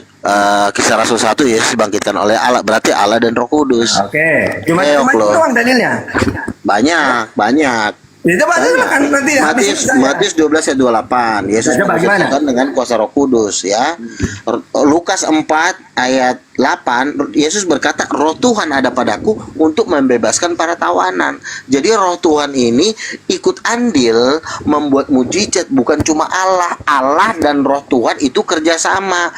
Allah adalah Bapa, Oh, berarti Roh Tuhan Tuhanmu adalah Roh Kudus. Tuhanmu kerjasama untuk menghidupkan Yesus gitu. Nah, Yesus yang ngomong Roh Tuhan ada padaku. Nah, untuk iya, berarti membebaskan kerjasama para tawanan. kan? Iya. Makanya kan gue bilang Roh Sudah Tuhan. berarti ada berapa Tuhannya? Sekarang gue tanya, Roh Tuhan itu Enggak, apa? berarti ada berapa Tuhan kalau kerjasama itu ada? Tiga pribadi. Oh, satu ada Tuhan. 3, Tuhannya ada 3 berarti. Betul, tapi satu keluarga. Oke, berarti Tuhannya Luga ada 3. Keok. Oke. Udah keok. Berarti Tuhannya Yesus dengan Tuhannya Luga beda berarti. Yesus itu ketiganya itu Tuhan, Bapa Tuhan. Oke, berarti Roh ketiganya Kudus juga Tuhan. Berarti Tuhannya Luga ada 3. Oke. Iya betul, 3 tapi satu keluarga, Ya, sudah, bukan 3 beda. Udah kalah, udah. Ingat ya, Udah, keok. berarti Tuhannya Udah. ada 3 ya. Iya. Ya, sekarang Udah, tema keok. kedua apa lagi? Udah keok. Loh, ya keok kamu dong. Apa yang keok? Kalau Tuhannya Yesus kan satu. Kalau Tuhannya Luga 3 gitu ya. Loh, Yesus berkata roh Tuhan ada padaku. Roh Tuhan itu siapa? Iya, Ucok? intinya Tuhannya Yesus Siapa ada roh Tuhan? Terus Tuhannya Luga ada 3. Loh, Yesus yang ngomong bukan gua. Roh Tuhan ada Yesus yang padaku. ngomong Tuhannya Yesus ada satu. Roh Tuhan itu siapanya Yesus? Roh Tuhan. Siapa di mana ada roh Tuhan? Roh Tuhan itu ada di mana? Roh Allah itu ada di mana? Lo buka dulu Lukas 4. Biar pintar kau. Ya coba biar pintar ada di mana pakai dalil. Rohnya Tuhan itu rohnya Allah ada di mana? Tapi nggak nguasain Alkitab gimana? Nah, ya makanya pakai dalil. Jadi rohnya Allah itu ada di mana? Sebentar, saya bacain dulu Lukas 4. Bentar ya. Mau lawan gua debat lagi. Silakan. Kau. Ayo rohnya Allah ada di mana? Ayo. Di surah Abata atau Lender. Lukas 4 ayat 18 ayat 17 18 saya bacakan ya. Kepadanya diberikan kitab Nabi Yesaya. Setelah dibukanya, ia menemukan di sana yang tertulis, Roh Tuhan ada padaku. Oke, terus letaknya sebab roh Allah itu letaknya ada di mana? Bentar dulu. Ia telah mengurapi aku. Nah, sekarang rohnya Allah itu letaknya ada di mana di Yesus itu? Di dalam tubuhnya. Ya, di bagian mana? Ya di dalam namanya roh itu yang tinggal di dalam. Coba kamu sekarang baca Ayub 27 ayat 3 coba. Coba baca. Oh, di dalam hidung gitu. Nah, ya udah, terus ada di tubuhnya yang mana? Berdebat kayak gini mau ngarapin donasi. Katanya pakai data gimana sih? Debatnya kayak gini, tapi mau ngarapin donasi, macam ngasih 2.000. Berarti dalam Ayub itu roh Allah ada di mana? Kalau gua itu donatur gua ada yang mau ngasih 2 triliun, biar lo tahu. Takut lo pakai dalil itu. Masa ngebantah roh Tuhan ada di mana? Roh Tuhan ada di hidung. Sekarang gua tanya, roh Tuhan itu Bapak bukan? Coba gua tanya sama lo. Iya, terus ada di mana? Apa? Bedanya roh Tuhan sama Bapak apa bedanya? Nah, roh nggak bisa kelihatan, tapi tempatnya kan ada tempatnya. Enggak, gua tanya roh Tuhan itu siapa? Roh Tuhan itu nabi bukan? Nggak ada, roh itu goib tidak kelihatan. Roh Tuhan, Yesus kan bilang roh Tuhan. Letaknya di mana sekarang? Roh Tuhan itu. Iya, letaknya ada di hadapan tahta Bapa, ada 7 obor menyala di depan tahta Bapa. Enggak. Roh Allah itu letaknya di mana? Iya, di depan tahta Bapa. Wahyu 4 ayat 5. Pakai dalil. Wahyu 4 ayat 5 buka. Iya, pakai dalil. Oke, sekarang gantian nih, kamu baca. Wahyu 4 ayat 5. Sekarang saya dulu ya. Ayub 27 ya. Roh Allah ada di lubang hidung. Nah, ya gimana? Iya, itu artinya roh Allah Ya sudah, artinya roh Tuhan itu memberikan nafas kehidupan. Iya, coba baca, coba dibaca. Wahyu 4 ayat 5 ya, saya baca. Ayub 27 ayat 3 Sebentar dulu, gue baca dulu. Ih, ini anak debat kusir banget sih, ketakutan banget sih mau dimatiin. Jadi gini. Dan dari tahta itu keluar bunyi guru dan menderu, dan 7 obor menyala-nyala di hadapan tahta. Itulah ke-7 roh Allah di depan tahta Bapa. Sekarang Ayub 7-nya, 27-nya. Roh Tuhan Allah ada dalam lubang hidungku gitu. Nah, ya sudah, sama-sama dalil kan? Iya, nggak masalah juga. Artinya di lubang hidung itu artinya roh Tuhan itu memberikan nafas kehidupan. Berarti Tuhanmu ada di lubang hidung kan? Ini debat apa sih? Loh, gimana sih? Sampai nih. Ngarap. Wong kamu baca sendiri katanya roh Allah itu Tuhan. Iya, lu jangan kayak anak kecil. Katanya mau ngarepin donasi tadi. Kalau roh Allah sudah mau dibuka Tuhan, donasi. ada di lubang hidung. Iya kan tadi kan udah gue baca bahwa roh Allah itu. Salahnya saya di mana? Itu iya, dia bisa menghidupkan orang mati. Lu saya salah apa enggak? Bisa nggak sih muncung lo diam dulu? Gimana sih? Bisa nggak lu diam dulu? Maksudnya lu jangan terlalu cerewet. Nah iya, coba. Kayak perempuan mulut lo, katanya lu mau kasih donasi. Biar orang ngasih donasi sama lu kenceng, lu jangan kayak anak kecil. Iya, ayo cepat baca. Udah masa ada debater kayak begini sih, orang gila. Takut kan? Minta memimpin mayoritas 300 juta Islam begini debaternya. Kalau si Nuga menjelaskan tentang agama Kristen, saya masih sepakat yang karena merasa nabinya dia tadi yang saya nggak sepakat. Kalau ini saya sepakat Pak Ustadz. Kalau yang dibilangnya itu benar. Jadi gini, sebentar dulu. Gimana? Kan gini. Kan yang membangkitkan Yesus dari kematian tadi siapa? Jawabannya adalah Allah dan Roh Tuhan. Allah ini Allah Bapa Tuhan, Tuhan. Roh Tuhan ya atau Roh Kudus itu juga Tuhan. Makanya gue udah bilang Allah Bapa Tuhan, Roh Kudus juga Tuhan. Yesus itu ada berapa Firman. Kan udah dua Tuhan nih. Berarti udah ada dua Tuhan kan? Allah Bapa Tuhan. Kurang satu siapa lagi? Iya berarti Yesus. Berarti Yesus Tuhan. Anaknya. Iya. Ya udah. Ya udah berarti Tuhannya ada tiga. Tapi satu keluarga. Kan bapak anak, bapak mama dan anak. Mas, Tuhannya tiga. Gini ya. Begini, kalau dibilang Tuhannya orang Kristen itu tiga, sebenarnya kita jangan takut. Jangan takut, Bang. Bebas takut. Tetapi kita harus kalau menjelaskan tiga. Sebentar dulu. Ada berani kayak Nabi gitu. Sebentar dulu. Ya, Bang. Sekarang gimana? Percaya kamu kita? Orang lagi ngomong, kamu diam dulu, Tata. Ya, nggak mau lah, ngapain? Saya pengen ngomong juga. Ini manusia ngeyel nih, ilmunya nggak ada lagi sekolor, katanya mau. Nah, kalau harus berani, pas. Siapa mau donasi dulu? Tiga aja nggak berani. Kalau lu nggak berani, memang Tuhannya ada tiga. Iya, tiga bapaknya, ibunya, anaknya. Coba dihitung satu-satu dulu kan. Siapa saja? Ayo satu. Terus. Nah, kedua. Ibunya Roh Kudus, tiga. Terus. Anaknya. Terus kurang satu. Iya, bapaknya satu, ibunya Roh Kudus, anaknya. Kan bapak ibu anak kan. Wah, kurang satu. Masih dua, kurang satu. Bapak satu. Terus. Ibunya Roh Kudus satu, dua. Terus. Anaknya tiga. Wah, kurang satu.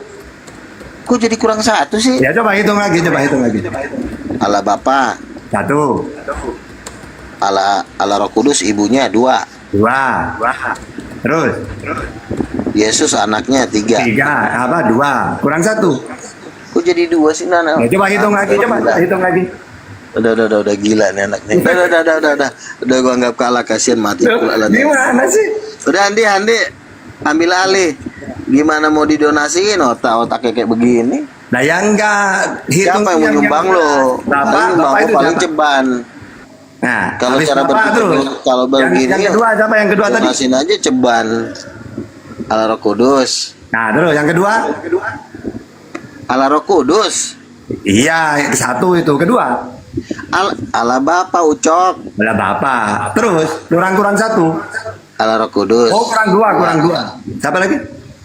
Allah Roh Kudus. Dua. Nah, terus kurang satu. Allah Anak. Tiga. Nah, ibunya ada bisa. Ada itu. Kurang satu berarti.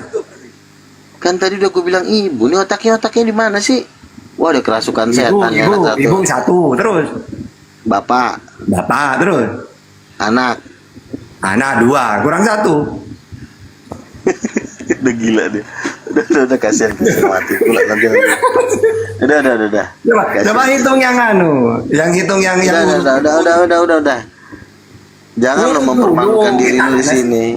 Jangan lo mempermalukan diri. Yang enggak diurut dulu, pakai nomor. Baru Anda pakai nomor ya, lupa coba. Udah. Jangan lu ulang-ulang. Gua udah kusir udah. Jadi teman-teman udah jelas ya. Jelas. Tuhannya ada dua, kurang satu tadi. Yang membangkitkan orang mati itu, yang membangkitkan Yesus itu ada tiga Tuhan. Yang membangkitkan tiga Tuhan. Roh Kudus. Berapa Tuhan yang membangkitkan Yesus? Tadi kan udah gue bilang jangan diulang-ulang. Jangan, kan yang dibangkitkan Yesus. Berarti kan dua yang membangkitkan. Siapa dua itu? Betul. Bapa dan Roh Kudus. Bapa dan Roh Kudus. Berarti cuma dua dong. Katanya tiga Tuhannya.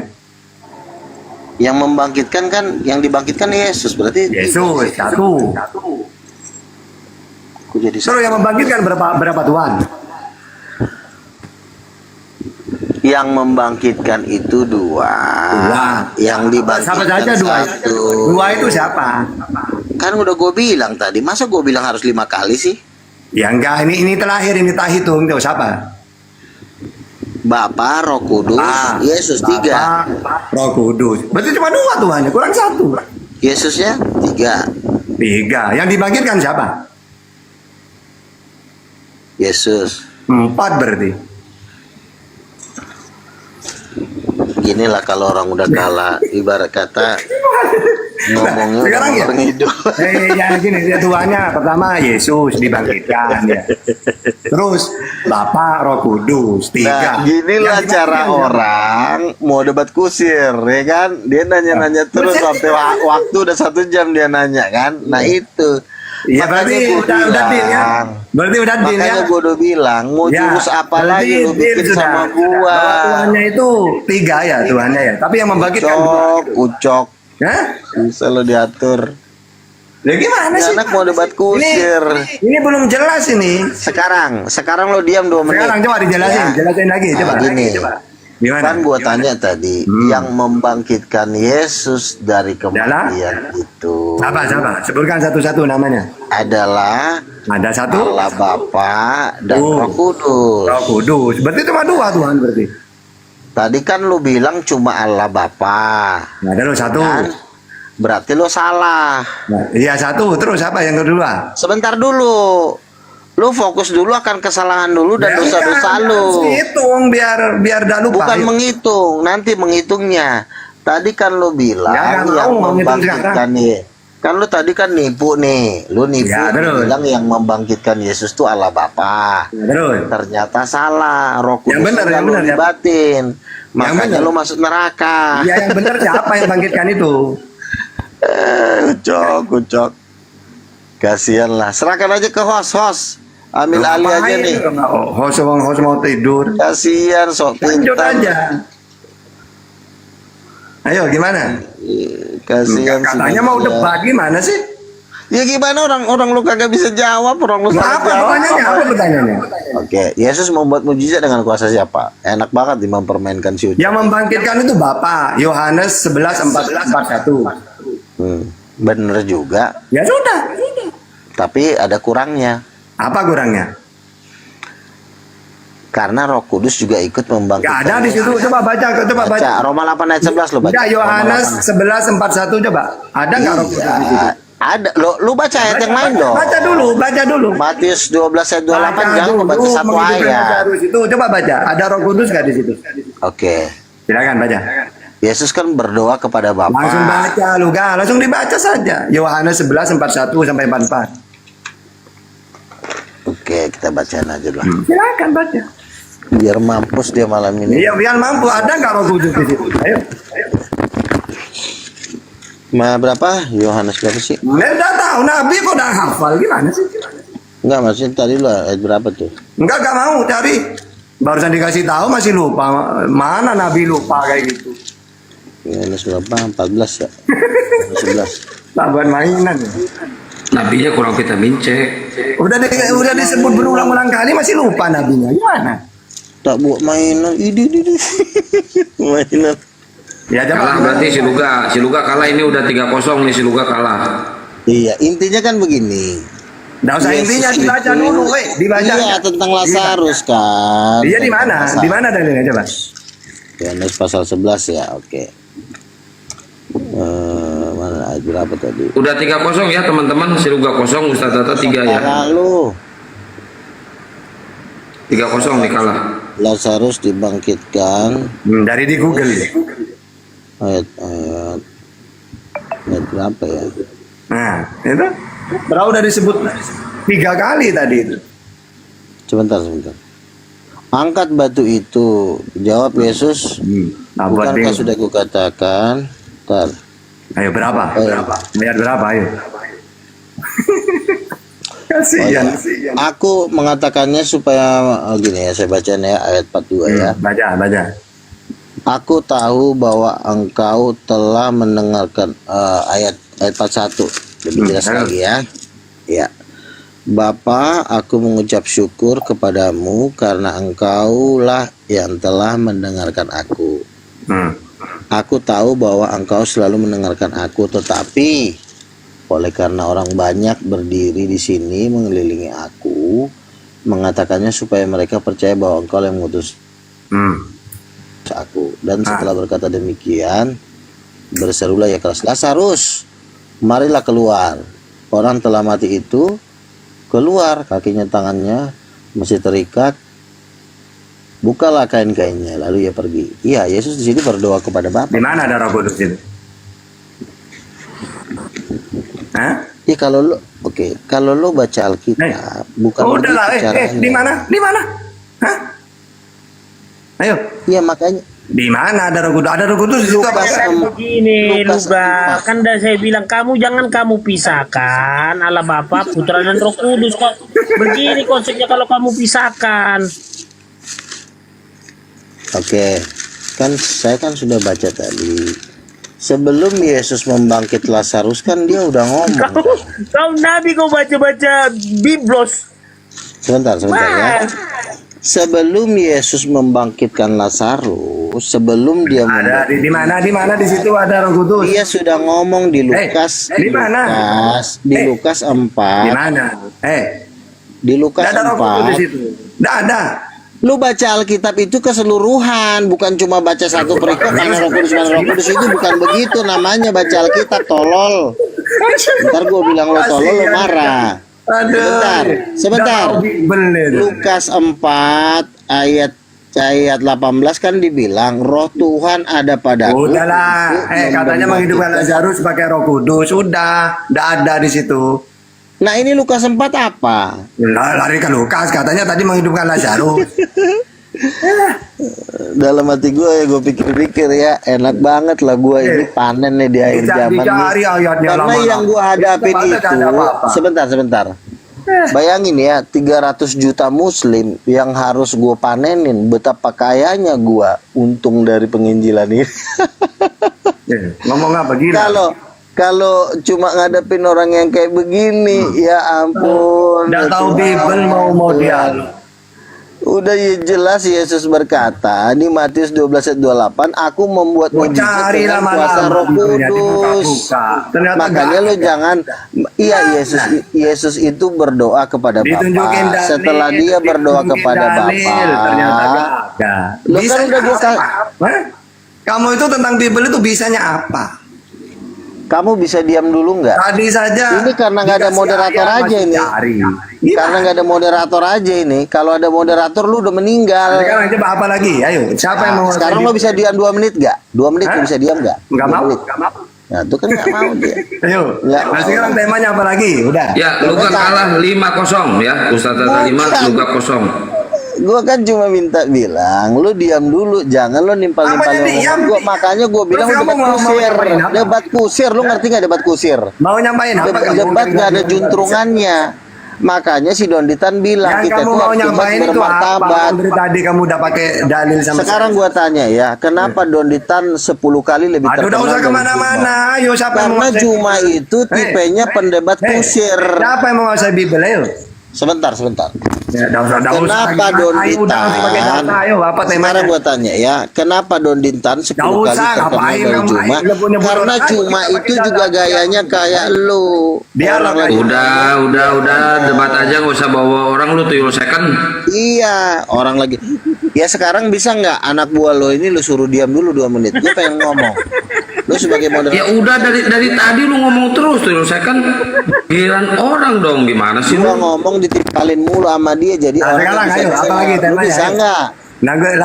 Bisa nggak? Gua tanya ini bos lu ini, ustadz lu ini, lu suruh diam dulu bisa nggak? 2 menit aja. Ya terus kamu mau menjelasin apa? Iya lo bisa diam dulu nggak? Iya yang mau jelasin apa? Hah? Mau sudah jelas kok. Mau ngeles aja tukang sayur. Nah sekarang kamu saya disuruh diam, kamu mau menjelasin apa? Ya, oke ya, 2 menit ya. Nah, silakan. Kalau kita membaca Alkitab, kita tidak bisa membaca satu itu curhat namanya. Ya. Curhat kita itu harus membaca keseluruhan. Tuh ngomong terus ini anak. Enggak, kamu mau menjelaskan apa mau? Kenapa dia ngomong? Loh, kita sedang menjelaskan. Kenapa lo bilang curhat? Yang dijelasin apanya? Tuh kan nggak mau ini anak ngomong. Senjatanya dia cuma itu doang karena takut dicekek palanya, takut diinjek. Enggak, kamu itu udah bisa pakai Bible. Makanya gue bilang, lu murtad aja, sayur. Lontong sayur. Kalau lu nabi punya mujizat harus bisa membungkam Ustaz Dahtar. Diem. Lu nggak punya kuasa lu. Karena ini anak pendebat kusir satu-satunya. Berarti lu yang nggak harus punya kuasa, moderator. benar kata si Kepas, lu nabi palsu. Bukan nggak punya kuasa, Ucok. Ini perdebatan itu harus ada aturan. Butet, dari tadi lu ngomong terus kan. Kenapa Donditan tidak mau debat-debat kayak gini? Karena ini namanya debat tidak bermartabat. Memang ini perdebatan nggak ada martabatnya. Ini debat terhina ini. Orang ngomong, dia ngomong. Orang ngomong, dia ngomong. Kenapa dia takut? Kenapa dia takut? Kenapa dia ngomong mulu? Karena takut diinjak lehernya. Kamu jelasin apa coba? 2 menit ya, 3 menit ya, lu diam ya. Jangan curhat lu. Iya, lo diam.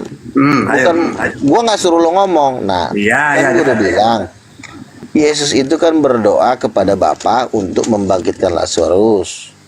Maka Bapa mendengarkan. Kenapa berdoa? Dia katanya dia Tuhan. Ngomong lagi kan, orang gila. Lu bisa diam dulu nggak? Ya enggak. Kok bisa Tuhan berdoa itu gimana? Saya tadi sudah minta 2 menit. Dia bilang, iya, giliran saya ngomong lagi, dia ngoceh lagi. Ini namanya debat kusir. Kenapa orang debat kusir? Takut ketika gua ngomong lehernya keinjak. Ya, coba aja. Ngomong. Berapa menit? 2 menit ya. Ya, coba. Jadi, Yesus itu kan berdoa kepada Bapa. Betul, saya setuju. Nah, ketika Yesus berdoa kepada Bapa, Bapa itu siapanya? Tuh, nanya lagi kan. Kucing. Memang ini udah kasihan. Ya gue sih. Coba pakai dalil. Menurut Yesus Bapak itu siapa? Gua minta lu jangan larin tema dulu manusia. Weh, nanti gua bilang bahwa Kristen itu ya lu diam dulu. Gua bilang lu diam dulu elunya. Saya buktikan bahwa orang Kristen tidak ada yang paham Bible. Iya, tapi lu diam dulu. Boleh nanti lu buktikan. Saya mau dialog. Tuh kan dia mau debat kusir supaya omongan gua nggak didengar orang. Jawab dulu, jawab. Bapak itu siapa? Debat kusir. Kalau gua yang bikin acara, lu ngomong kayak gini lu udah gua usir. Tapi karena ini kaum muslim, kamu tuh takut debat pakai. Gua cuma minta sama lo, lu diam dulu 2 menit. Nanti setelah itu lu baru ngomong. Bisa nggak lo diam dulu? Nggak, saya mau dialog. Nggak mau kan? Berarti lo debat kusir namanya. Ayo, sekarang Bapak itu siapa menurut Yesus? Debat kusir. Takut dia. Ayo, akan saya buktikan di dunia ini. Makanya sudah banyak pengikut-pengikutnya lo itu udah murtad diam-diam gara-gara lo kayak begini. Di dunia ini murtad itu udah banyak, udah jutaan yang murtad. Biar lo tahu. Akan saya buktikan itu. Tidak ada Kristen orang disuruh.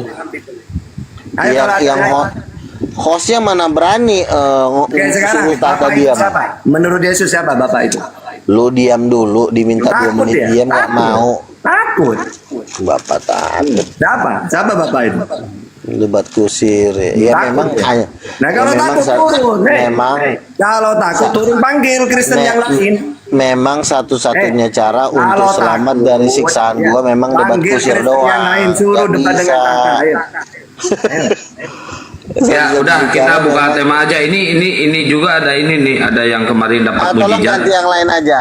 Tolong ganti yang lain. Yang lain gimana? Ngapain ngadepin kamu ganti yang lain? Mau kamu dites dulu paham Bible apa enggak? Baru nanti debat. Iya makanya gue mau ngomong dulu. Lu diam, jangan kayak mulut kayak perempuan. Sekarang jawab pakai data. Ayo. Jawab pakai data. Apa itu Bapak? Iya, tapi 2 menit diam ya. Iya, Bapak itu siapa? Ini temanya. Ya, Allah Bapa itu adalah Allah. Apa? Nah, ketika Yesus berdoa bukan ketika Allah, siapa Bapak itu? Ya Bapak itu Tuhan. Di mana dalilnya? Tuh nanya-nanya dalil biar lama gue. Makanya enggak, kan kita harus pakai dia ini pura-pura nanya dalil. Nah, kalau supaya kamu nanya lama, ke saya pakai dalil. Supaya kepalanya nggak kebanting. Coba kamu nanya caranya begitu. Kalau kamu karena seperti orang lagi ditangkap polisi. Lalu malingnya pura-pura begini. Pak, saya mau kencing dulu, Pak. Saya mau berak. Padahal dia mau lari. Ayo. Nah kalau kamu nanya ke saya bisa jawab pakai Bible. Hikmatnya kayak begitu. Tapi mau minta donasi. Siapa mau ngasih dulu duit? Takutnya. Makanya di dunia ini gak ada Kristen yang paham Bible itu gak ada. Ya orang lo disuruh diam 2 menit aja lo nggak mampu. Jawab ya. Coba jawab pakai. Tapi sekarang pertanyaannya, lo mampu nggak 2 menit diam? Mampu nggak? Iya, tapi pertanyaannya ya jawab pakai dalil ya. Lo diam dulu. Nah, Iya, jawab pakai dalil tapi ya. tuh ngoceh lagi. Orang udah disuruh Nah, dia masih iya apa ngoceh enggak? aja. Anjir, orang Nah, disuruh takut dia ya. ngoceh. Kalau saya disuruh dengerin kamu 2 menit data ngapain? Iya, kita ini kan kasih waktu. Lo ngomong 2 menit, Iya, lalu kasih gua waktu itu ngomong kamu 2 pakai menit. dalil dulu ya. Terus kamu jelaskan. Iya, Oke. iya, tapi diam Silakan, ya. pakai dalil. Mana dalilnya Bapak itu siapa? Belum pernah gua orang sampai setakut ini sama gua, belum Nah, ya pernah. kamu itu yang Ini takut. manusia paling takut nih. Si Nah, Dito kamu yang aja takut. masih Alip. Oke, Dito silakan. sama Alip Ya, itu saya nggak gitu-gitu dengar ya. amat. Iya, saya dengarkan tapi pakai dalil. Ini orang mulutnya kayak perempuan. Takut dia, takut. Pakai dalil takut dia. Itu lihat ya, yang di bawah aja udah dibilang pakai timer aja bang tuh. Orang-orang lain di bawah tuh sampai pusing loh dia. Lo cuma disuruh diam aja nggak mampu. Ya sudah, Kita silakan pakai gantian. dalil lo ya. Ya saya 3 diam menit, itu. 3 menit. Iya lo diam 3 menit. Ya silakan. Kalau udah pakai Oke. dalil saya potong. Iya, Oke, silakan. Siapa Bapak itu? iya. Bukan siapa bapak, siapa Apa? kan tadi kan temanya siapa yang membangkitkan Yesus dari kematian, dan lo bilang tentang Lazarus. Jadi Ya, pakai dalil. Yesus berdoa kepada Bapa di Yohanes 11 tadi kan. Lalu Yesus itu setelah dia berdoa kepada Bapa, yang membangkitkan Lazarus ini bukan Bapa tapi Roh Allah. Dalilnya Matius 12 ayat 28, Roma 8 ayat 11, Kisah 1 ayat 8, Lukas 4 ayat 18, Kisah 10 ayat 38. Yang membangkitkan Yesus itu ada 2 pribadi. Pertama Allah Bapa, yang kedua Allah Roh Kudus. Lalu lo jawab yang membangkitkan Yesus cuma Allah Bapa. Kalau lo bilang cuma Allah Bapa, berarti lo salah. Kalau salah lo berarti perlu sekolah lagi. Udah, silakan lo bantah. Oke. Silakan baca di mana ada Roh Kudus di Yohanes 11:41 itu. Di Yohanes 11:41 itu kan sedang menceritakan bagaimana Lazarus dibangkitkan. Itu tidak sedang membahas Roh Kudus di situ. Nah, ya sudah. Berarti Allah yang Kalau membangkitkan itu. Nah begini, kan sebelumnya Yesus itu kan sudah mengajarkan di Lukas 4 waktu dia belum membangkitkan nih, aku ini ada roh Tuhan, karena roh Tuhan saya bisa membangkitkan orang mati. Jadi sebelumnya dia udah ngomong. Jadi di Matius 12 ayat 28. Sebelumnya di situ di mana? Ayat yang mana? Di Lukas 4 ayat 18. Di Matius 12. Di Yohanes 11:41 itu di mana? Ada Roh Kudus. Di dalam Yohanes itu adalah cerita tentang Katanya sebelumnya ada Roh Lazarus Kudus. dibangkitkan. Ayo, Loh iya dong. katanya sebelum Kan ayat tadi- itu. Di ayat yang berapa? Iya. Ketika Yesus dibangkitkan udah turun Katanya Roh di Kudus ayat sama itu. dia. Di ayat nomor berapa di situ? Kalau di pasal itu tidak ada di situ Ya disebut sudah, Roh Kudus. selesai. Berarti Bapak Tetapi berarti Bapak sebentar yang dulu, sebentar dulu. Ih, takut amat sini si lontong ini. Nah, takut dia. Gimana ya kalau debat terbuka kayak begini ya, malu banget kalau muka ya. Jadi Yesus itu sebelum melakukan kebangkitan itu sudah cerita dulu kan di Lukas 4, Roh Tuhan ada padaku untuk membangkitkan orang mati. Nah terus diteguhkan lagi di Matius 12 ayat 28, aku membuat mujizat dengan kuasa Roh Tuhan. Satu itu gak ada ya? Ya kalau kita ingin ya di ayat itu memang Oke, tidak ada, berarti tapi karena sebelumnya itu Allah ya, bukan Roh Kudus, karena ada ayatnya. Oke, sekarang apalagi temanya yang kamu kuasai? Langsung pakai dalil gitu. Di Matius 12 ayat 28 itu Udah dalil gak ada ya. di Yohanes itu, udah selesai, udah Bapak yang membangkitkan Yesus, yang membangkitkan Lazarus itu. Anjir, debat apa? Oke, sekarang apalagi tema yang kamu kuasai apalagi? Nggak takut deh. Kayak gini mau nerima donasi mati aja lo. Nah, sekarang Gua aja tema yang kamu kuasai dalam dengerin hidup dulu apa? Cok. Ini donasi gue udah mau masuk 3,5 triliun biar lo tahu dodong. Apa? Ayo langsung buktikan mana yang Makanya nggak ada yang ngedonasin lu, debat lu aja kayak anak TK, yang ada ceban. Yang menguasai Bible, ayo. Ntar gue donasin lu ceban deh. 3,5 triliun itu nolnya berapa biji lu gak? Makanya lo debatnya yang benar biar orang Tuh juga kan tertarik nolnya dengan aja dia nggak itu. tahu ngomong duit 3,5 triliun. Nolnya 9, Ucok. Oke, sekarang tentang firman. Ayo, firman itu apa firman itu? Pakai dalil. Aduh, ya. Ayo, siapa yang paham Bible? Ayo. Nah, Ya, nggak perlu kita bahas firman. Yang penting lo takut. sudah Oke, salah nah sekarang menjawab. tema yang kamu kuasai Lo apa? sudah salah menjawab bahwa Nah, sekarang yang kamu kuasai dalam Bible apa? ya itu yang gue kasihin tadi, yang membangkitkan Yesus dari kematian itu adalah Bapa dan Roh Allah. Oke, Udah salah tadi. Oke, tapi tidak punya dalil. Salah Ya? ya? Cuma satu dalilnya. Roma 8 ayat 11, roh Terus, apa dan lagi? jika Baca, roh baca, yang baca. membangkitkan Yesus dari antara orang mati, dia juga, roh itu juga yang akan membangkitkan kamu dari kematian. Jadi yang membangkitkan Oke, Yesus dari satu. kematian Terus itu mana- Roh mana lagi Kudus, dalilnya? bukan cuma Bapa doang. Ya terus, mana lagi dalilnya? Matius 12 ayat 28, Yesus Baca. berkata, Aku mengusir setan dengan kuasa roh Tidak Allah. usah, ini masalah kebahan membangkitkan Yesus ini. Tidak usah kemana-mana. Ini namanya udah babak Nah, itu belur, kan, berak-berak kamu kalau di diajak celana. pakai dalil, tidak mungkin berani kamu. Ayo, nah, itu nggak bisa tertawa. Oh my god, Saya Kasihan sudah banget. pakai dalil. 5 dalil, tidak ada pakai Roh Kudus di situ. Lu saya aja Ya, coba. makanya kan Kisah bukan para empat. Rasul 5:30, Allah nenek moyang kita telah membagikan Yesus. Sudah. Saya Roma bacain ya, 10 lu. ayat 9, sebab jika kamu mengaku dengan mulutmu bahwa Yesus adalah Tuhan dan percaya di hatinya bahwa Allah Dibaca membagikan Dia. ayat-ayat yang kira-kira Nah, sama nggak dengan ada Roh Kudus di situ. agamanya. Terus lagi, Coba gue baca 1 ya. Korintus 6:14. Kisah 10 ayat 38 coba baca. Kisah Rasul 10 ayat 38 1 coba 2 dibaca. Korintus 4:14. Tidak ada Roh Kudus di situ. Kisah 10 ayat 38 coba dibaca. Ya. Kisah Rasul 10 ayat Intinya 38. kamu cuma punya dalil 1, ya saya punya dalil 4. Nah, berarti Sebentar, saya baca ya. yang menguasai Bible saya. Kisah 10 ayat 38. Udah lu nggak paham Bible, lu satu T aja lu nolnya berapa biji nggak tahu lu. Sebentar. 9. 9 itu miliar kampret.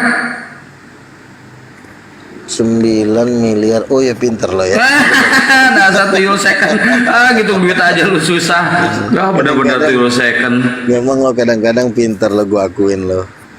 Jadi gini ya, Kisah Rasul 10 ayat 38 gue baca ya, yaitu tentang Yesus Kristus dari Nazaret, bagaimana Allah mengurapi dia dengan Roh Kudus dan kuat kuasa.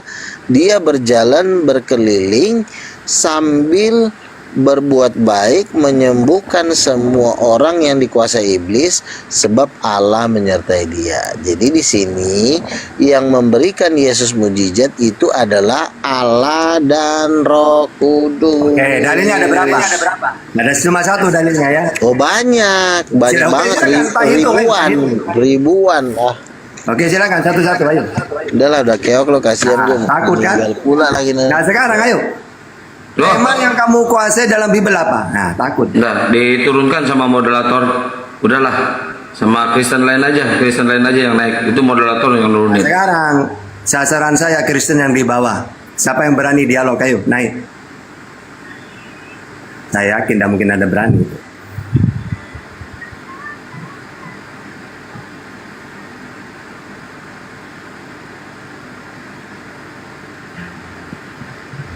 Ya, si Hotang, si Raid, selamat pagi. Selamat pagi. Dari Kristen ya, Bang Sirait kan? Ya betul. Suaranya kecil, Bang. Iya Bang, dari Kristen. Ya. Mau ditanya apa mau bertanya, Bang? Bertanya. Mau bertanya? Silakan. Suaranya digedein dikit, Bang. Pertanyaannya, ini kalau nggak tahu jangan menghujat Bang ya. Apa? Ini istilahnya kalau nanti kalau abang nanya saya balik, kalau saya nggak tahu jangan menghujat. Abang mau bertanya apa mau curhat, Bang? Maksudnya, ini kan saya nanya. Iya. Langsung bertanya aja, silakan. kalau nanti abang nanya saya, kalau saya nggak tahu jangan menghujat, itu maksud saya loh, Bang. Ya enggak, ngapain? Enggak, saya tidak akan bertanya saya. Ayo. Pertanyaan saya, Bang, kayak gini. Nabi Muhammad kan apa namanya? Rasul, betul. Nah, saya pertanyaannya, Bang, Nabi Muhammad kenal sama Allah itu kenalnya dari mana? Wa ma yantiqu 'anil hawa in huwa illa wahyu yuha. Apa yang aku sampaikan adalah firman-Nya Allah. Ya dari Tuhannya. Iya, maksudnya kenalnya di mana loh, Bang? Wahyu itu. Walaupun Yesus kan menerima firman kan? Hah? Sebab segala firman yang kau sampaikan kepadaku telah ku sampaikan kepada mereka. Tahunya kan dari firman juga, dari wahyu yang dia terima. Nabi Muhammad juga gitu. Wa ma yantiqu 'anil hawa in huwa illa wahyu yuha. Apa yang aku sampaikan adalah wahyu. Jadi kenalnya dari Allah. Kan dia menerima firman-Nya Allah sama seperti Yesus. Berarti kenalnya melalui wahyu gitu? Iya, walaupun Yesus kan gitu juga. Yesus kenalnya dari mana kalau bukan dari firman yang dia terima? Enggak, tidak. Nah terus, dari siapa? Coba, Yesus menerima firman apa enggak? Enggak, firman itu dari mulutnya sendiri, Bang, yang disampaikan oleh Roh Kudus. Nah, kamu punya dalil enggak? Punya. Yesus itu menerima firman. Yohanes 12:50. Dialah yang memerintahkan aku untuk menyampaikan apa yang harus aku katakan. Jadi apa yang aku sampaikan sesuai dengan apa yang difirmankan oleh Allah kepadaku. Yohanes 12:50, Yohanes 17:8, Yohanes 5:30, Yohanes 14:24, Yohanes 12:44, Yohanes 7:16, Yohanes 8:26. Menerima firman dia. Coba Yohanes 17 ayat 8. Sebab segala firman yang kau sampaikan kepadaku telah aku sampaikan kepada mereka. Yohanes 12:50. Apa yang aku sampaikan sesuai dengan apa yang difirmankan oleh Allah kepadaku. Kalau memang betul kenyataannya kayak gitu, Bang, dia menerima firman dari siapa? Dari Bapa. Dari Bapa siapa? Allah Bapa, Tuhan langit dan bumi, kata Yesus. Matius 11:25.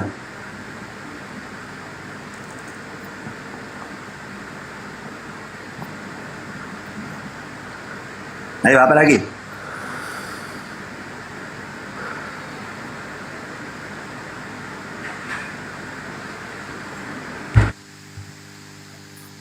Nih malah tenggelam dia, malah ngopi. Ayo googling, buka Google-nya. Ini si Hotang, DMJ si Hotang, Muslim apa Kristen, Bang? Oh, nggak ada suara, oke. Tuh kan kabur. Innalillahi wa inna ilaihi raji'un. Kabur cuma segitu ternyata. Aduh, gimana Ustaz Alif nih? Nggak apa-apa, belajar itu sedikit-sedikit. Jangan langsung, nanti terlalu sakit. Besok kan udah siuman balik lagi, nanya lagi, dikasih tahu lagi, nanti paham lagi gitu. Dikit-dikit. Oh, satu-satu ya, Ustaz. Tipis-tipis. Iya, betul, tipis-tipis. Kalau kepas mah sayat-sayat.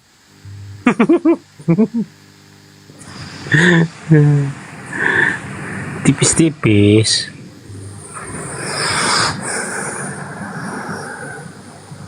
Bang Andi tidur nih, Bang Andi nih.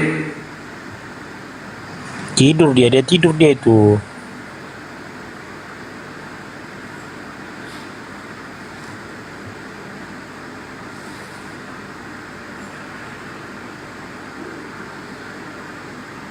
Ayo, oten-oten naik lagi.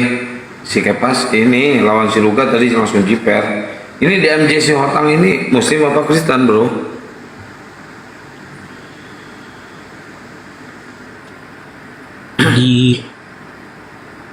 Di MG si Hotang. Wis Queen, masuk Queen, ratu. Rupiah, ratunya rupiah. Queen, selamat pagi. Queen. 1 Queen 2 3. Masih blender.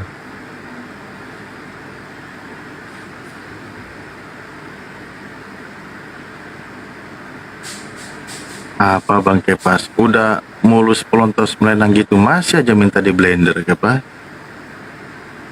Sampai serak dia tadi suaranya di komalnya.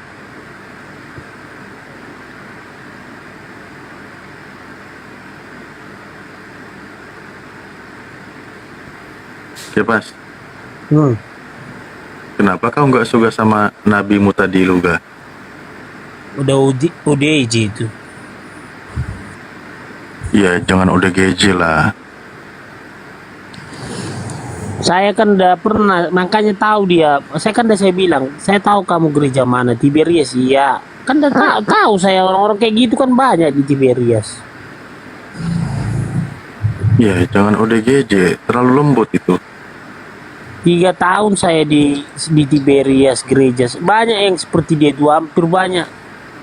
Bahkan kita mau melupakan leluhur kita, nenek moyang kita. Padahal tanpa nenek moyang kita, orang tua kita, kakek kita nggak ada di dunia ini. Memang benar Tuhan yang menciptakan, tapi kan turun-temurun. Masa dia nggak bisa membedakan budaya sama agama, karena Batak itu ada Islam, ada Kristen. Iya, kamu nggak percaya kalau dia udah jalan-jalan ke surga, ke neraka gitu? Biasa saja dia mengklaim ke surga, ke neraka. Biasa saja. Bukan, Kepasnya percaya atau tidak? Kalau itu saya nggak percaya. Nah, kenapa nggak percaya? Iya, karena kan nggak sembarangan ke sana. Mana bisa kita ke neraka, ke surga, seolah-olah Ya kayak bisa jadi main-main. dia juga nggak sembarangan, makanya bisa ke sana. Makanya dia bukan orang sembarangan. Ya makanya kita anggap aja dia orgil. Kali-kali gini, Kepas, kalau dia bilang mau berangkat ke surga atau ke neraka, cobalah bawain HP-nya satu Android gitu, yang tahan panas, biar difotoin waktu dia di sana selfie gitu kan. Iya. Video call, Nanti video ada call. buktinya, iya video call. Video call takutnya nggak ada sinyal, weh. Atau masuk komal ya kan, atau masuk komal langsung live dia. On cam gitu ya. Gimana ya? Saya udah ngikuti ajaran gereja mereka itu, aduh parah. Saya udah ikuti langsung itu, kecuali saya hanya ngomong. Ini saya udah ikutin 3 tahun mereka itu.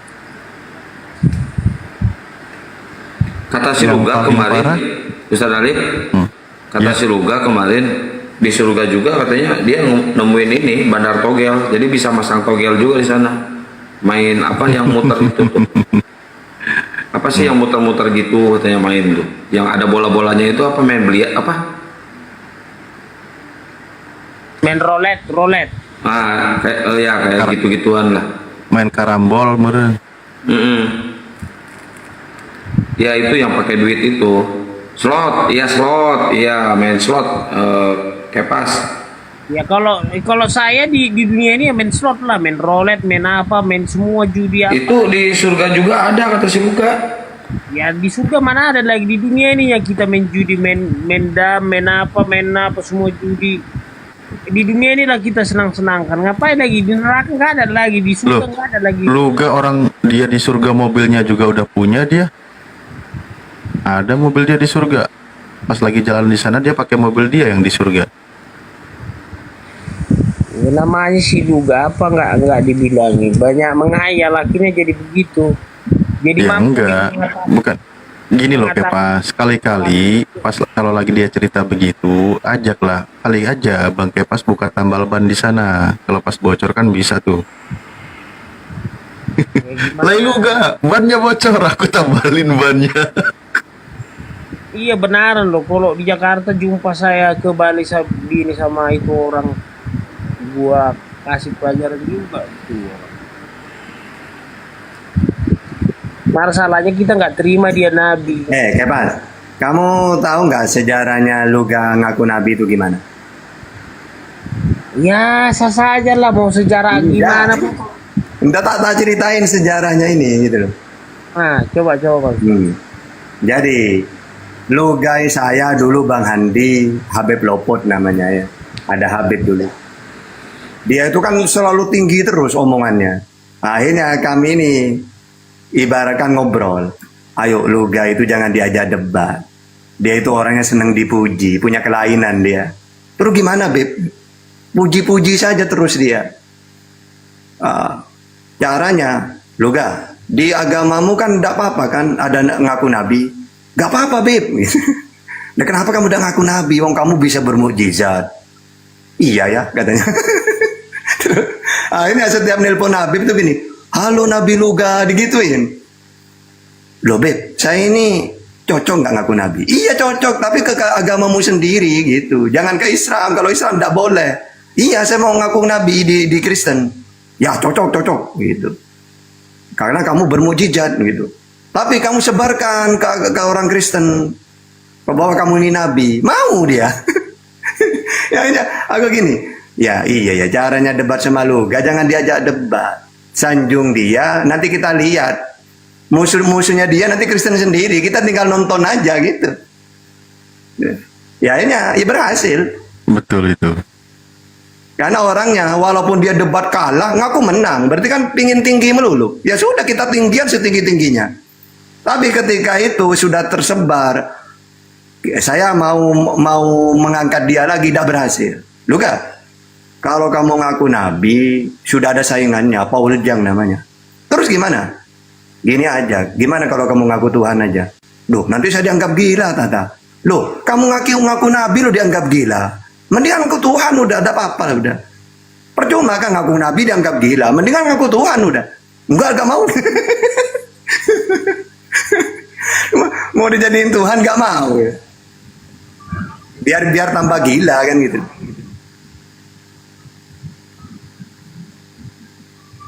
Makanya itu tadi kayak pas lihat kurang tertarik kau jadi jemaatnya itu. Kenapa? Nggak ada duitnya.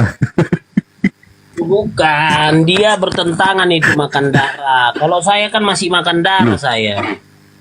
Dia itu sering cerita jemaat dia itu orang-orang konglomerat, triliunan duitnya. Yang model-model kepas-kepas gini, aduh malah nyusahin nanti nggak tertarik lah jadi jemaatnya. Mendingan dibilangin di neraka. Ya, ini ada si Nehe. Nehe, selamat pagi Nehe. Selamat pagi Gembala. Gembala? Gua bukan gembala, gua mah. Kembali. Oh, lu bilangnya barusan gembala. Lu mau bikin tema atau mau ditanya doang? Saya nyimak aja dulu, itu Raja. Nyimak aja dulu, nyimak. Pas. Ini orang kerja, Pas. aneh. Pas. Bagus. Itu Luga duitnya banyak loh. Duitnya 1 T lebih. Baru bangun ya? Iya. 1 T duitnya itu. Bentar, mana yang mau mualaf minta naik aja. Siapa namanya? Gini lagi Bang Andi mungkin masih ingat dulu di Zoom.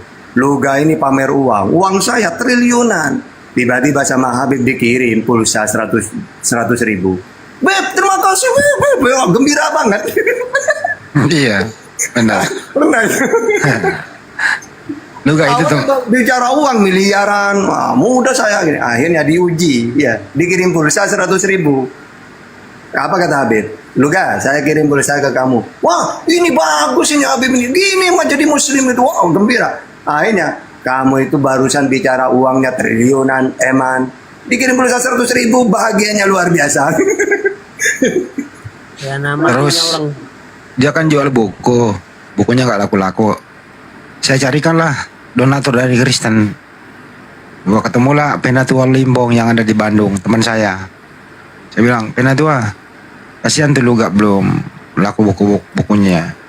Ya udah deh, gua atur ke Pak Handi deh. Gua nyumbang 1 juta. Terserah Pak Handi mau beli berapa. Ya udah gua kirim semua ke Luga. Gak, rekening lu berapa?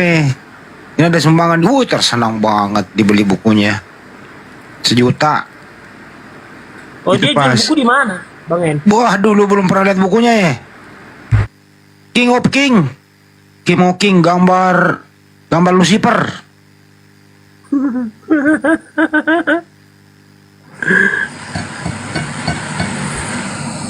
Gambar Lucifer bukunya. Enggak, kalau masalah nominal saya enggak permasalahkan, yang merasa nabi aja yang enggak apa. Kalau kalau banyak orang merasa kaya nggak apa-apa. Kalau udah merasa nabi udah repot. Itu yang nggak tertolong lagi. Kalau udah merasa kaya orang bisa saja, mungkin impiannya masih mau kaya nggak apa-apa. Tapi kalau udah merasa nabi, sampai kapan pun nggak bisa orang nabi. Banyak musuhnya lu gak itu, Mas? Ya banyak lah musuhnya. Bayangkan aja dibilang kita masuk neraka, apa HKBP yang makan, yang pakai ulos budaya Batak. Ya emangnya dia Tuhan? Kadang ya itulah, jadi manusia pula yang membilang kau masuk neraka disiksa. Aduh, kacau lah. Dia malah pergi ke neraka. Dia lihat banyak orang Katolik katanya di situ disiksa. Ya pokoknya yang dia tidak dibaptis Islam, dia neraka semua. Ya makanya kan saya kan AKBP di Percik, makanya saya baptis Islam karena tertulis di situ harus dibaptis Islam 3 kali, dicelupkan kita baptis Islam baru. Gak dijilat. Tunggu dulu Pak Ustadz Tata. Ya, jadi 3 kali baptis Islam, makanya itu kita baptis Islam gitu. Lu sih pas. Saya udah baca itu baptis Islam itu. Jadi ketika saya baca kitab suci dari remaja sampai umur 17, saya lihat oh iya KBP di Percik. Nggak dibaptis dia, keseluruhan tubuh diapakan, ditenggelamkan sampai semua tubuhnya ke dalam air sampai 3 kali. Udah saya baptis Islam lah. Gitu. Itu kalau baptis itu apa sih, pengakuan dosa ya? Mas ya? Ya kan bukan pengakuan dosa. Jadi gini, pertobatan, lahir baru. Ya pengakuan dosa namanya. Iya, jadi kita udah bertobat, tidak akan melakukan lagi kesalahan-kesalahan yang sudah lampau. Kan gitu. Jadi Yesus waktu dibaptis juga pengakuan dosa dong? Oh enggak, itu simbolis, beda. Ya sama lah, dibaptis juga. Oke. Kalau ini Pak Nehe bagian pembaptis, silakan Pak Nehe, karena Pak Nehe baru Rai ke Pak Nehe. Iya dong, silakan Pak Nehe. Saya persilakan waktu dan tempat.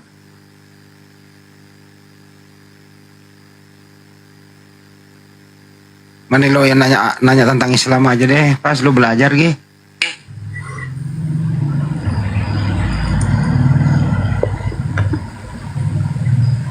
Islam, apa lagi yang saya tanya? Ajaran Islam ajaran kebaikan kok.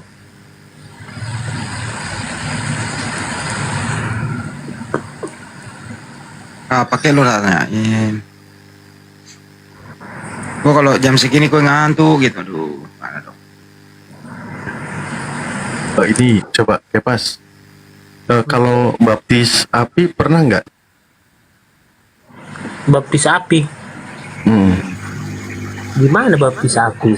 Nggak ada. Assalamualaikum warahmatullahi wabarakatuh. Waalaikumsalam warahmatullahi. Ada baptis api. Kali aja dipanggang apa gimana gitu. Ada loh pengajaran Yesus, malah engkau nanti akan membaptis dengan api katanya. Ya itu kan nanti. Aduh, gimana sih Pak Ustadz? Bukan. Pengajaran Yesus. Pengajaran Yesus. Ketika dia mau dibaptis oleh Yohanes. Iya, tapi kan bukan api benaran. Yesus itu datang bawa perumpamaan loh Pak Ustadz. Bu, dengerin nih kalimatnya ya. Aku membaptis kamu dengan air sebagai tanda pertobatan. Tetapi ia yang datang kemudian daripadaku lebih berkuasa daripadaku, dan aku tidak layak melepaskan kasutnya. Ia akan membaptiskan kamu dengan Roh Kudus dan dengan api. Iya, itu kata Yohanes. Iya, gimana rasanya dibaptis pakai api? Mana ada dibaptis pakai api Pak Ustadz? Pakai airnya dicelupkan. Nah itu pakai api. Menyala abangku. Dipanggang Kepas, dibaptisnya dipanggang.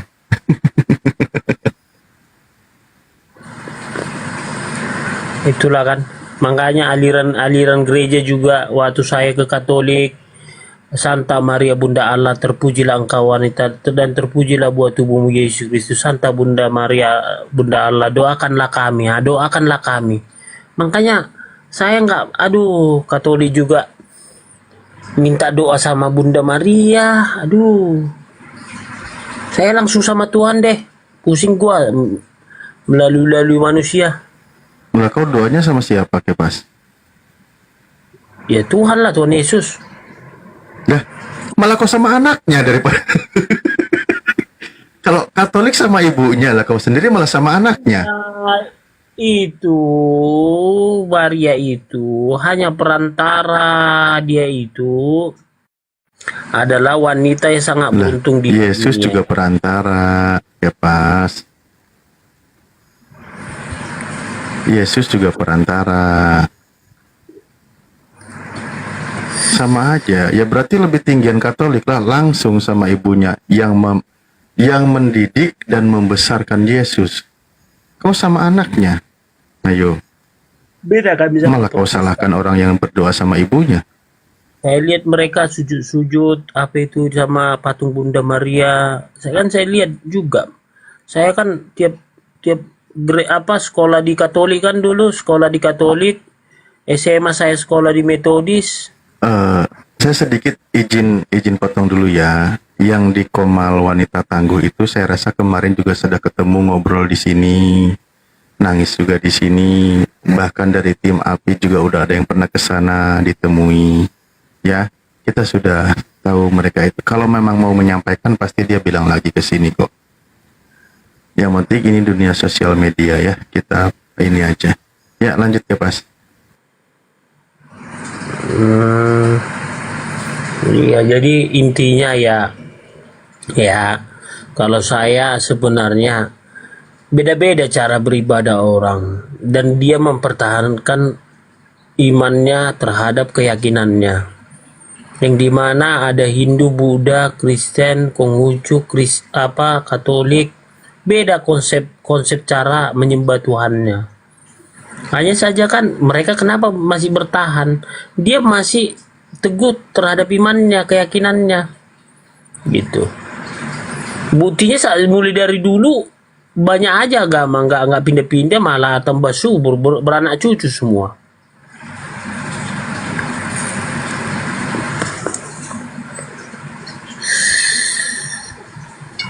Hanya saya bilang tadi tuh, kalau Suluga merasa nabi, terus dia bisa mengklaim kita masuk neraka, udah gawat.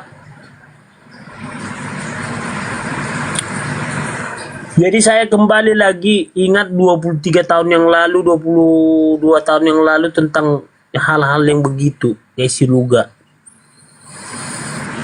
Lah, emang sekarang apa yang dirasain Bang Kepas ketika sudah memasuki usia 100 tahun? Maksudnya siapa yang 100 tahun? Bang Kepas? Saya kan 40 tahun Ustaz Talib. Oh, kirain udah mau 100 tahun. Bisa aja saya mengaku rekarnasi dari Yohanes. Kan enggak kayak Suluga. Itu kawanmu diajak ngobrol aja tuh. Pane diajak ngobrol aja. Harusnya Pak Ustadz lah tuh tangannya itu apa arti patungnya itu ada itu filmnya itu apa perang salib tuh. Iya, kalau Pane kan kemarin sudah mengakui kebenaran, udah mengikuti, udah jadi murid lah. Jadi ya saya hargai beliau dulu. Cuman Kepas aja yang masih nolak. Pak Nehe ini sebenarnya dia lebih pandai dari saya tentang Tuhan. Saya kan andalan saya kan Yohanes 13 ayat 13, Filipi 2 5 sampai 11, Wahyu 22 ayat 3, udah. Kepas, kau pernah lihat penjelasannya nggak Filipi 2 nomor 6 itu? Kan kalau kita baca kan udah jelas. Dia kan mau dia merendahkan dirinya, memakai rupa seorang hamba. Iya, saking rendahnya kamu tahu nggak? Ya itulah dia Saking- mau disalibkan. Ya itu disalib. Kalau disalib itu kan menjadi terkutuk. Ya, Tapi di Filipi 2 nomor 6 itu tahu nggak saking rendahnya dia itu dijelaskan seperti apa? apa itu? Dia itu kalau saya buka datanya ya, di situ dijelaskan hidupnya itu dia nggak punya rumah, bantal nggak punya. Terus dia hidupnya dari sedekah orang. Dia menjadi pribadi yang miskin, rendah, dan nista. Itu Yesus. Yang menurut Kepas adalah Tuhannya. Kenapa dia miskin? Orang dia bisa menciptakan dia air jadi anggur, terus memberi makan 5.000 orang pakai 2 roti Tuh kan, 2 ikan 5 roti 5.000 tuh orang. kan. Suka mendadak ditolak kadang-kadang saya ini. Bagaimana dia miskin? Miskin dia maha kuasa. Dia itu sangat rendah. Ya, saya sebutkan ya. Yesus ini dibesarkan secara sederhana, turut mengerjakan pekerjaan sebagai orang tuanya, hidupnya dari sedekah, seorang yang penuh kesengsaraan dan yang biasa menderita kesakitan, Itu di ayat Maya itu. tidak tampil dengan kemegahan. Ayat mana itu? Hah?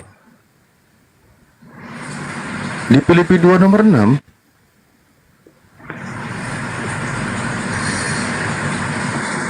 Coba Ini Tuhanmu kan? Panehe.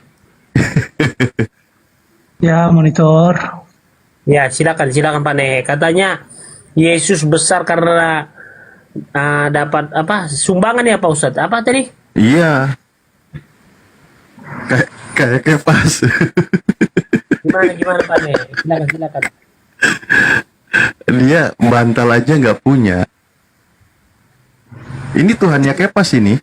Tapi gini Pak Alif, terkait mengenai Filipi pasal 2 ayat 6 itu kan dia menyatakan di situ yang walaupun dalam rupa Allah tidak menganggap kesetaraan dengan Allah itu sebagai milik yang harus dipertahankan, ya kan? Begitukah? Nah, jadi Oh iya. iya, jadi artinya di situ Pak Alif bahwa Kristus tidak menganggap kesetaraan dengan Allah sebagai milik yang harus dipertahankan. Nah, artinya berarti bahwa ia melepaskan segala hak istimewa dan kemuliaannya di surga. Gitu. Makanya dijelaskan Pak Nehe, dia itu hidupnya itu sengsara, dia tidak punya bantal untuk tidur, dan menjadi hamba yang sangat hina, nista, miskin gitu kan, dan hidupnya itu dari sedekah gitu loh. Kalau cuman sedekah terus tidak ada bantal, bagi saya itu nggak ada tafsir yang saya temui seperti begitu Pak Alif. Makanya Pak Nehe malam ini dapat pelajaran lagi dari saya ilmunya ya. Nggak, bukan begitu juga konsepnya. Karena Loh, kalau gitu saya bukain data. Ini loh. Data dari mana? Ini nih. Filipi 2 nomor 6. Ini dijelaskan. Ini Tuhannya orang Kristen di sini Kepas dan Nehe. Nanti kalau sudah dapat ilmunya, bilang terima kasih atas tambahan ilmu pengetahuannya gitu. Nih, saya sebutkan ya. Yesus dibesarkan secara sederhana, oke? Mungkin turut mengerjakan pekerjaan orang yang dianggap sebagai ayahnya. Seluruh hidupnya adalah hidup yang sangat rendah, hina, miskin, dan nista. Ia tidak memiliki tempat untuk meletakkan kepalanya. Hidupnya dari sedekah. Ini Tuhanmu kan, Kepas dan Pak Nehe? Ayat berapa itu? Filipi 2 nomor 6. Bukan begitu isinya Pak Alif. Iya penjelasannya loh. Nah, Ini penjelasan dari tafsir Matthew Henry Commentary Filipi 2 nomor 6. Ini Salah lagi. nih Filipi 2 nomor 6. Ketika kita buka tafsirannya larinya ke sini. Ya Kepas harus bangga. Ini harus dikenalkan juga Kepas. Anda sebagai Kristen yang menuhankan Yesus tadi, yang berdoa kepada Yesus, kau jelaskan tentang Tuhanmu. Gitu. Kau ikuti bangga memiliki Tuhan yang hidupnya sangat rendah, ya. Tafsirannya Pak Ustaz. Hina, miskin, dan nista. Ia tidak punya tempat untuk meletakkan kepalanya, alias nggak punya rumah, kontrakan, ataupun bantal. Pak Ne, Hidupnya dari sedekah. Terima ini Pak Ne.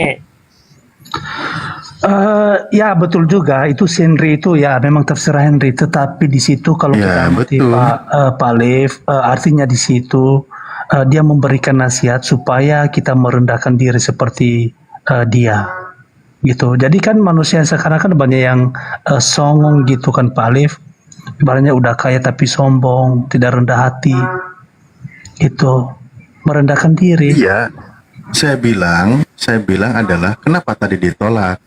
Ini kan Tuhannya Pak Nehe dan Kepas. Dia digambarkan seperti ini, ya kan?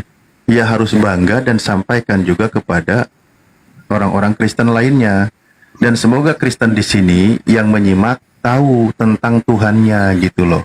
Karena apa yang disampaikan oleh Yesus atau tentang kisah hidup Yesus itu kan perlu diketahui oleh para jemaat dan para orang-orang Kristen yang menuhankan Yesus.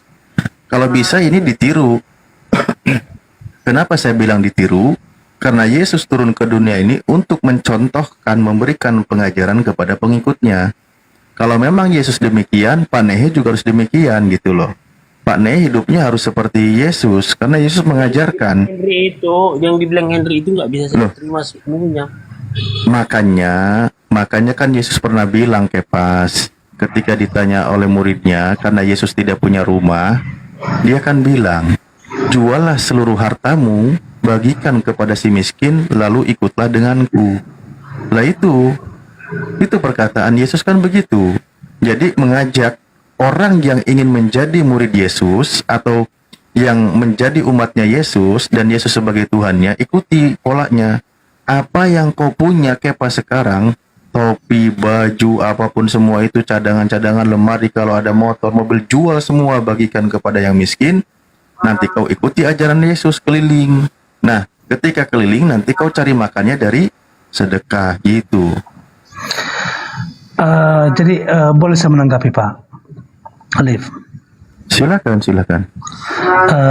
Itu kan di Filipi pasal 2 ayat 6 itu tentang Paulus berbicara dan mengacu kepada teladan Kristus.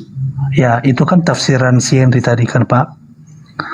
Nah, jadi teladan Kristus itu menjadi acuan dalam kesatuan umat pengikut Kristus.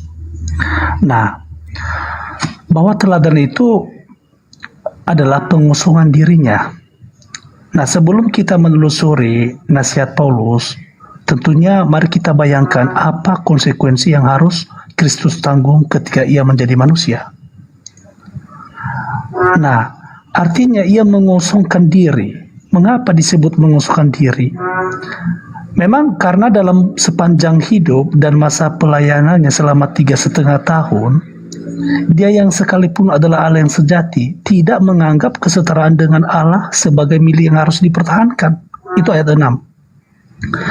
Nah, bahwa Kristus menjadi sama dengan manusia, bahkan dalam rupa seorang hamba. Dia sebagai Allah yang tidak terbatas harus dilahirkan sebagai seorang manusia yang sangat terbatas. Bahkan menjadi bayi kecil lahir di kandang hina. Nah, tapi mungkin bagi kita sering kita sulit mengerti pengusungan diri. Mungkin jadi Pak Nehe. Begini Pak Nehe, sebentar. Iya, Pak Nehe itu sedang menjelaskan apa yang sudah tertulis dan sudah kita baca. Apa fungsinya kita ulang-ulang kembali? Saya aja bacanya nggak tega. Ya. Saya dari tadi nggak tega bacanya. Kenapa malah Pak Nehe ulang nih ya? Di sini dikatakan, ini kan sudah jelas. Ini kan mereka ini, penafsiran ini melihat dari sisi historinya Yesus di belakang layar. Perjalanan hidup Yesus yang menjadi barometer untuk mencatat dalam penafsiran. Udah, ini sudah cukup buat kami mendengar kabar ini. Kalau mau diulang, jangan didramatisir lagi ya. Karena di sini sudah dikatakan nih, coba. Seluruh hidupnya adalah hidup yang sangat rendah. Oke? Hina, miskin, dan nista. Ini Tuhannya Kepas dan Tuhannya Pak Nehe ini.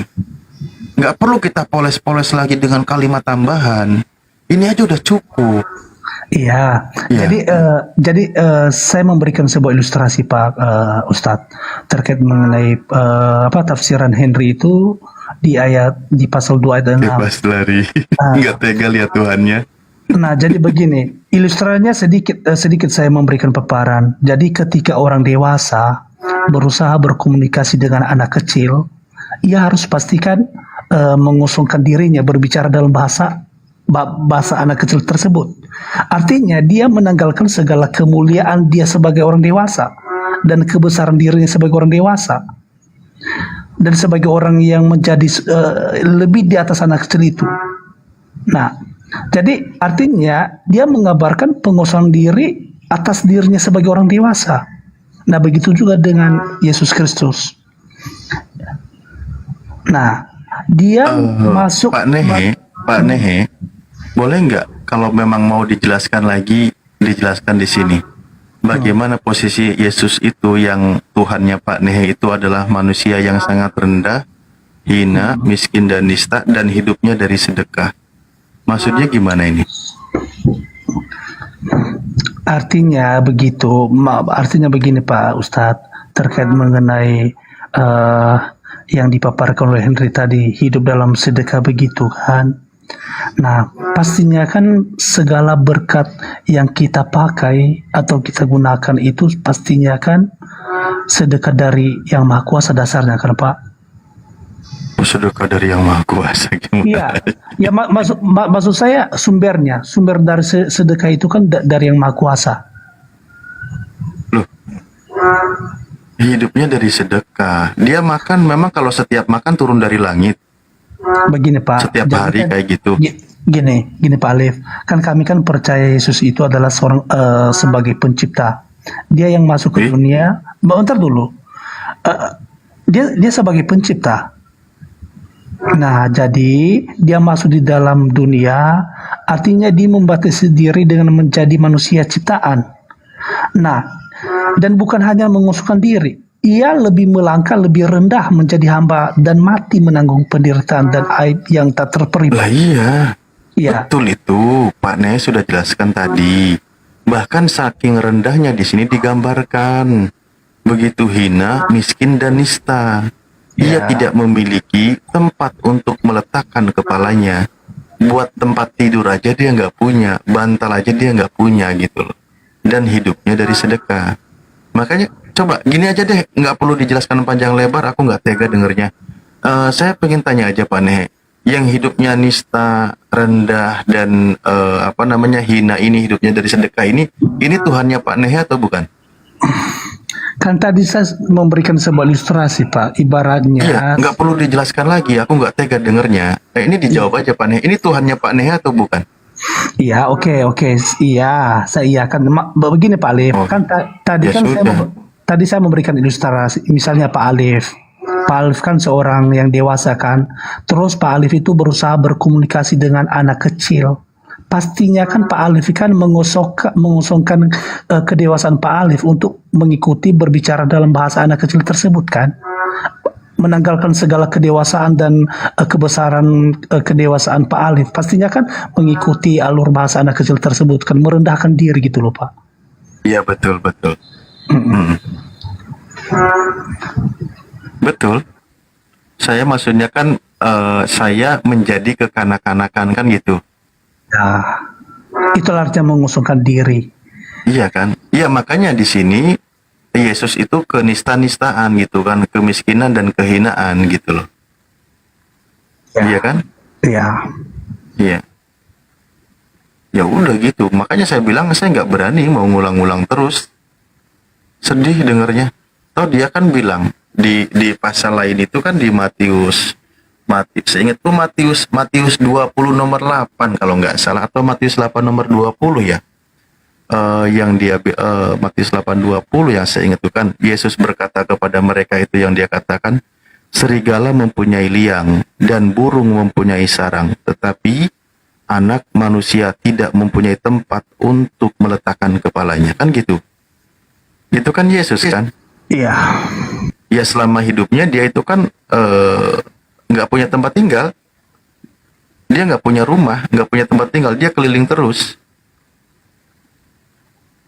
Tapi diibaratkan gini, saya kalau maaf ya, maaf tanpa ada maksud, saya ngambil satu contoh sederhana itu kayak kalau di kita, tapi bukan gambaran Tuhannya Pak Nehe loh. Ibarat anak pang itu kan dia tukang keliling kayak gitu aja gitu kan. Yang kadang dia bawa kendaraan kayak motor pes gitu, tapi nggak, cuman saya kasih gambarannya bingung kemana. Yang cocoknya kan kayak mereka itu nggak punya tempat tinggal gitu loh. Ya bahkan untuk hidupnya aja dia dari sedekah atau pemberian orang gitu. Ya, itu mungkin itu ilustrasi dari Pak Alif, tapi terkait mengenai di Matius tadi yang Pak Alif paparkan, kita tahu bahwa misinya itu bukan menginap di bumi. Dia tidak menginap seterusnya di bumi, tidak, tetapi misinya itu adalah menanggung penderitaan. Itu Pak Alif. Iya. Ya ini. Ya iya. Kalau di kayu salib itu kan sudah jelas menderita, Pak Nehe. Sebelum dia di kayu salib pun dia sudah sangat cukup menderita sih kalau kita lihat kasusnya seperti ini. Makanya selama hidupnya kan dia menderita kan.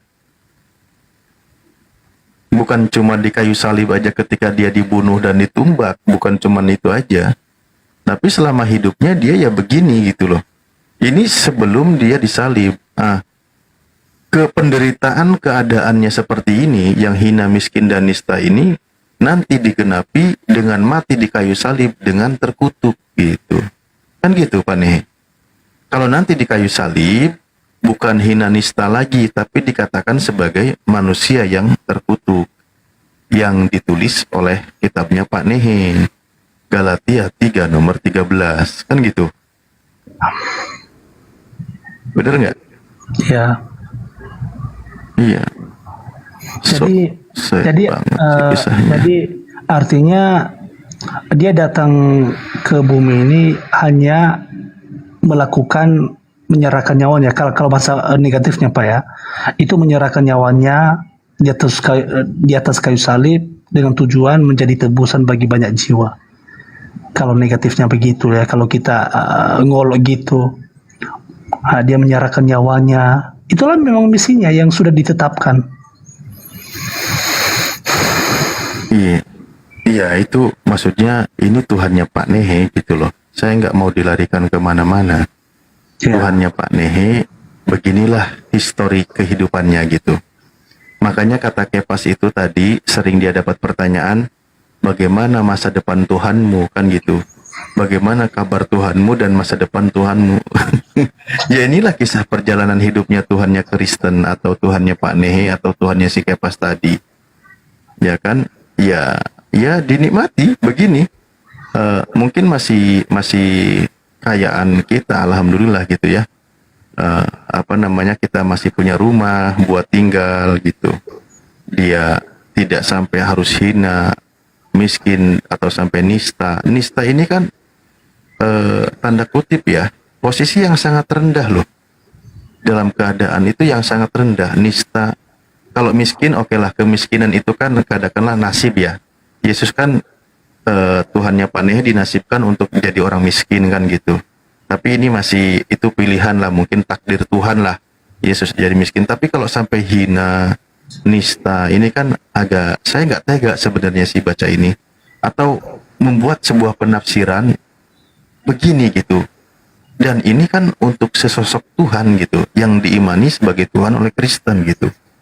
Kalau saya nggak tega aslinya gitu. Tapi kenapa dibuat begini gitu? Itu yang bikin saya bertanya-tanya gitu loh. Itu yang bikin saya bertanya-tanya. Udah ketika hidupnya dia dibuat sebagai hina, miskin, dan nista, dan hidupnya dari sedekah, rumah tidak punya, begitu mati di kayu salib, menjadi manusia terkutuk gitu. Ini apes banget nasib Tuhan.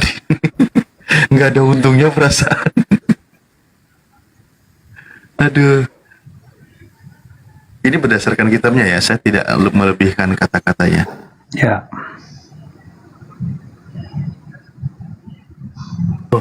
Gini, coba Pak Nehe, kemarin kan kita sudah bahas satu tema, tapi menarik nih.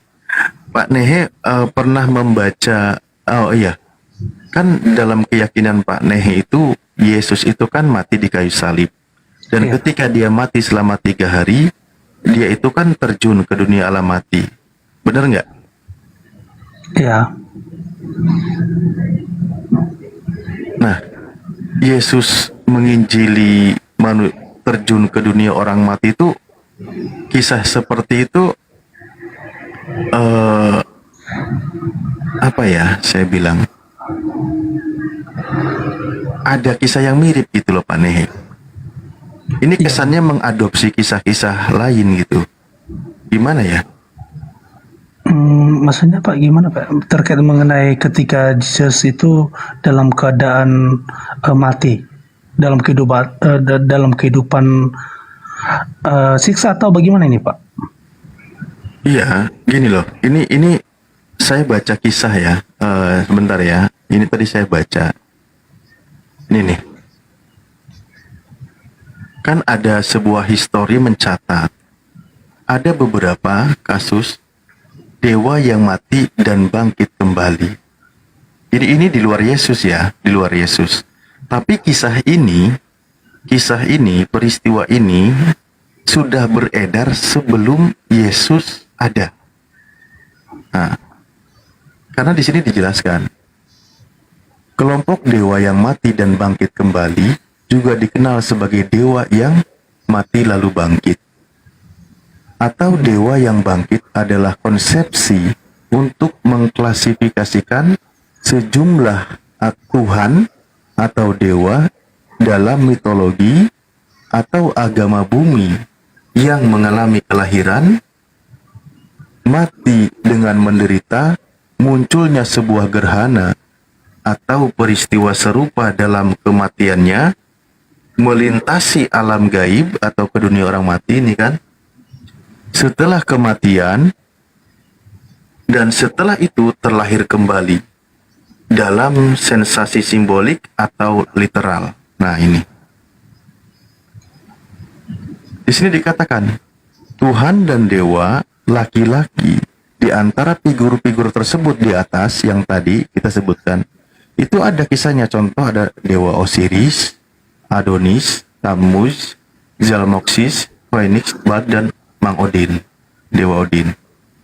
Nah, kisah dewa-dewa ini kan kisahnya sebelum Yesus ada, Pak nih.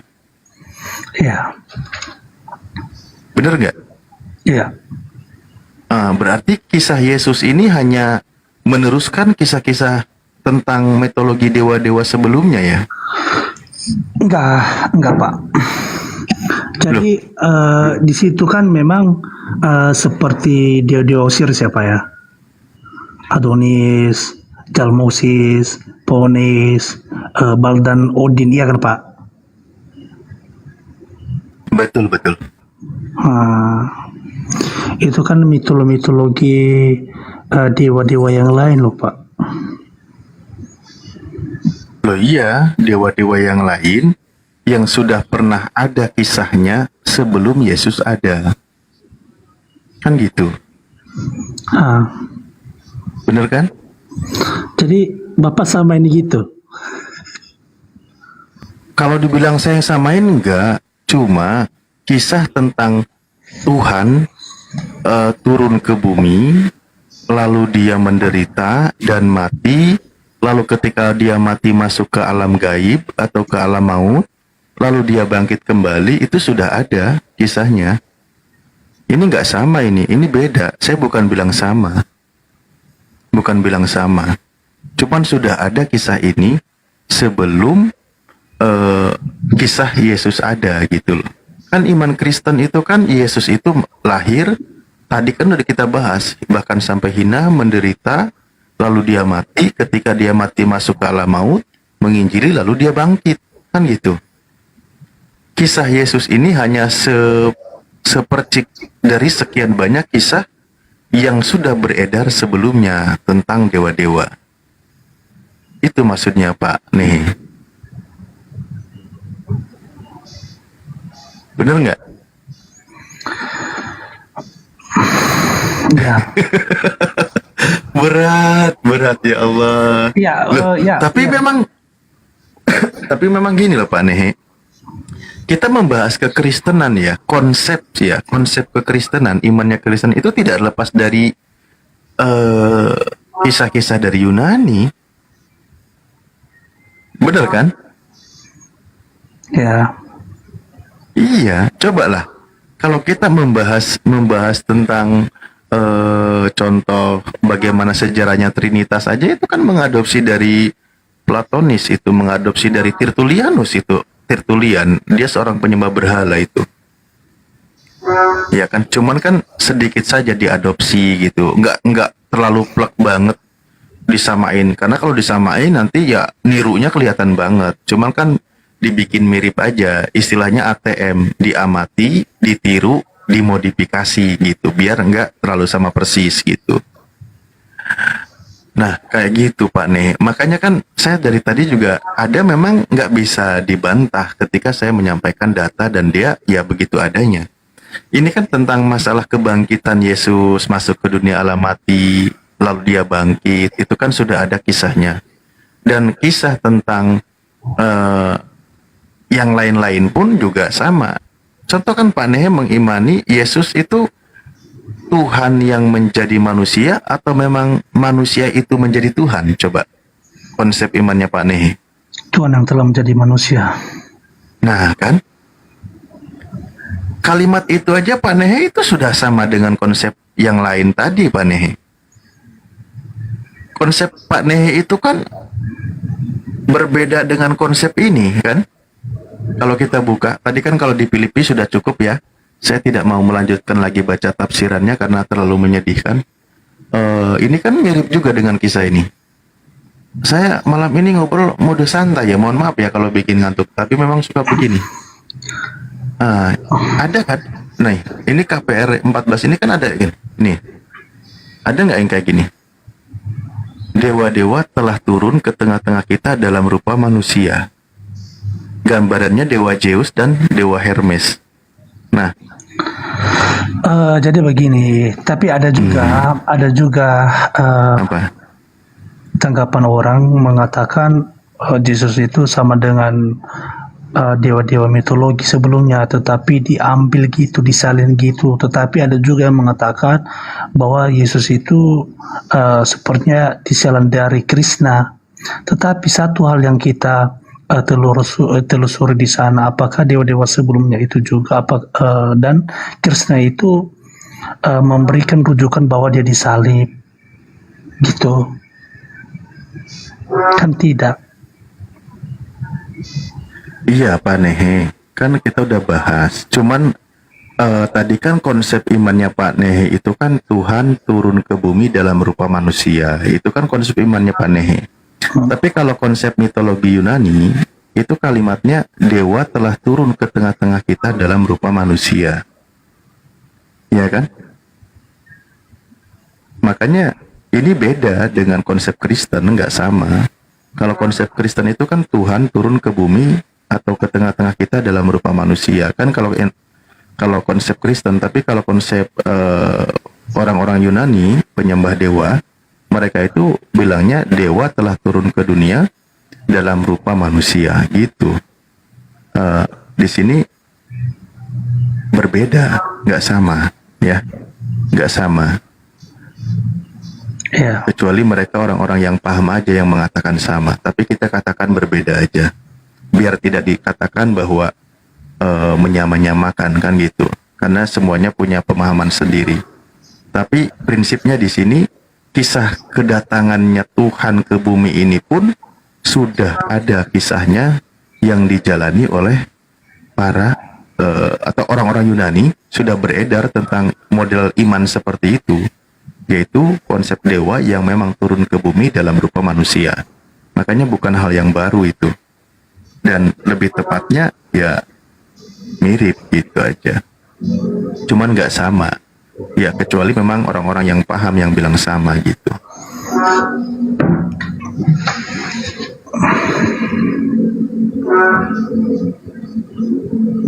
Iya kan?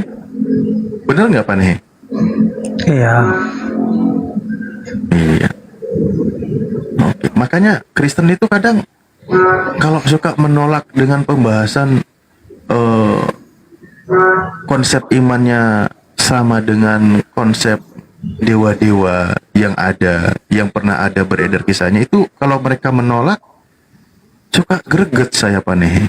Nggak tahu kenapa maksudnya itulah imannya Kristen, perlu diimani dan bahkan diajarkan kepada jemaatnya biar orang itu paham gitu loh. Atau mungkin tugasnya Pak Nehe sebagai seorang Kristen menjelaskan tentang ini. Karena kalau Muslim yang menjelaskan, kami malah dihujat. Kami dikatakan menghina, kami dikatakan menghujat, kalian ini apa, menghina agama lain gitu loh. Gitu. Tapi kalau Kristen yang menjelaskan kan damai, karena orang Kristen sendiri, orang seimannya gitu. Dan di sini kalau Pak Nehe memang ya paham faktanya memang begitu, kan kita nggak perlu debat. Cobalah Pak Nehe kali-kali kasih penjelasan. Kayak kemarin tuh saya dengan salah satu pastor, malah dia memperbodoh dirinya, sangat memperbodoh dirinya, nggak mau dia jujur dengan fakta-fakta begini. Kenapa gitu loh? Bukankah ini kitab yang tertulis ini yang mesti diajarkan kepada para jemaat? Bagaimana konsep keimanannya gitu kan? Bahwa akui saja gitu loh, ada peristiwanya begini gitu, harus diimani. Kalau oke lah, kita kembali ke kalimat original, misal Yesus itu adalah Theos yang turun ke bumi dalam rupa manusia, itu lebih gagah lagi, lebih Kristen banget gitu loh. Yesus itu adalah Theos yang turun ke bumi dalam rupa manusia gitu. Atau contoh mirip dengan kisah Theos yang pernah turun ke bumi dalam rupa manusia. Ya gitu aja. Kan lebih percaya diri dan lebih ketahuan coraknya. Oh, Kristen bangga dengan corak imannya, silahkan begitu. Umat Islam juga kenapa ini? Oh, umat Islam juga begitu adanya gitu loh. Begitu loh Pak Nehe maksudnya. Kita kan kalau ngobrolnya kayak gini bisa aja sambil ngopi bareng. Karena kembali kepada kitabnya masing-masing gitu. Nggak perlu kita gontok-gontokan kan?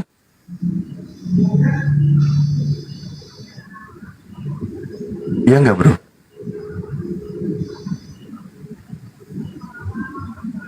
Pak Nehe masih ada di situ? Ya. Sedih banget jadi Kristen, ya Allah. Aduh, ya.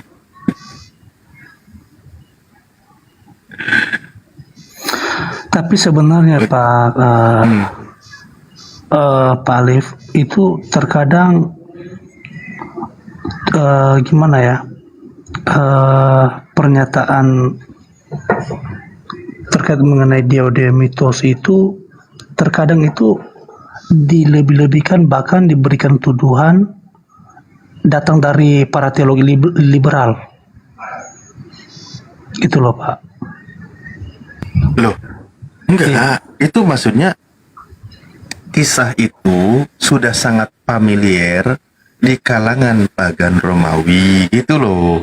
Ya, makanya ketika ada kisah Yesus yang baru, itu yang dijadikan corak imannya itu ya mirip.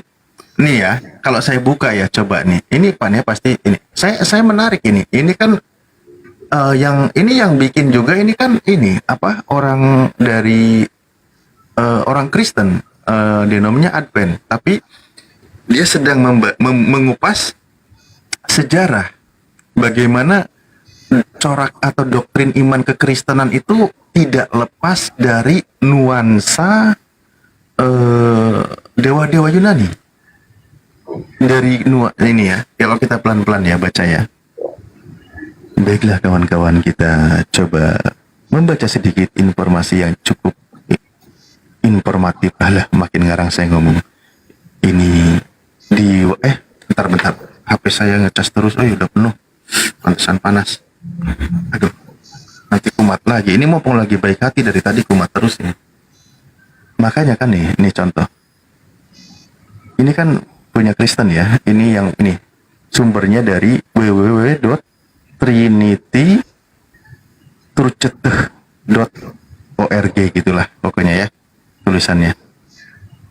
Di sini Trinitas adalah kata Latin berasal dari kata dari istilah Platonik trias yang berarti tiga. Kata ini berasal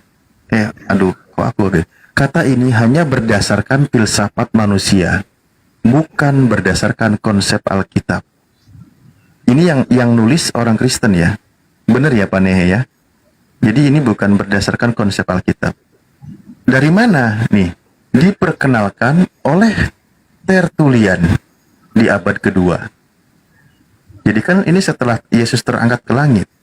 Kalaulah demikian, adanya di abad kedua, berarti konsep Trinitas ini bukan pengajaran Yesus. Karena konsep Trinitas ini, atau trias dari trias itu, adanya di abad kedua, dan dikenalkan oleh Tertullian, berarti bukan ajaran Yesus. Siapa Tertullian ini? Seorang penyembah berhala, yang kemudian menjadi seorang filsuf dan salah satu bapak dari gereja Katolik, yang pada abad ketiga mengajarkan tentang ilmu ketuhanan. Oke? Jadi tidak lepas dari ini.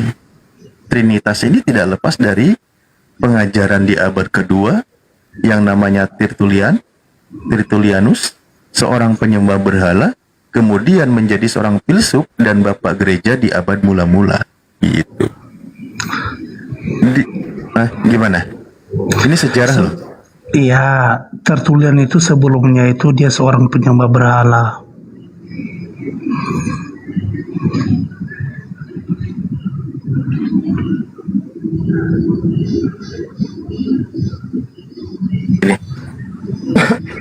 Ya betul, makanya kan betul. Dan konsep Trinitas ini dikenalkan oleh seorang yang sejarahnya adalah penyembah berhala gitu loh.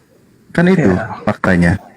Ya kan? Sebelum dia bertobat dia penyembah berhala. Dia menyimpulkan bahwa Bapa, Anak, dan Roh Kudus adalah satu unsur tetapi bukan satu oknum. Namun dia tidak mengajarkan bahwa anak Bapa, anak Theos, dan Bapa adalah sama kekal. Ini sejarah awalnya. Jadi ini sejarah Trinitas, makanya ya tidak lepas dari kata trias ini yang memang tiga, Trinitas, Trinity itu dari pengajaran bapak-bapak gereja dan dari sangat kental dengan nuansa Yunani, dewa-dewa. Banyak pertanyaan yang tidak terjawab mengenai ajaran Trinitas. Trinitas ini ya. Pertanyaan yang paling lazim adalah di mana ajaran ini dalam Alkitab. Sepanjang sejarah, para pakar mengakui bahwa ajaran ini tidak alkitabiah, tapi ada juga yang mencoba mengutip 1 Yohanes 5 nomor 7 sebagai jawaban katanya. Namun berdasarkan sejarah yang benar, kata-kata yang dicetak miring dalam ayat tersebut yang bunyinya nih, sebab ada 3 yang bersaksi memberi.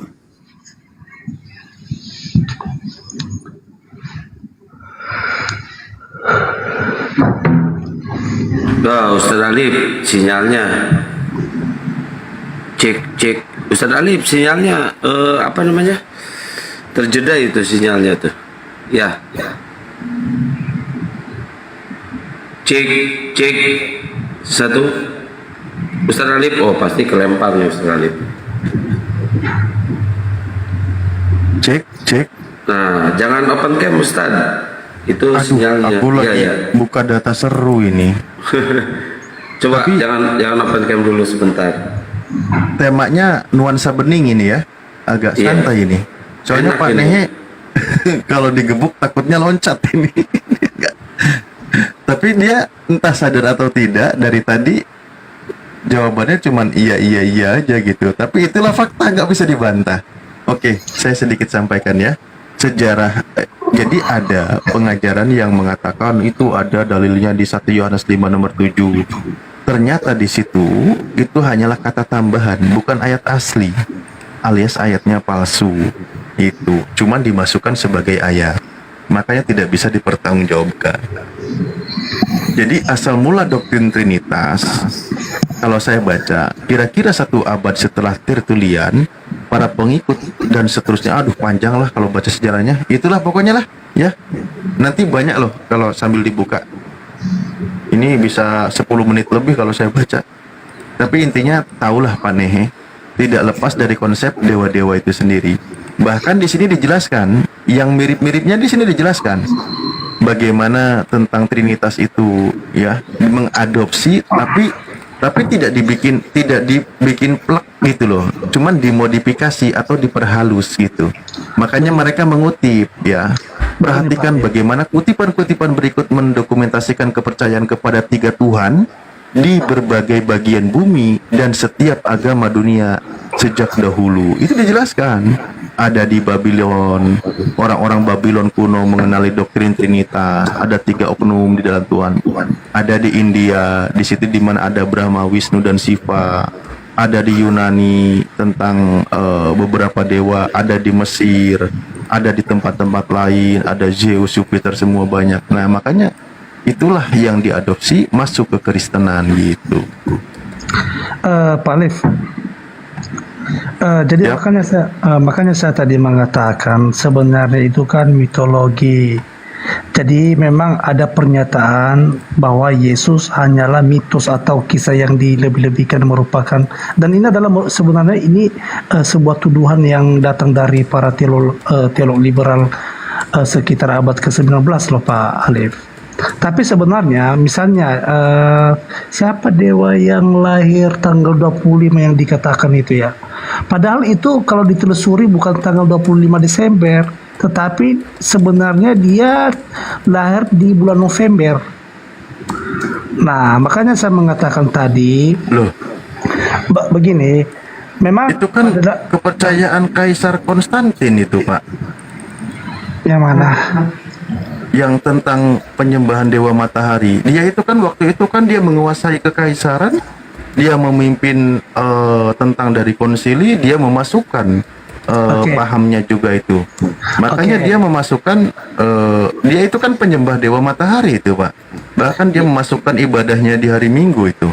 Iya, jadi maksud saya begini Pak Alif terkait mengenai dewa-dewa tadi kan. Memang pada dasarnya kan di abad 19 itu mereka menyatakan bahwa Yesus itu hanyalah cerita reka ulang dari kisah mengenai yang mati dan bangkitnya. Seperti di berbagai tempat, misalnya Tamus di Mesopotamia, Adonis di Syria, Atis di Asia Kecil, dan Horus di Mesir. Dan faktanya sebenarnya Pak, tidak ada buku yang membahas teori yang dianggap sebagai hal yang serius dalam dunia akademis Pak.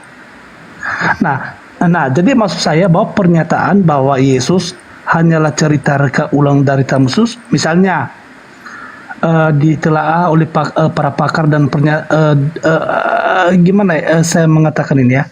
Misalnya kalau kita amati di siapa itu ya yang menceritakan tentang dewa Mesir, Horus. Ya. Itu kan dewa Mesir ya. Terus dia mengatakan dilahirkan pada tanggal 25 Desember oleh seorang perawan yang bernama Isis Mary. Nah, terus bintang di timur menyatakan kedatangannya 3 raja datang untuk menyambut kedatangan juru selamat. Terus dia juga mengatakan menjadi seorang anak yang kemudian menjadi guru yang berpengaruh pada usia yang ke-12. Nah, dan dia juga dinyatakan di sana pada saat berumur 30 tahun dia dibaptis dan memulai sebuah pelayanan, memiliki 12 murid, terus dikhianati. Iya Pak Nehe. Nah, jadi maksud saya nggak perlu diceritakan detailnya, itu kan sudah dipahami oleh khalayak itu. Istilahnya udah rahasia umum itu mah. Iya, sebenarnya itu kan tuduhan. Tapi ketika kisah mengenai Horus, nah kalau kita periksa secara teliti, yang kita temukan bahwa Horus itu dilahirkan oleh Isis, tidak ada catatan tertulis mengenai nama Mary yang sebagai yang melahirkannya. Tetapi Isis ini bukan seorang perawan, tetapi adalah janda dari Osiris, Pak. Nah, terus dia tadi Kenapa kita malah memperdalam para dewanya? Biarin aja itu, Pak. Kan saya bilang tadi, kisah-kisahnya ini tentang kemiripan, ya. Dan saya juga bilang, bahkan kalau saya yang data yang tadi saya tampilkan itu, Pak Nehe, itu kemiripan itu di Kristen itu dibikin diperhalus kisahnya gitu loh. Tidak plek langsung dibikin sama, enggak. Punya versi sendiri, cuma mereka itu mirip gitu loh. Itu loh maksudnya. Jadi nggak dibuat sama gitu, nggak dibuat sama. Iya. Gitu loh. Jadi nggak perlu diceritakan lagi tentang dewa-dewanya, dan tentang pemahaman para dewa itu sudah beredar di kalangan masyarakat. Bahkan kitab Anda sendiri yang mengkonfirmasi itu. Makanya kenapa konsep pengajaran Kristen diterima di Yunani atau di bangsa Roma atau di Roma? Kenapa diterima? Karena konsepnya itu mengadopsi dari dewa-dewa sebelumnya yang sudah ada, tinggal meneruskan. Gitu loh.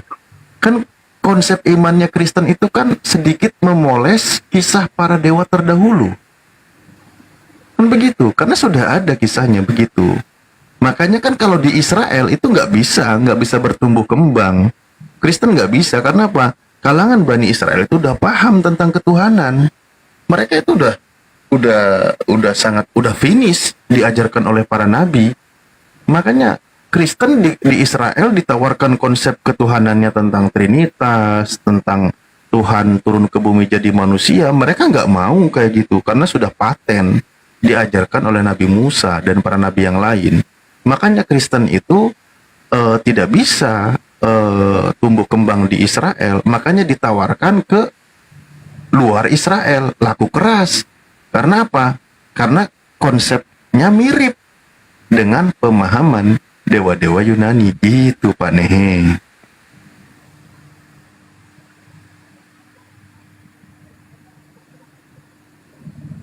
Ya, ini ada yang baru nih. Siapa ini namanya ini? Alif.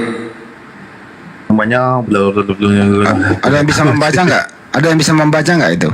Enggak, saya nggak bisa ini. Siapa ini Bang Andi? Bacanya itu, nama bacanya ini ya, Cianjuang. Cihanjuang. Ya, Cianjuang. Oh iya. Kang Alif itu pernah ke Cianjuang itu. Curug Cianjuang itu Kang Alif. Ya. Nah itu. Nah ini kan Pak Nehe pembahasannya saya 2 kali maju dengan kemarin dia tidak akan membantah fakta-fakta ini. Kan asik kalau kayak gini. Kristen bangga dengan imannya, kita pun santai ngobrolnya. Betul itu, Ustaz. Yang penting jangan ngeyel gitu loh. Tampil apa adanya sebagai Kristen. Betul. Ini turunin aja Bang Andi, nggak bersuara dia. Cianjuang itu ya? Ya, Mariana Sof. Selamat pagi Mariana. Ya, selamat pagi Mas. Ya, dari Kristen ya Mbak ya? Enggak. Dari mana?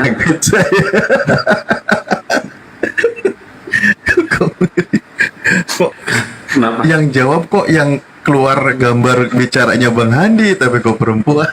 Iya, saya sambil lihat-lihat partisipan, wah Bang Handi ngerjain. Mariana Sof. Mariana.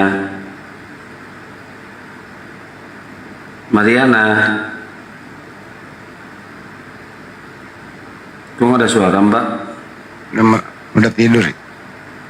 Ya udah saya turunin lagi ya Mbak ya. Iya. Iya Mas. mirip jadi Rio. Kenapa sih? Mirip ya? Bu. Ustaz Alif aja bingung kok bisa ada suara perempuan ya, tapi orangnya nggak ngomong.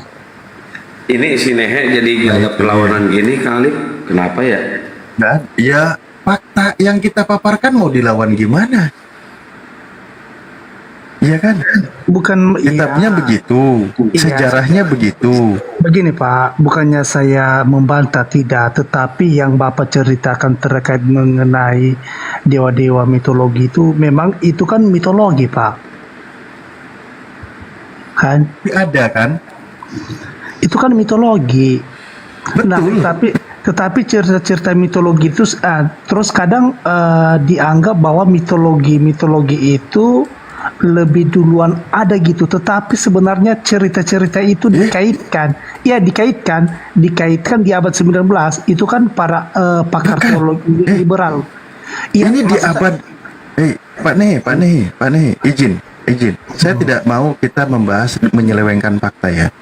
Ya. Kitab Anda sendiri yang mencatat. Kitab Anda dibuat tahun berapa Pak Nehe? Di kanon atau dibuat? Terserahlah, mau di kanon atau dibuat terserah. Kalau kanonnya itu abad keempat Pak. Keempat. Oke. Dibuat, kita pakai dibuat. Dibuat abad kedua. Kalau masalah dibuat, saya rasa itu dari sebelumnya sebelum Masehi sudah ada, tetapi hanya saja di situ belum terstruktur. Tetapi yang memberikan seluruh kitab itu terstruktur adalah Kristen. Nah, makanya agama Yudaisme mereka itu berterima kasih kepada kaum Kristen. Oh iya? Gitu loh. Iya, mereka berterima kasih itu. Oke, baik. Terima kasih ya. Nggak apa-apa. Nah, sekarang Pak Nehe, orang-orang yang hidup bersama atau bertemu dengan Paulus, mereka sudah memahami tentang dewa-dewa, betul? Mitologi ya. Betul. Bahkan mereka mengatakan kalau kalau Paulus itu adalah dewa. Kan kitab Anda yang bilang. Karena apa Paulus dikatakan sebagai dewa? Karena Paulus dia menyembuhkan orang yang lumpuh. Orang yang lumpuh bisa dibuat berjalan oleh Paulus. Makanya di situ ketika Paulus bersama dengan Barnabas disebut Zeus, Paulus disebut Hermes. Coba, berarti itu di Kisah Para Rasul Pak ya? Iya, berarti kan para dewa itu mereka sudah paham, bener nggak? Nggak gini, mereka mengira gitu loh Pak, dalam peristiwa itu mereka mengira. Ya. Kenapa mereka mengira seperti itu? Coba, pasti karena mereka sudah paham di tengah mereka itu ada dewa-dewa, bener nggak? Begini Pak, tadi kan itu kan kalimatnya mengira.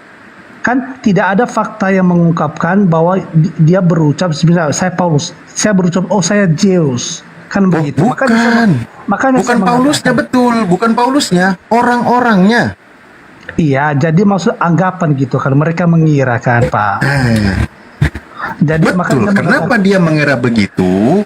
Karena buat mereka dewa-dewa itu sudah familiar, gitu loh.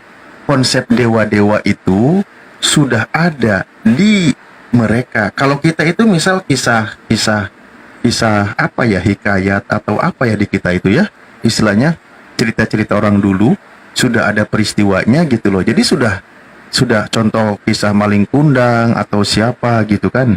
Nah, kayak gitu-gitu. Jadi sudah tertanam di benak masyarakat waktu itu bangsa Yunani.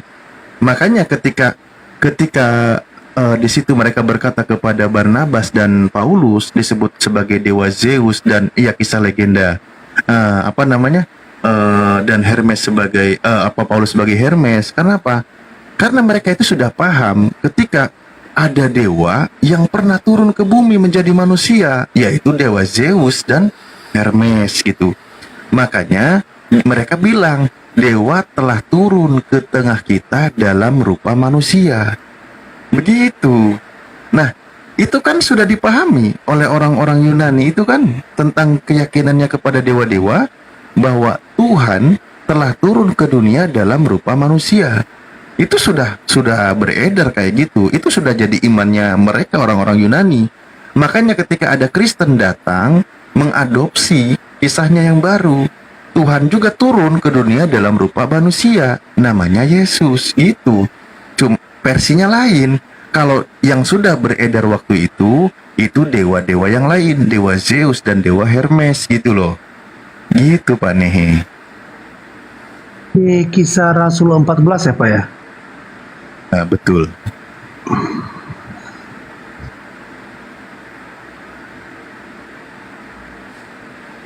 Kalau kita buka juga penjelasan tafsirannya itu sangat lengkap loh.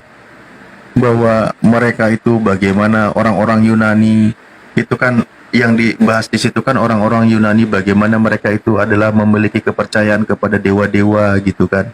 Makanya dia mengatakan begitu bahwa kisah dewa itu pernah turun ke dunia dalam rupa manusia gitu. Itu yang sudah diyakini oleh orang-orang yang percaya terhadap dewa-dewa di kalangan bangsa Yunani. Kalau Kristen imannya kan cuman kitab suci, punya kitab suci. Kalau mereka kan nggak ada, itu kisah yang beredar katakanlah begitu. Tapi kalau Kristen sambil bawa kitab suci itu mengatakan Tuhan telah lahir. Contoh, Tuhan itu telah menjadi manusia dan diam di antara kita gitu kan. Apa yang kita lihat, apa yang kita raba, dan apa yang kita dengar tentang firman hidup diyakini sebagai Theos, diyakini sebagai Tuhan. Nah itu versi Kristen gitu. Iya kan? Ya begitulah ya.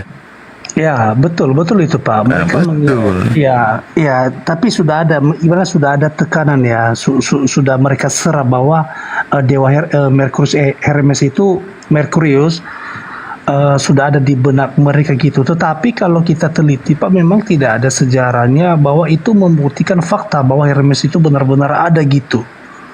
Nah kan, karena ya salah satunya kan kitab itu tidak ada. Nah, jadi mereka mengidentifikasi bahwa Paulus itu sebagai dewa Merkurius, Hermes, utusan para dewa. Makanya saya mengatakan bahwa dewa-dewa itu kan sebenarnya cuma mitologi.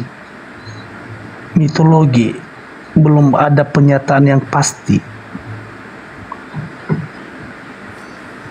Lah gimana Pak? Ini saya tampilin data lagi nih penjelasannya. Duh, kayaknya perlu nambah ilmu lagi deh. Nih ya, nih penjelasannya nih saya buka ini sini ya. Orang-orang banyak, mereka sebagai ini ya, orang-orang banyak menyangka Yesus, Paulus dan ini tuh yang tadi itu sebagai dewa.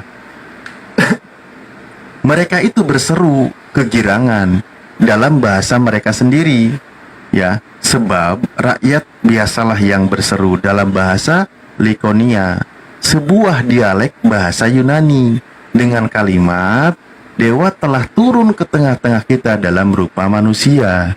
Mereka menyangka bahwa Paulus dan Barnabas turun ke tengah-tengah mereka dari awan-awan, dan bahwa mereka semacam makhluk ilahi yang berkuasa, yang tidak lebih rendah daripada dewa. Meskipun dalam rupa manusia, gagasan ini sangat sesuai dengan pemahaman tentang Tuhan menurut kepercayaan orang kafir. Dan dengan cerita-cerita ajaib yang ada pada mereka tentang dewa-dewa yang turun ke dunia bawah ini, gitu loh. Ini sudah sangat familiar kisahnya. Dan mereka berbangga hati karena menyangka dikunjungi oleh dewa-dewa itu. Ini loh, ini kisah legenda lah kalau di kita tadi dibilang ya. Jadi kisah-kisah seperti ini sudah sangat familiar di kalangan bangsa Yunani. Ketika ada seorang yang hebat melakukan keajaiban gitu loh. Maksudnya tentang dewa turun ke dunia dalam rupa manusia atau Theos turun ke dunia dalam rupa manusia, itu sudah familiar di kalangan bangsa Romawi, bangsa Yunani. Sebagai keyakinan kepercayaan orang kafir gitu. Berarti memang kalau ada yang meyakini Tuhan turun ke dunia dalam rupa manusia, ya itu pemahaman istilahnya orang pagan Yunani gitu. Gitu maksudnya, ya. Pak Ngehe ini nggak ngerti nggak Pak Ngehe? Ngerti. Dari tadi Kang Alif ngejelasin, iya aja. Dia ngangguk-ngangguk aja sambil tidur. Paling parah si Mayor itu loh. Dia bertanya kepada siapa ya? Orang menjelaskan panjang, ternyata apa? Dia pergi masak Indomie. Kan kurang ajar. Iya makanya jangan-jangan si Ngehe ini nggak ngerti. Ngerti, saya paham kok. Kirain pergi masak Indomie. Assalamualaikum Mbak Jibril.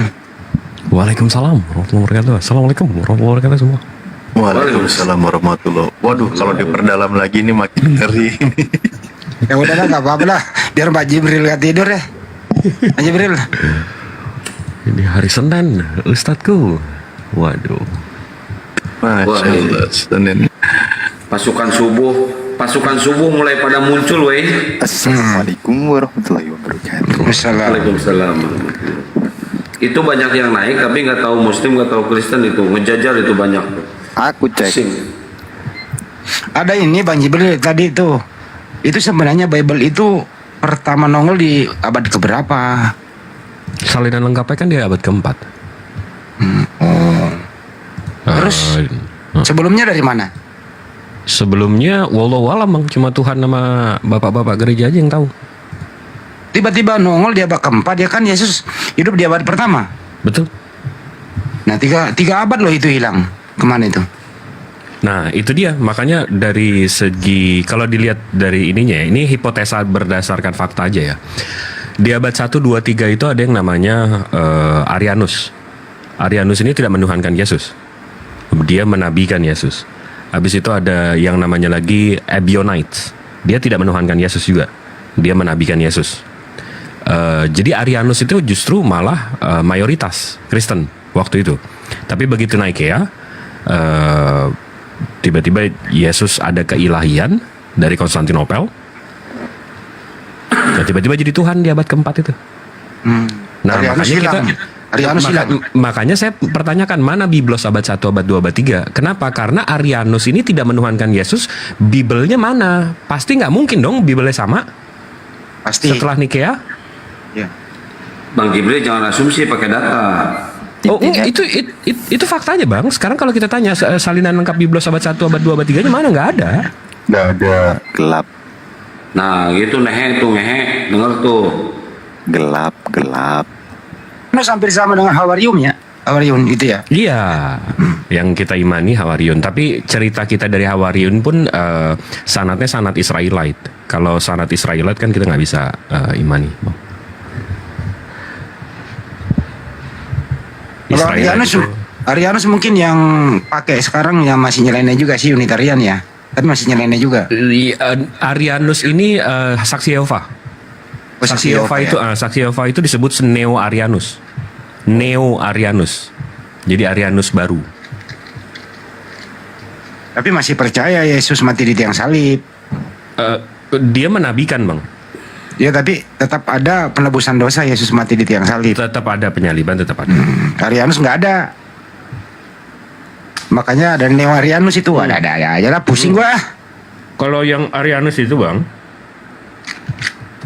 kalau yang Arianus itu mengimani bahwa sebelum penyaliban Yehosua atau Aiso ini dia berkumpul dengan saudara-saudaranya, murid-muridnya. Habis itu dia nanya Bang, siapa di antara kalian yang mau menggantikan aku di hari ini akan menjadi sahabatku di surga? Habis itu ada yang paling muda datang maju, saya. Yehosua nggak mau, nggak nganggep, nggak pura-pura nggak dengar. Habis itu dia, siapa yang mau menggantikan aku di hari ini akan menjadi saudaraku di surga nanti. Habis itu ini anak datang lagi. Akhirnya dia yang digantikan, dia yang serupakan. Habis itu Yehosuanya itu pingsan dan diangkat. Itu menurut cerita Arianus. Tapi lagi itu sanatnya Israelite, dari Israel, kita nggak bisa imani. Tapi Arianus kan dibabat habis waktu konsili. Yes, itu sama Konstantin dari 318 Romo, perwakilan 318 gereja di Konstantin, di Nikea memang dihantam habis. Bukan cuma di anatema berarti Bang Jip ya? Wih, dibabat orang-orangnya dibabat aja lah. Kirain cuma di anatema. Enggak. Memang dipersekusi. Nih, bela agama nih. Justru Arianus ada yang berpaling, hidupnya makmur waktu itu. Ya. Jadi Pak Jibril, Iya, saya. tadi kan Pak Jibril mengatakan di abad kedua sampai 3 itu di mana Injil kan begitu? Biblos, ya, perjanjian baru. Oke. Injil itu kan bahasa Arab, Bang. Oke. Nah, sebelum terstruktur ataupun dikanonkan, Injil itu setahu Pak Jibril apa? New Testament, Bang, Biblos. Bukan Injil, Bang. Injil itu kan ada di abad 7, Bang, di Al-Quran. Oke. Abang kan bahasanya bahasa Greek atau ya Greek itu evangelion atau kabar baik. Kalau Injil kan artinya penerang, anjala. Jadi yang saya maksud di sini Pak Jibril, kan di abad keempat baru dikanonkan. Tapi sebelum dikanonkan itu, setahu Pak Jibril apa aja kitab-kitab itu sebelum dikanonkan? Kalau yang sepengetahuan saya itu ada dari rabi-rabi Yunani, rabi-rabi Yahudi itu apa namanya, yang 72 itu perjanjian lama semua. Itu perjanjian lama semua, nggak ada perjanjian baru. Habis itu ya itu doang sih. Bagin. Sebenarnya Pak Jibril, memang Injil itu sudah ada. Abang, biar saya luruskan ya Bang Nehe ya. Abang itu kan Biblos itu kan secara keseluruhan perjanjian lama dan perjanjian baru. Di dalam perjanjian baru itu kan ada yang namanya gospel. Gospel itu asal katanya dari evangelion, kabar baik. Jadi bahasa Yunaninya evangelion, bahasa Inggrisnya gospel, bahasa Indonesianya kabar baik, Bang. Iya. Nah, tiba-tiba 600 tahun setelah itu, Allah Subhanahu wa taala memberitahu Al-Amin atau Nabi Muhammad bahwa Allah itu menurunkan ketetapan-ketetapan. Menurunkan penerang bagi Nabi Isa alaihi salam. Anjala atau Injil. Abang tetap aja Bang evangelion, kabar baik sama gospel. Kenapa tiba-tiba ngambil yang abad 7, Bang? Saya bingung nih. Kalau masalah itu Pak, sebenarnya itu cuman tatanan bahasa ya Pak ya? Cuma Kristen Indonesia yang menyebutnya itu Injil, Bang. Kristen internasional menyebutnya itu gospel, evangelion, kabar baik. Nggak ada Kristen internasional bilang itu Injil, Bang. Jadi Bapak menolak hal itu gitu. Kalau seandainya kami memakai penggunaan kata itu. Enggak, saya boleh pakai aja, nggak apa-apa. Itu ya Allah yang menamakan Injil itu. Pakai aja, nggak ada masalah. Tapi saya mau tanya, Abang dapat dari mana itu Injil? Kata Injil itu dari mana? Iya, memang itu kan tatanan bahasa orang Arab kan. Ya sudah. Bukan abang kan kantor pusat agama abang kan di Vatikan, bahasa Itali. Kantor pusat. Ya HQ headquarter. Iya kantor pusat dong, apalagi namanya. Begini, sebenarnya itu kan memang dasarnya itu kan bahasa Arab. Nah, kita tahu bahwa itu maaf bang. Abang kan evangelion. Kitab abang originalnya bahasa Yunani, evangelion, kabar baik. Dalam bahasa Inggris gospel, dalam bahasa Indonesia kabar baik. Terus kok tiba-tiba ke Arab gitu loh, ngambil Injil yang ada di Al-Quran gitu. Itu yang saya nggak. Nah, justru begini Pak Jibril, sebenarnya ini kan bahasa kita itu kan bahasa Melayu. Ya kan? Jadi kita memakai bahasa Melayu itu, namun kita mengadopsi. Buat marketing. Nah, biar laku. Nah, jadi bahasa Melayu itu memakai bahwa Alkitab Kristen itu diperkenankan sebagai kalimat Injil gitu loh Pak. Nah, masalahnya maknanya berbeda, Bang. Kalau Injil dalam bahasa Arab, dasar katanya itu anjala atau penerang. Sementara Abang kan kabar baik, Bang. Evangelion. Kan beda makna, Bang. Paham nggak, Bang? Kalau mau ambil nggak ada masalah gitu juga. Saya sih siapa sih ngelarang-ngelarang ya kan? Tapi makna katanya ini itu pembodohan gitu loh, Bang. Kalau saya setuju-setuju saja. Karena yang anjala ini artinya penerang, sementara Abang Evangelion artinya kabar baik. Kan beda makna, Bang. Gini Pak Jibril. Terkait mengenai Injil tadi, setahu Pak Jibril itu Injil itu yang dimaksud apa gitu? Anjala, penerang. Jadi di Al-Quran diceritakan bahwa Allah Subhanahu wa Ta'ala menurunkan syariat-syariat, ketetapan-ketetapan terhadap Nabi Isa untuk pengikutnya. Itu syariat, Bang. Gini ya, yang saya telusur di sini, memang kan secara etimologi itu kan Injil itu berasal dari bahasa Yunani kan yang disebut Evangelion ya. Nah, Evangelion itu kan ke gospel tuh. Evangelion kan artinya kabar baik tuh. Bahasa Inggrisnya kan Injil. Enggak dong. Evangelion itu kan bahasa Yunani. Habis itu bahasa Inggrisnya gospel. Oke, dalam arti bahasa Indonesianya kabar baik. Ya, berita sukacita, kabar baik. Terus kok tiba-tiba Injil dalam Al-Quran kan artinya penerang, Bang. Kan beda, Bang. Iya, jadi kan kami kan menggunakan bahwa Injil itu adalah kabar baik bagi segenap bangsa gitu. Aduh, nggak paham-paham ini ya. Ini aja deh Pak Nek. Karena ya tahu ini Pak Nek, aku mau ngomong sebentar. Menurut Anda, kata Injil itu dikenal pada abad keberapa? Ya itu kan tatan bahasa orang Arab, Pak. Saya tanya dulu, abad keberapa adanya Injil dikenal? Abad keberapa? Kau tanya orang Arab di sana. Abad ke-7. Terus Bible itu abad keberapa?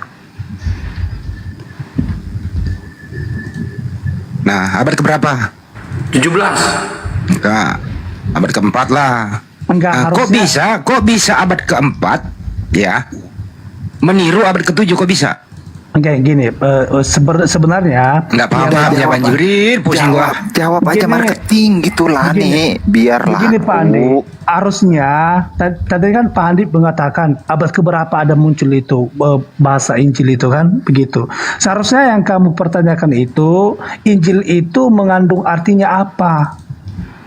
Itu juga dijelaskan Pak Jibril tadi. Nah, kalau masalah bahasa, iya, saya rasa dari sananya bahasa itu ya. Kantor pusat kamu ada di mana? Kantor pusat Kristen di mana? Enggak, maksudnya Pak Andi harusnya kamu bertanya Injil itu dia mengandung arti apa sih? Karena penerang. Tadi saya udah kasih tahu. Kamu udah dijelasin 74 kali dijelasin Pak Jibril tadi. Nah, penerang sama kabar baik itu apa korelasinya? Jadi gini loh ya. Ya orang Kristen itu dari kantor pusatnya beredar di daratan Eropa, Afrika dan semuanya itu hanya Indonesia yang mempergunakan kata Injil. Kenapa? Supaya bisa untuk menipu-nipu, itu aja kok repot. Selesai toh. Marketing biar laku. Nipu. Jangan nipu lah, kasihan ini. Coba Anda kembali ke kantor pusat sana. Bahasa Inggrisnya apa sih? Kalau mau membeli atau berbahasa Indonesia nih, tanya para penggede Vatikan. Misalnya, Salam, aku mau beli Injil. Kau digamparin suruh pulang. Nggak ada Injil dijual di sana, bro. Atau aku mau beli Alkitab. Kantor pusat nih, aku mau beli Alkitab, kagak ada dijual di kantor pusat Alkitab, nggak ada. Tapi kayaknya mentok nih Bang Nehe nih. Ayo kita sambung Bang, jangan mentok Bang. Ayo kita pindah. Abang tadi mau nanya apa sebenarnya? Nggak ada mentok, harus asumsi Bang Jibril. Bukan. Maksud saya kesini kan karena Bang Nehe bilang Injil. Saya makanya mempertanyakan kalau Abang nggak tahu Abang ambilnya dari mana, lebih bagus jangan disebut. Abang lebih bagus kabar baik atau gospel atau evangelion aja gitu loh Bang. Kok di situ seakan-akan kamu membatasi kita untuk menggunakan kata itu? Abang boleh pakai Injil, tapi saya mempertanyakan Abang yang dapat Injil dari mana? Kalau Abang bisa menjelaskan, oh yaudah silakan pakai gitu loh. Jadi maksud yang Pak Jibril ini katakan asal usulnya gitu. Iya, abang dapat nama Injil tuh dari mana? Loh, tadi kan saya mengatakan bahwa tatanannya itu kan bukan bahasa Indonesia loh. Iya, dari bahasa sudah. Arab, paham. Ya sudah. Artinya penerang, Bang. Sementara evangelion abang artinya kabar baik. Oke. Beda maknanya, beda artinya. Oke, gini saja. Terus ya maknanya yang Pak Jibril ini telusuri apa maknanya? Setahu Bapak gitu. Enggak, kalau saya kan tadi bilang Injil itu akar katanya anjala atau penerang. Nah, itu di Al-Quran Allah Subhanahu wa Ta'ala yang langsung bilang nyebut namanya Injil itu. Ya itu penerang. kan kalian. Iya, betul. Nah, Ya udah. itu kenapa? Nah, iya betul, itu kami. Kenapa abang tiba-tiba menamakan Biblos abang yang abad 1 ini Injil kami gitu? Loh. Begini ya, Bang ya. Kan Begini, abang Bang, namanya evangelion, gospel, Oke, kabar baik. Oke, itu kan bahasa Yunani. Oke. Nah, sekarang kita kembali kepada Kristen Arab misalnya. Pastinya kan ada juga orang Arab yang- sama aja Bentar kali. dulu. Al-Muqaddas mereka menyebutnya, bukan Injil. Enggak. Enggak, bentar dulu. Saya teruskan dulu. Misalnya Pak Jibril, orang Arab. Saya juga orang Arab. Kan begitu. Tetapi kita ada dua keyakinan yang berbeda. Nah, yang harus kita telusuri di situ bahwa setiap kita masing-masing maknanya apa? Betul nggak? Kok maknanya apa? Maknanya udah beda, Bang. Yang satu penerang, yang satu kabar baik, abangku. Maknanya beda. Nah, itu terjemahan kalau masalahnya gitu. Kok nggak paham? Kitabnya Kristen Arab namanya Muqaddas. Kitabnya umat Islam di Arab namanya Al-Quran. Itu perbedaannya. Paham? Kristen Arab aja nggak bilang kitab mereka Injil, namanya abangku. Muqaddas dia. Bukan masalah itu, bukan masalah kitab. Tadi kan kita telusuri terkait mengenai tatanan bahasa Injil, kata Injil. Ya sudah, maksud saya itu tatanan kalimat tersebut itu maknanya itu terhadap masing-masing pribadi. Tanyain Bang Jibril. Itu dulu yang di Arab dijuluki Ahlul Injil apa Ahlul Kitab Bang Jibril? Ahlul Kitab bukan Ahlul Injil. Enggak begini. Enggak, sekarang kan kalian menelusuri seakan-akan Alkitab gitu kan. Ini aja nih. Saya izin nih sebelum saya tidur nih. Kenapa Kristen Indonesia ini tidak mencintai original teksnya? Kenapa? Apa sebabnya? Justru kami yang lebih kaya daripada kalian sanggup kami terjemahkan dalam berbagai bahasa dan suku ras. Enggak, saya bukan itu. Kenapa tidak mencintai original teksnya? Bukankah berbudaya seperti original teks? Kenapa nggak berbudaya itu? Ya, oke. Kamu mengatakan kenapa tidak dicintai? Siapa saja mereka yang mengatakan kami tidak mencintai? Oke. Buktinya, Anda masuk Indonesia, Anda ke Islam-Islaman. Nah, sejak kapan saya mengatakan saya tidak mencintai original teks? Ya coba, kalau begitu diulang kembali. Diulang kembali dulu. Enggak, dengarkan dulu. Di kantor pusat Bible kamu itu namanya Injil atau Gospel? Gimana kantor pusat yang Anda telusuri? Di Vatikan. Vatikan di mana? Di Vatikan itu di RW 2, RW 4, RT 1 Gang Macan. Nah, itu ya kan, Vatikannya di sana, negara yang paling kecil di dunia itu Vatikan. Makanya kalau bertanya itu yang jelas-jelas saja, misalnya dari kantor pusat Bible itu, pusatnya Kristen itu pertama kali di sana itu di Vatikan. Nggak ada ceritanya itu, Pak Hendy. Terus dari mana? Kantor pusatnya Kristen di mana? Mula-mula. Saya tidur daripada berdiskusi sama Pak Andi aku ngantuk lah ya. Di Cicahum. Parah kau itu nih. Di sana itu disebut gospel, gitu ya. Itu masuk ke Indonesia. Kenapa kau rubah menjadi Injil? Kenapa? Oke, saya tantang balik sama Pak Andi ya. Kenapa Anda mengatakan Alhamdulillah? Ya kalau tidak, kan Alhamdulillah mengucapkan syukur kepada Allah. Ya kenapa nggak kamu bersyukur itu pakai tatanan bahasa Indonesia? Al-Quran itu bahasa Arab. Ya berarti kamu terbatas dong. Kok terbatas? nggak bisa mengungkapkan rasa syukurmu dengan bahasamu sendiri. Kenapa kalau kami mencintai original teks, kenapa kau larang?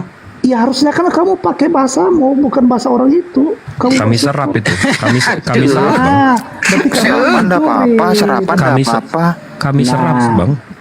Ya Abang serap Yunani Abang dong. Ya kami lebih kaya daripada kalian dong. Kami mampu menerjemahkan. Ya udah serap. Kalau memang kalau memang lebih kaya, kenapa ngambil ke Injil nama Al-Quran? Katanya kaya. Ya itu kan sudah menjadi tatanan bahasa Indonesia jadinya, Bang. Kitabnya Yunani nyerapnya bahasa Arab, gak nyambung. Lu kemana nih ini? Kita pakai bahasa Arab, mencintai original teks. Alhamdulillahirabbil alamin. Kenapa kau larang? Itu kitab suci saya. Ya, Kristen kaya. Kenapa sih? Kok kau yang protes sih kalau kami mencintai original teks? Kaya akan kebohongan. Harusnya kalau Yunani nyerapnya ya Yunani. Itu nyerap ke Arab itu nyambung kemana nih? Ya sini ya. Begini, orang Hindu tuh begitu mereka doa, Bang, mereka nyerap bahasa India. Begini Pandey. Buddha itu nyerap bahasa original mereka, serap bahasa original kalian, kenapa mesti nyerap bahasa original kami gitu loh. Bentar, saya mau jelasin dulu, Jo. Sebentar aja. Siap. Nah, misalnya Pak Handi ini orang Sulawesi misalnya ya, terus Pak Jibril orang Jawa, terus saya dari Papua lah. Pastinya kan kita memiliki bahasa tertentu kan, bahasa suku. Langsung dijegal. Si PPJ langsung dijegal, anjir. Jadi gini loh menurut dia ini. Jadi kalau saya orang Bugis, ya sholatnya berbahasa Bugis. Bang Jibril orang Jakarta, Betawi, ya sholatnya bahasa Betawi gitu. Bentar, bukan di situ poinnya. Terus apa? Pak Pandi. Nah, jadi yang kita pakai ini kan bahasa Indonesia sudah dilegalistaskan kan? Sudah ada legalitas. Injil ada bahasa Indonesia, Injil. Bukan, bahasa yang kita pakai ini. Ya terus maunya apa sih ini anak? Maunya apa? Nah, jadi maksud saya ketika Injil itu dipergunakan di dalam bahasa Indonesia, artinya sudah menjadi tatanan bahasa Indonesia kan begitu. Begitu juga dengan bahasa yang kita pakai ini, bahasa terus artinya Injil apa? Arti Injil apa? Nah, maksud saya begini. Ya udah arti Injil langsung aja, jangan usah diputar. Arti Injil apa? Nah, tatanan bahasa Melayu langsung aja. Udah mau pagi. Arti Injil apa? Langsung aja. Langsung aja arti Injil apa? Inilah payahnya Pak Andi ini. Iya kan udah bahasa Indonesia lo pakai. Arti Injil apa? Nah, itulah tatanan bahasa Melayu itu sudah kita pakai sehari-hari gitu. Iya, arti Injil apa? Arti Injil apa? Gedein Bang Jibril, host, aku nggak bisa nih. Ya udahlah, aku tidur aja lah ya. Bentar lagi jam 4 lawan data mau tidur nih. Ya. Gedein. Itu kecil lagi. Nggak bisa kita gedein. Udah, itu. Ini pakai waktu, ini beda. Kitab suci yang diturunkan kepada Nabi Isa. Giliran disamain Yesus sama Isa nggak mau. Kabur dia kan. Kabur.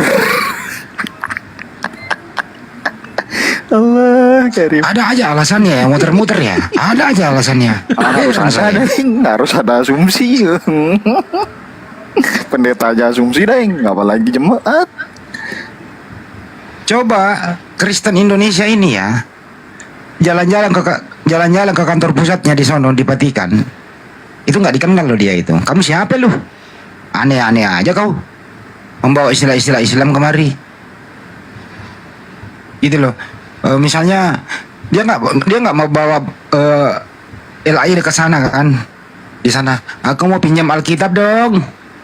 Kira-kira kantor pusat gimana jawabnya Bang Jibril? Padahal kita belum ke pagan tadi Bang. Tadi lihatnya naik ke pagan, malah nyangkut di Injil. Karena dia berkali-kali bilang, jadi Injil ini orang dia tahu nggak nih Injil apaan? Enak aja nyebut-nyebut kitab Injil. Sebenarnya tadi mau move on aja, udah nggak usah sebut Injil, udah sebut aja Biblos. Dah, ayo kita diskusi lagi, maju. Ini nggak mau ngotot di situ tapi nggak ada ilmunya, jadi pusing. Memang supaya apa? Supaya mereka itu yang produk LAI ini seakan-akan itu nggak pagan, seakan-akan itu terstruktur dari Nabi Isa. Padahal isinya di dalam bukan ajaran Nabi Isa, ajaran dari kantor pusat. Istilah baru ini kantor pusat, Bang Jibril. Negara yang paling kecil di dunia apa, Bang Jibril?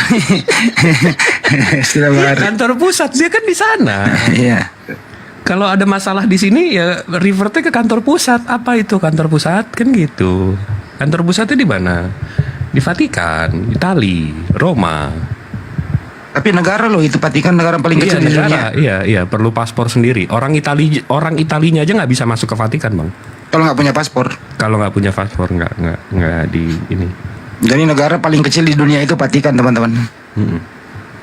Hanya kira-kira kayak kalau di Jakarta ini kayak di Jakarta Timur. Ya, habis itu dibentengin semua, Bang. Bentengin semua. Lu masuk ke sono harus melalui Benteng Takeshi. Ya, Betul ya? Iya, ke Jawa Timur lah. Jakarta Timur lah, iya betul. Jakarta Timur lah. Dibentengin semua.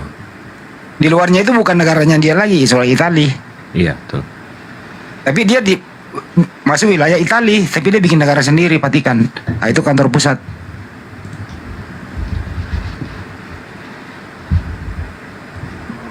Deh, kalau nggak asumsi bukan deh namanya Bang Jip. Terus kenapa kantor pusatnya ini banyak orang buka cabang kok beda? Nggak terstruktur ya? Apa ini kantor pusat nggak ngontrol gitu ya? Menurunkan tim. Suruh buka cabang kok beda-beda kau. Oh, itu kaum Protestan itu. Protein. Katolik juga di Indonesia pakai LAI, coy. Kristen protein.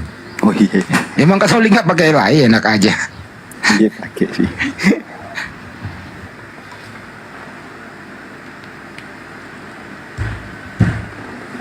Katolik juga menyebut Yohanes 1 nomor 1. Bungkusnya juga bukan gospel, bukan Bible, Alkitab juga. Mereka Katolik juga ngomong Injil Yohanes, Injil Markus, Injil terus semua. Nggak mau tuh gengsi itu dia mengatakan gospel, encoding. Malah kemarin Rasul mengatakan karangan. Bener nggak Pak Jibril? Iya, itu sebelum itu malah yang Ustadz Alwan bilang sebelum abad 3, Bang Endi. Itu tulisannya jadi Injil. Bahkan dia nggak disebut gospel, nggak disebut Injil. Tulisannya Memoir of. Jadi Memoir itu apa ya? Memori, karangan, tulisan. Memoir Divine. Biografi. Ya. Atau personal knowledge atau pengetahuan pribadi Yohanes gitu. Jadi nggak dinamain gospel, Bang. Sebelum abad 4 itu mereka namainnya memoir dari tuh betul riwayat Yohanes, riwayat Lukas, riwayat Markus ya. Jadi kayak riwayat, bahkan nggak disebut gospel. Itu satu. Kedua, ini kita sambut dulu nih. Klik. Nah, coba siapa tahu ada, biar ada. Klik. Selamat sore. Klik. Selamat sore. Assalamualaikum. Muslim Bang apa bukan? Muslim. Oh, alhamdulillah. Ada yang tidak ingin disampaikan, Bang? Ada, Bang. Ya, silakan, tidak ingin disampaikan. Ada. Mohon maaf sebelumnya. Kan ini dari Bang Jibril, Madu Guba, Bang Andi, Bang Alif, semuanya kan kadang-kadang kan untuk ukuran jenengan semua itu untuk ukuran apologet apa itu Bang? Rifa, Bunda Rama, Bunda Rifa, maksudnya yang berbobot semua. Sarannya apa gimana Bang? Coba poinnya sarannya apa? Jangan berkumpul di sini, dipencar.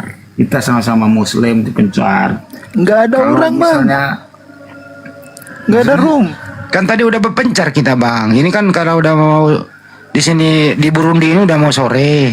Di Indonesia udah mau pagi. Saya di Burundi nih Bang. Jadi kita gabung lah di sini Bang. Masa Gak saya ada. buka Bang, dengerin dulu ya Bang ya.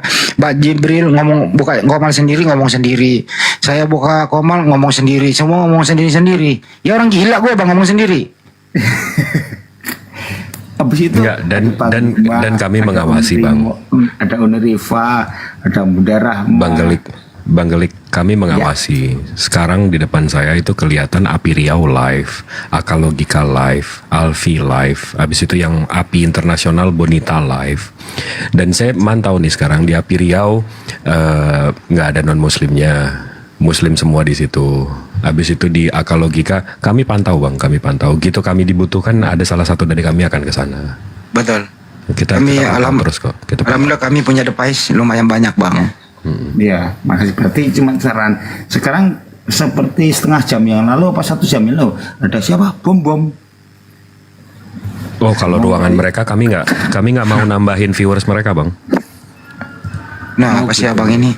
Kalau saya ke room nih sekarang kalau ke room Kapir ya, yang saya lihat di sini ada 1 2. Kalau saya ini si CP.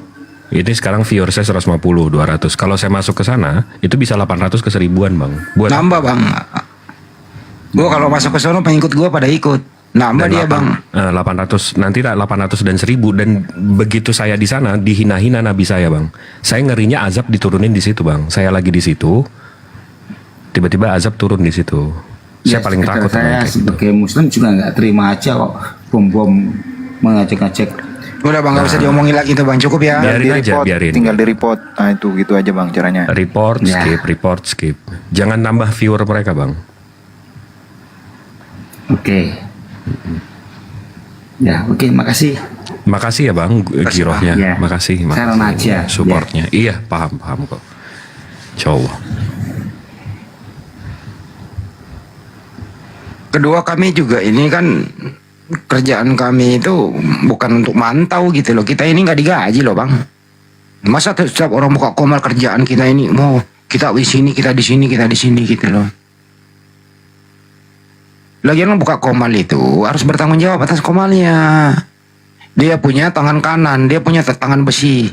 Apabila ada orang yang naik kacau ya kick aja. Silakan kajian aja di atas gitu loh. Jangan, banyak OTN di sana nggak sanggup bantuin loh.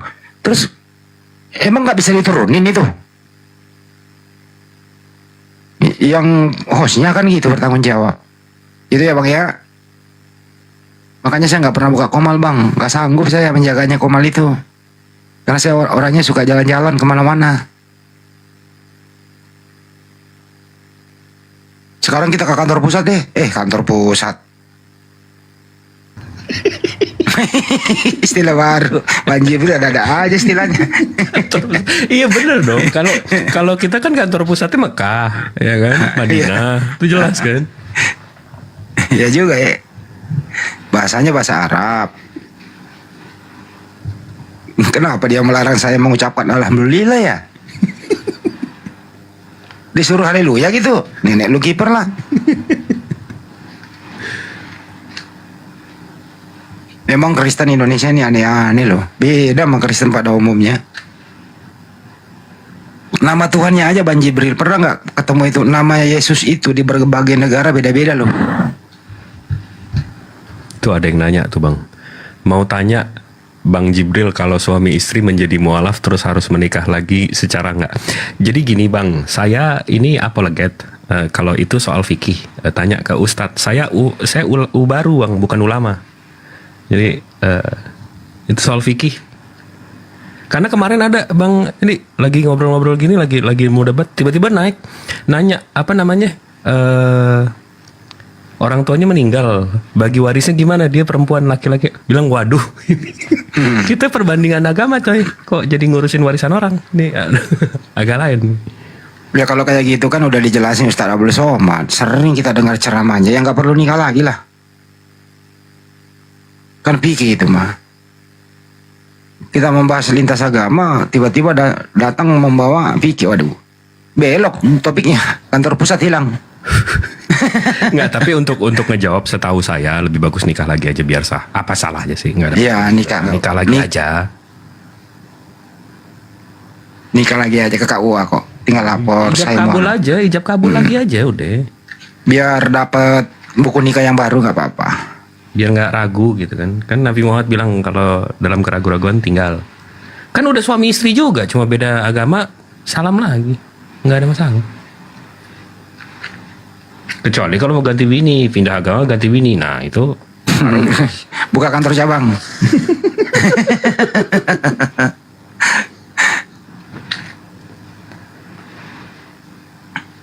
Itu Bang Jibril, kenapa ya? Yesus itu setiap negara itu kok beda-beda ya? Abang tahu kan baru di abad ke-14 ada yang namanya J. Sebelum J itu sebelum abad 14 namanya bukan Jesus, bukan Yesus. Tapi Yoso. Dari Yoso. Yoso ya benar.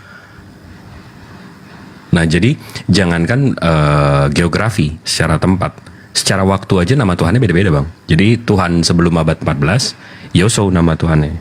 Setelah abad 14 begitu ada huruf J, berubah nama Tuhannya. Jadi Tuhannya ngikutin zaman. Jadi di tempat lahirnya aja kan beda-beda, tempat lahirnya aja. Itu jadi menurut mereka palungannya itu ada yang bilang di kandang domba, tapi ternyata begitu ditelusurin PBB dan tempat ziarah mereka itu di goa. Betul.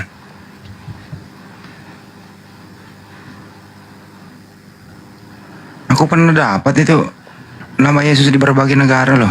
Mana ya? Ini Bang. Oh ini nih. Yang anehnya ini Bang. Tapi itu loh Bang. Afrikan Yesus, Albania Yesusi, Arab Isa. Itu Bang. Translatannya iya. Iya coba. Buka Bang Jibril. Bentar, saya rubah dulu ininya biar enak kisinya. Aram Ezua, Aragon Jesus, Azerbaijan Isa. Nih. Bengal nggak bisa baca gua. Ini saya dari Wikipedia aja Bang ya. Iya, Wiki nggak apa-apa. Jadi Afrikan Jesus, Albanian Jesu, Arabiknya Isa, Amhariknya Isos. Dilap dulu kameranya, woi. Bersih loh ini. Kena kantor pusat ini. Enggak, ini TV-nya. Ini TV bukan monitor. Oh. TV monitor. Kalau monitor gambarnya lebih bagus, tapi kalau TV gambarnya jelek. Itu ya. Australian Jesus, Bosnian Isus, Korsian Gezu, Garo Jizu, Greek. Nah, Isou.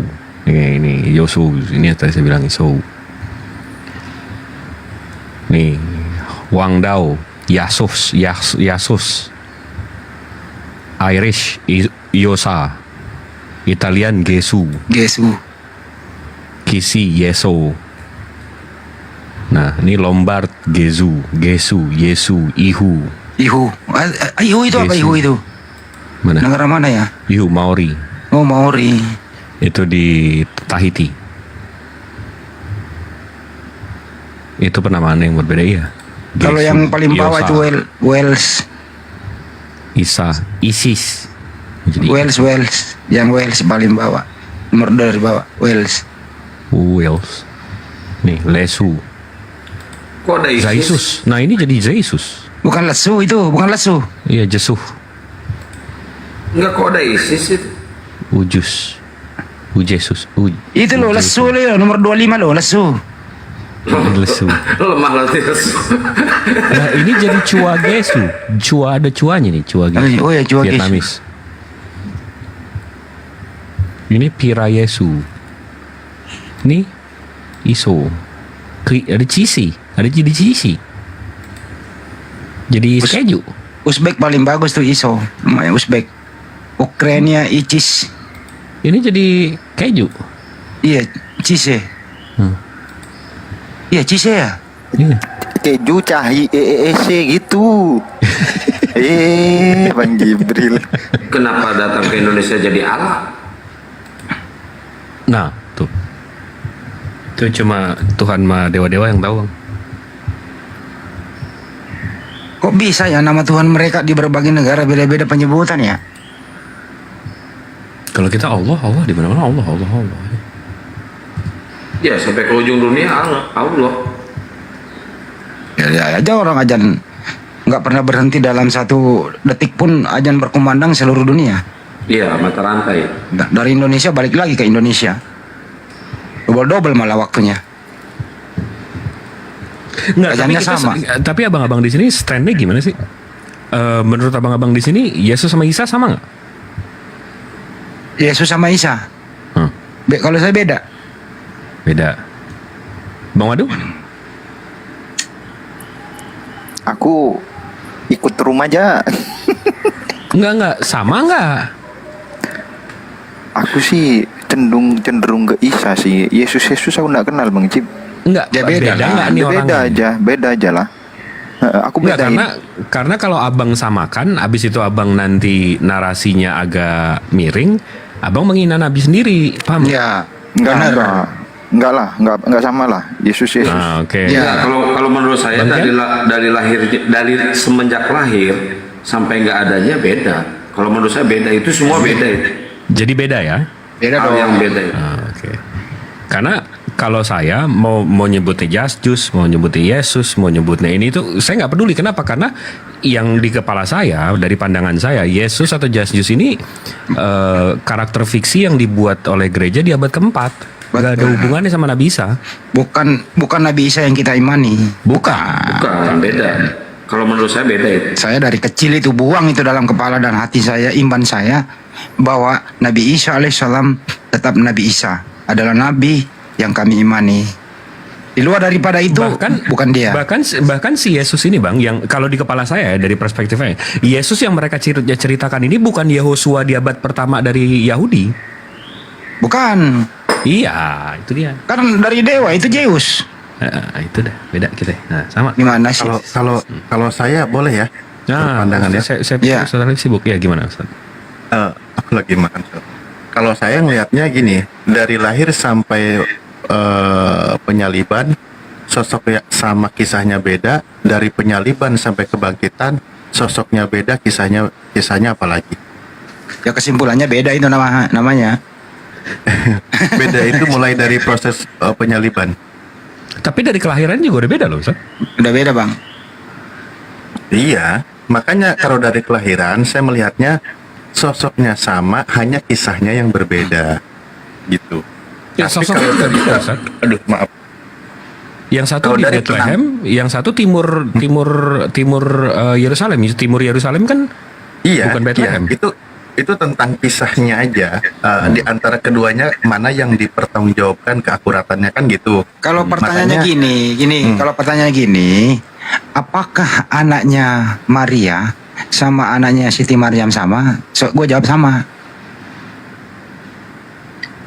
Karena hanya ada satu perempuan di muka bumi ini melahirkan tanpa seorang ayah biologis. Atau pertanyaan kedua, apakah Yesua Amasia Iso atau Isa Al-Masih sama dengan Nabi Isa alaihissalam? Ya sama. Sama. Tapi kalau sudah berubah nama menjadi Yesus terus disalib, beda. Tuntur-tuntung gitu ya. Ini nanti kalau aku bahas pakai data juga kita panjang ini. tapi nggak apa-apa lah. Maksudnya makanya saya berani bilang yang beda di penyaliban itu sosok Nabi Isa itu terangkat ke langit diganti oleh Yesus anak Theos gitu. Karena apa? Di situ ada dua sosok. Tapi kalau di kisah kelahiran sampai waktu pengajaran itu sosoknya sama, hanya versinya yang berbeda gitu. Tapi persoalannya Ustaz Alif, mereka mengganti namanya. Mengganti nama itu berarti mengganti sosok. Enggak, masalahnya itu masalah pertama. Masalah kedua, periwayatan mereka sangatnya putus, jadi nggak bisa diambil sebagai riwayat juga. Nggak bisa gitu, Kang. Gimana itu? Karena apa? Karena banyak kalangan tabiin Ya, kan kalangan sahabat tabiin, mereka mengutip kisah itu di Mata, Markus, Lukas, Yohanes. Israelite Tetap itu mereka. Ustadz. Israelite. Itu kisah Israelite, sanatnya sanat Israel. Nggak bisa Ya, kita memang iniin. iya. Memang iya, dia bukan. Israeliat. Nah, bukan maksudnya Dan lemahnya di situ. Dan itu dijadikan di dalam, ada di Sirah Nabawiyah, ada di Iya. mana gitu. Betul. Dan sumber yang mereka pegang itu, ya, aduh, sok kumat-kumatan nggak tahu. Sumber yang mereka pegang itu tetap kembali ke Matius, Markus, Lukas, Yohanes. Dari situ sumbernya, nggak ada yang lain. Tapi kalau pertanyaannya begini, apakah yang disalib itu Nabi Isa atau Yesus? Jawabannya bagaimana? Itu tadi saya bilang, Nabi Isa tidak disalib, diganti oleh Yesus anak Theos gitu. Karena itu diimani oleh Kristen. Artinya beda dong. Iya, kan saya bilang, dari mulai penangkapan penyaliban itu mulai ada sosok lain. Ada dua sosok, satu Nabi Isa alaihissalam, kedua Yesus anak Theos yang diimani oleh Kristen sebagai Tuhan gitu. Ya udah, kesimpulannya Tuhan mereka bukan anaknya Nabi Isa, bukan anaknya Maryam, bukan namanya Bunda Maria yang dia tuhankan. Artinya penggantinya anaknya Bunda Maria yang disalib itu yang dia tuhankan. Setuju ya? Iya, pokoknya bukan Nabi Isa yang disalib. Ya bukan Nabi Isa, Masya Allah. Yang disalib jasad. Takbir semuanya, subuh-subuh takbir. Allahu Akbar. Betul, bukan Nabi Isa, tapi yang disalib itu Yesus anak Theos sesuai dengan literatur Kristen. Zeus sudah. Anak dewa lah. Mantap Ustaz. Tapi kenapa mereka ya kalau lagi debat, beda. Tapi kalau misionarisme kok dipakai? Kenapa dia? Gerejanya Nggak gitu, nggak closing Bang Handi. Gerejanya diganti-ganti namanya Gereja Isa Al-Masih. Bahkan sebelum di nomenklatur dirubah, itu masih kenaikan Isa Al-Masih loh. Ini ada yang selalu komen di bawah nih, Bang B, disamarkan diganti sama Allah. Bang, tolong tulisannya ALLAH Bang, bukan ALLOH Bang. Jangan karena diksi Allah itu digunakan kafir, habis itu kita malu dan berarti mereka sukses dong menggeser makna Allah Bang. Jadi ALLAH Bang, jangan pakai O. Itu karena pengaruh logat Jawa itu, Pak Jibril. Iya sih. Tapi saya malah begitu saya tanya Bang, ada beberapa orang yang menyebut iya Allahnya itu kalau ALLAH itu Tuhannya orang Kristen. Saya bilang lah, kenapa jadi lo yang kegeser? Tunggu bentar deh. Kenapa jadi kita kegeser? Sukses dong ini kafir-kafir. Jangan kita yang digeser, kita yang harus amandemen dia, kita harus edukasi dia.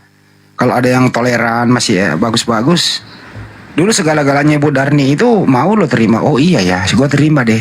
Tapi setelah dia bergaul, mereka yang mestinya geser L-nya 1 Bang. Itu nantinya sumpah serapa itu. Nah, ya udah biarin pakai itu. Tuhan mereka Terus ke kantor pusat. L1. Harus ke kantor pusat. Coba laporan dulu kantor pusat. Confirm dulu ke kantor pusat coba. Jadi kalau Allah itu sumpah serapa bro, L-nya 1. Itulah indahnya Al-Quran itu, nggak boleh Al-Quran jalan sendiri dengan terjemahannya, harus ada original teksnya gitu loh, karena yang namanya manusia itu tidak luput dari pada kesalahan menerjemah, itu biasa gitu loh. Tapi kalau tes Al-Quran itu juga tuh yang dikopas gitu loh. Jarang loh orang, saya mau cetak Al-Quran nih, saya sendiri yang mau mencetak nih, saya nggak mungkin dong nulis ulang. Tentu yang sudah ada itu ya, itu yang saya kopas, baru tulis itunya, artinya. Jadi sekali lagi teman-teman, Bang Andi, bentar. Harus selesai dulu nih, sedikit lagi. Iya. Terjemahan Al-Quran itu bukan Al-Quran. Jelasin dulu Ustaz Alif itu. Banyak teman-teman salah nih. Terjemahan Al-Quran bukan Al-Quran. Karena terjemahan bisa direvisi. sesuai dengan perkembangan bahasa Indonesia. Lanjut, udah. Ya. Itu Burunda ketiduran kayak itu. Live-nya masih jalan Bang Andi? Saya juga masih live. Ya masih Enggak, diskusi, Burunda jadi udah. nggak apa-apa. Nggak apa-apa ya. Gak apa-apa, makanya jaga sikap kita. Lanjut, Ustaz. Ya, yang disebut Al-Quran itu kan bahasa Arab. Makanya kan di Al-Quran disebutkan Bismillahirrahmanirrahim, Inna anzalnal Qur'ana Arabian gitu. Al-Quran itu diturunkan menggunakan bahasa Arab agar kamu mau berpikir. Kalau terjemah ya bukan Al-Quran, tapi terjemah Al-Quran, beda. Kalau terjemah bisa disesuaikan dengan kaidah bahasa di wilayah atau negara masing-masing sesuai dengan kaidah bahasanya, tapi tidak keluar dari pemahamannya, tidak keluar dari bahasa aslinya. Itu yang dipahaminya. Kalau oten kan nggak penting tuh, original, cukup terjemahan katanya. Tapi terjemahan bukan kitab suci, Tat. Ya bukan, nah namanya ya terjemahan kitab suci. Kita fokus ke original. Terjemah ya terjemah Al-Quran, kalau kitab suci ya terjemahan kitab suci jadinya gitu, bukan Tapi di kitab sebelah suci. sono, tapi Ustaz di sebelah sono keterjemahan itu kitab suci katanya. Nah itulah, itu udah berapa lapis itu terjemahannya dari beberapa bahasa itu. Ya suaranya Ustaz Alif agak namanya sih itu oper maidalnya itu loh. Jadi habis live di YouTube aja dibenerin. Jadi antara maidal sama maidal itu nggak seimbang. Low high maidalnya itu nggak imbang. Enggak, bukan gitu. Itu benturan BBM. Nggak ada middle-middlean ini, nggak ada. Ada kan 3 putarannya Tad. Ya, itu benturan. Nggak ada. Benturan sama itu Bang Andi, sama soundcard. Emang digabung sama songkat? Iya. Oh, kalau digabung itu harus setelannya harus satu frekuensi gitu loh. Agak susah itu. Perlu tangan-tangan, karena geser satu frekuensi aja itu udah bentrokan. Kalau kayak saya nih, menggabung antara dari mixer dulu, outputnya mixer ke soundcard baru ke HP. Itu harus serobit frekuensinya, setelannya di soundcard harus sama setelannya di mixer, jadi nggak ada yang oper gitu. Ya memang harus perlu tangan-tangan jahil dari gua lah itu yang nyentuh itu. Nanti habis live di YouTube benerin Alif.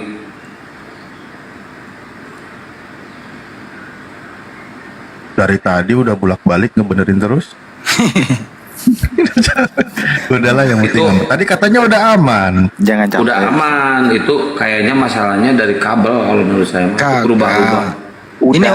Ini over middle itu low sama high-nya itu nggak imbang.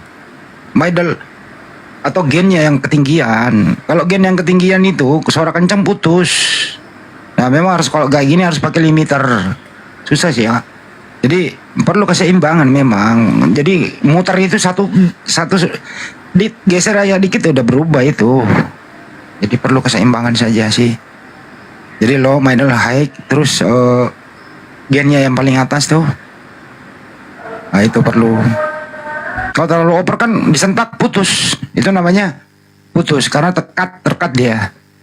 Kena hentakan vokal modulasi dari pembicaranya gitu.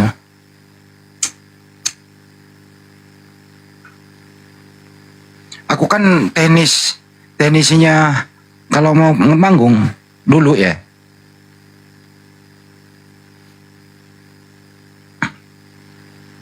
Ayo kita ke kantor pusat. Tapi ada ya loh, Tad, ada pertanyaan tadi. Gue bikin skatmat dia jam berapa tadi ya? Dia nanya, Al-Quran itu pertama kali ditulis tanggal berapa, di mana, tahun berapa? Saya jawab tuntas. Masih ingat saya. Al-Quran pertama kali diturunkan di Gua Hira pada tanggal 17 Ramadan 510 Masehi. Yang menerima 610 Masehi. Yang menerima Nabi Muhammad SAW yang mengantarkan malaikat Jibril atas perintah Allah Subhanahu wa taala. Tidak membawa teks tapi disuruh ikro, baca-bacalah. Di situ ada, di dalamnya tertulis adalah ikro dan pena. dan seterusnya. Saya tanya balik, tanggal berapa dan bulan berapa, tahun berapa, di mana Yesus menerima firman? Panggil pendetamu, nggak bisa jawab. Itu kemarin di sini subuh-subuh jam segini sama. Oh, di sini juga ya? Iya, kemarin subuh-subuh. Si siapa namanya lupa saya, Bang Madu kemarin. Agak bisa baca, agak bisa jawab. Dan kedua ya, surat apa atau ayat berapa yang pertama kali diterima oleh Yesus dan diajarkan oleh Yesus? Kalau kita jelas surat Al-Alaq ayat 1 sampai 5. Kalau dia yang mana? Matius 1 kah? Yohanes 1 kah? Lukas 1 kah? Wahyu 1 kah? Yang mana kah? Bingung menjawabnya. Bingung. Apalagi kalau tanya sanadnya. Siapa yang nulis?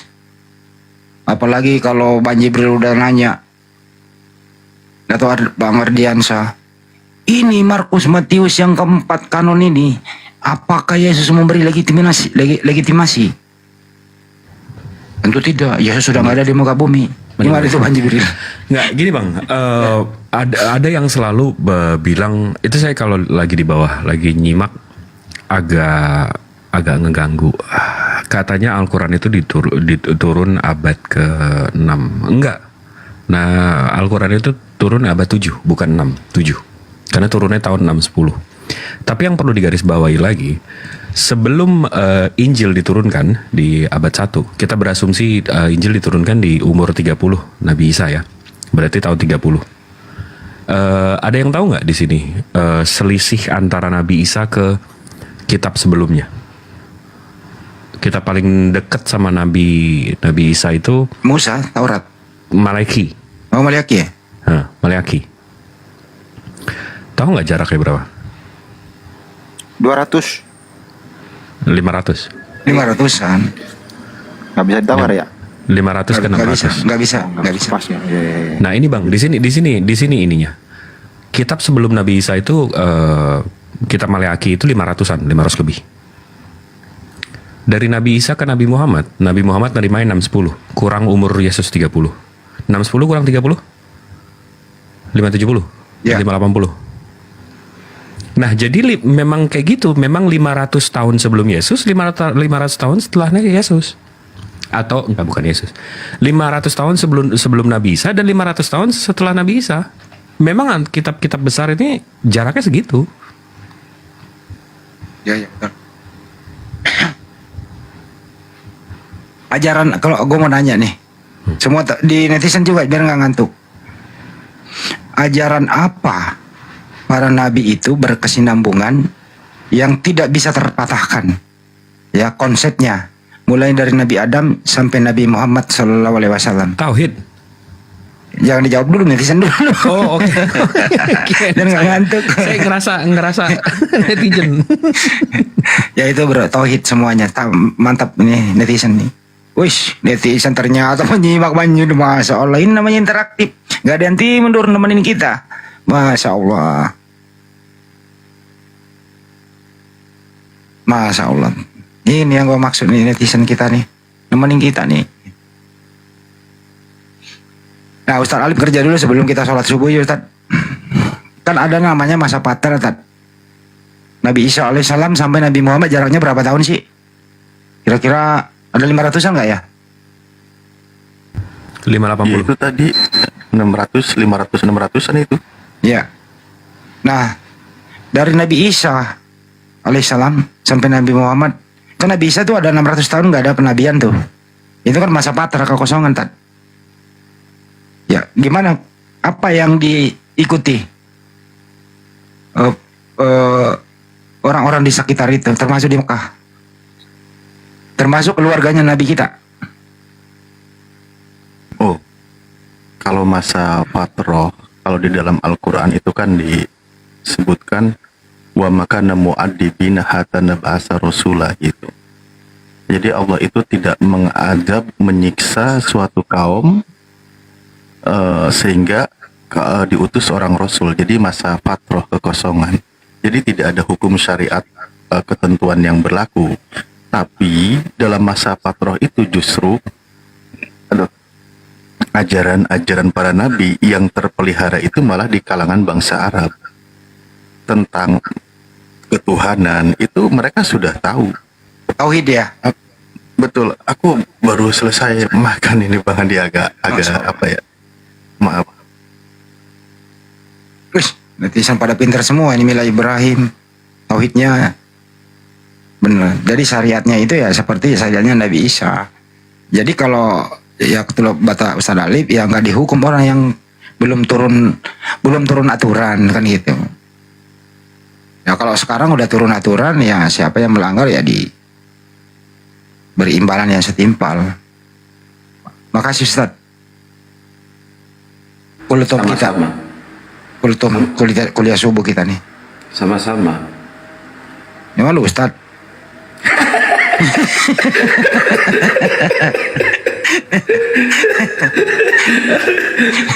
Kemarin lucu ada yang manggil Ustadz Handi, Ustadz Kores katanya. Gue kayak gimana kalau dipanggil Ustadz ya, kita ini bukan Ustadz loh. Kita ini cuma perbandingan yang basic-basic gitu ya. Kalau masalah fikih ya ada sih temen, saya belum berani gitu loh. Kalau ada Ustadz ya kita kasihlah. Ajan sih. Ya udah ya untuk yang ada di live chat. Tunggu dulu ya. Izin subuh. Iya. Maha Assalamualaikum warahmatullahi wabarakatuh. Iya. Waalaikumsalam. Tadi aja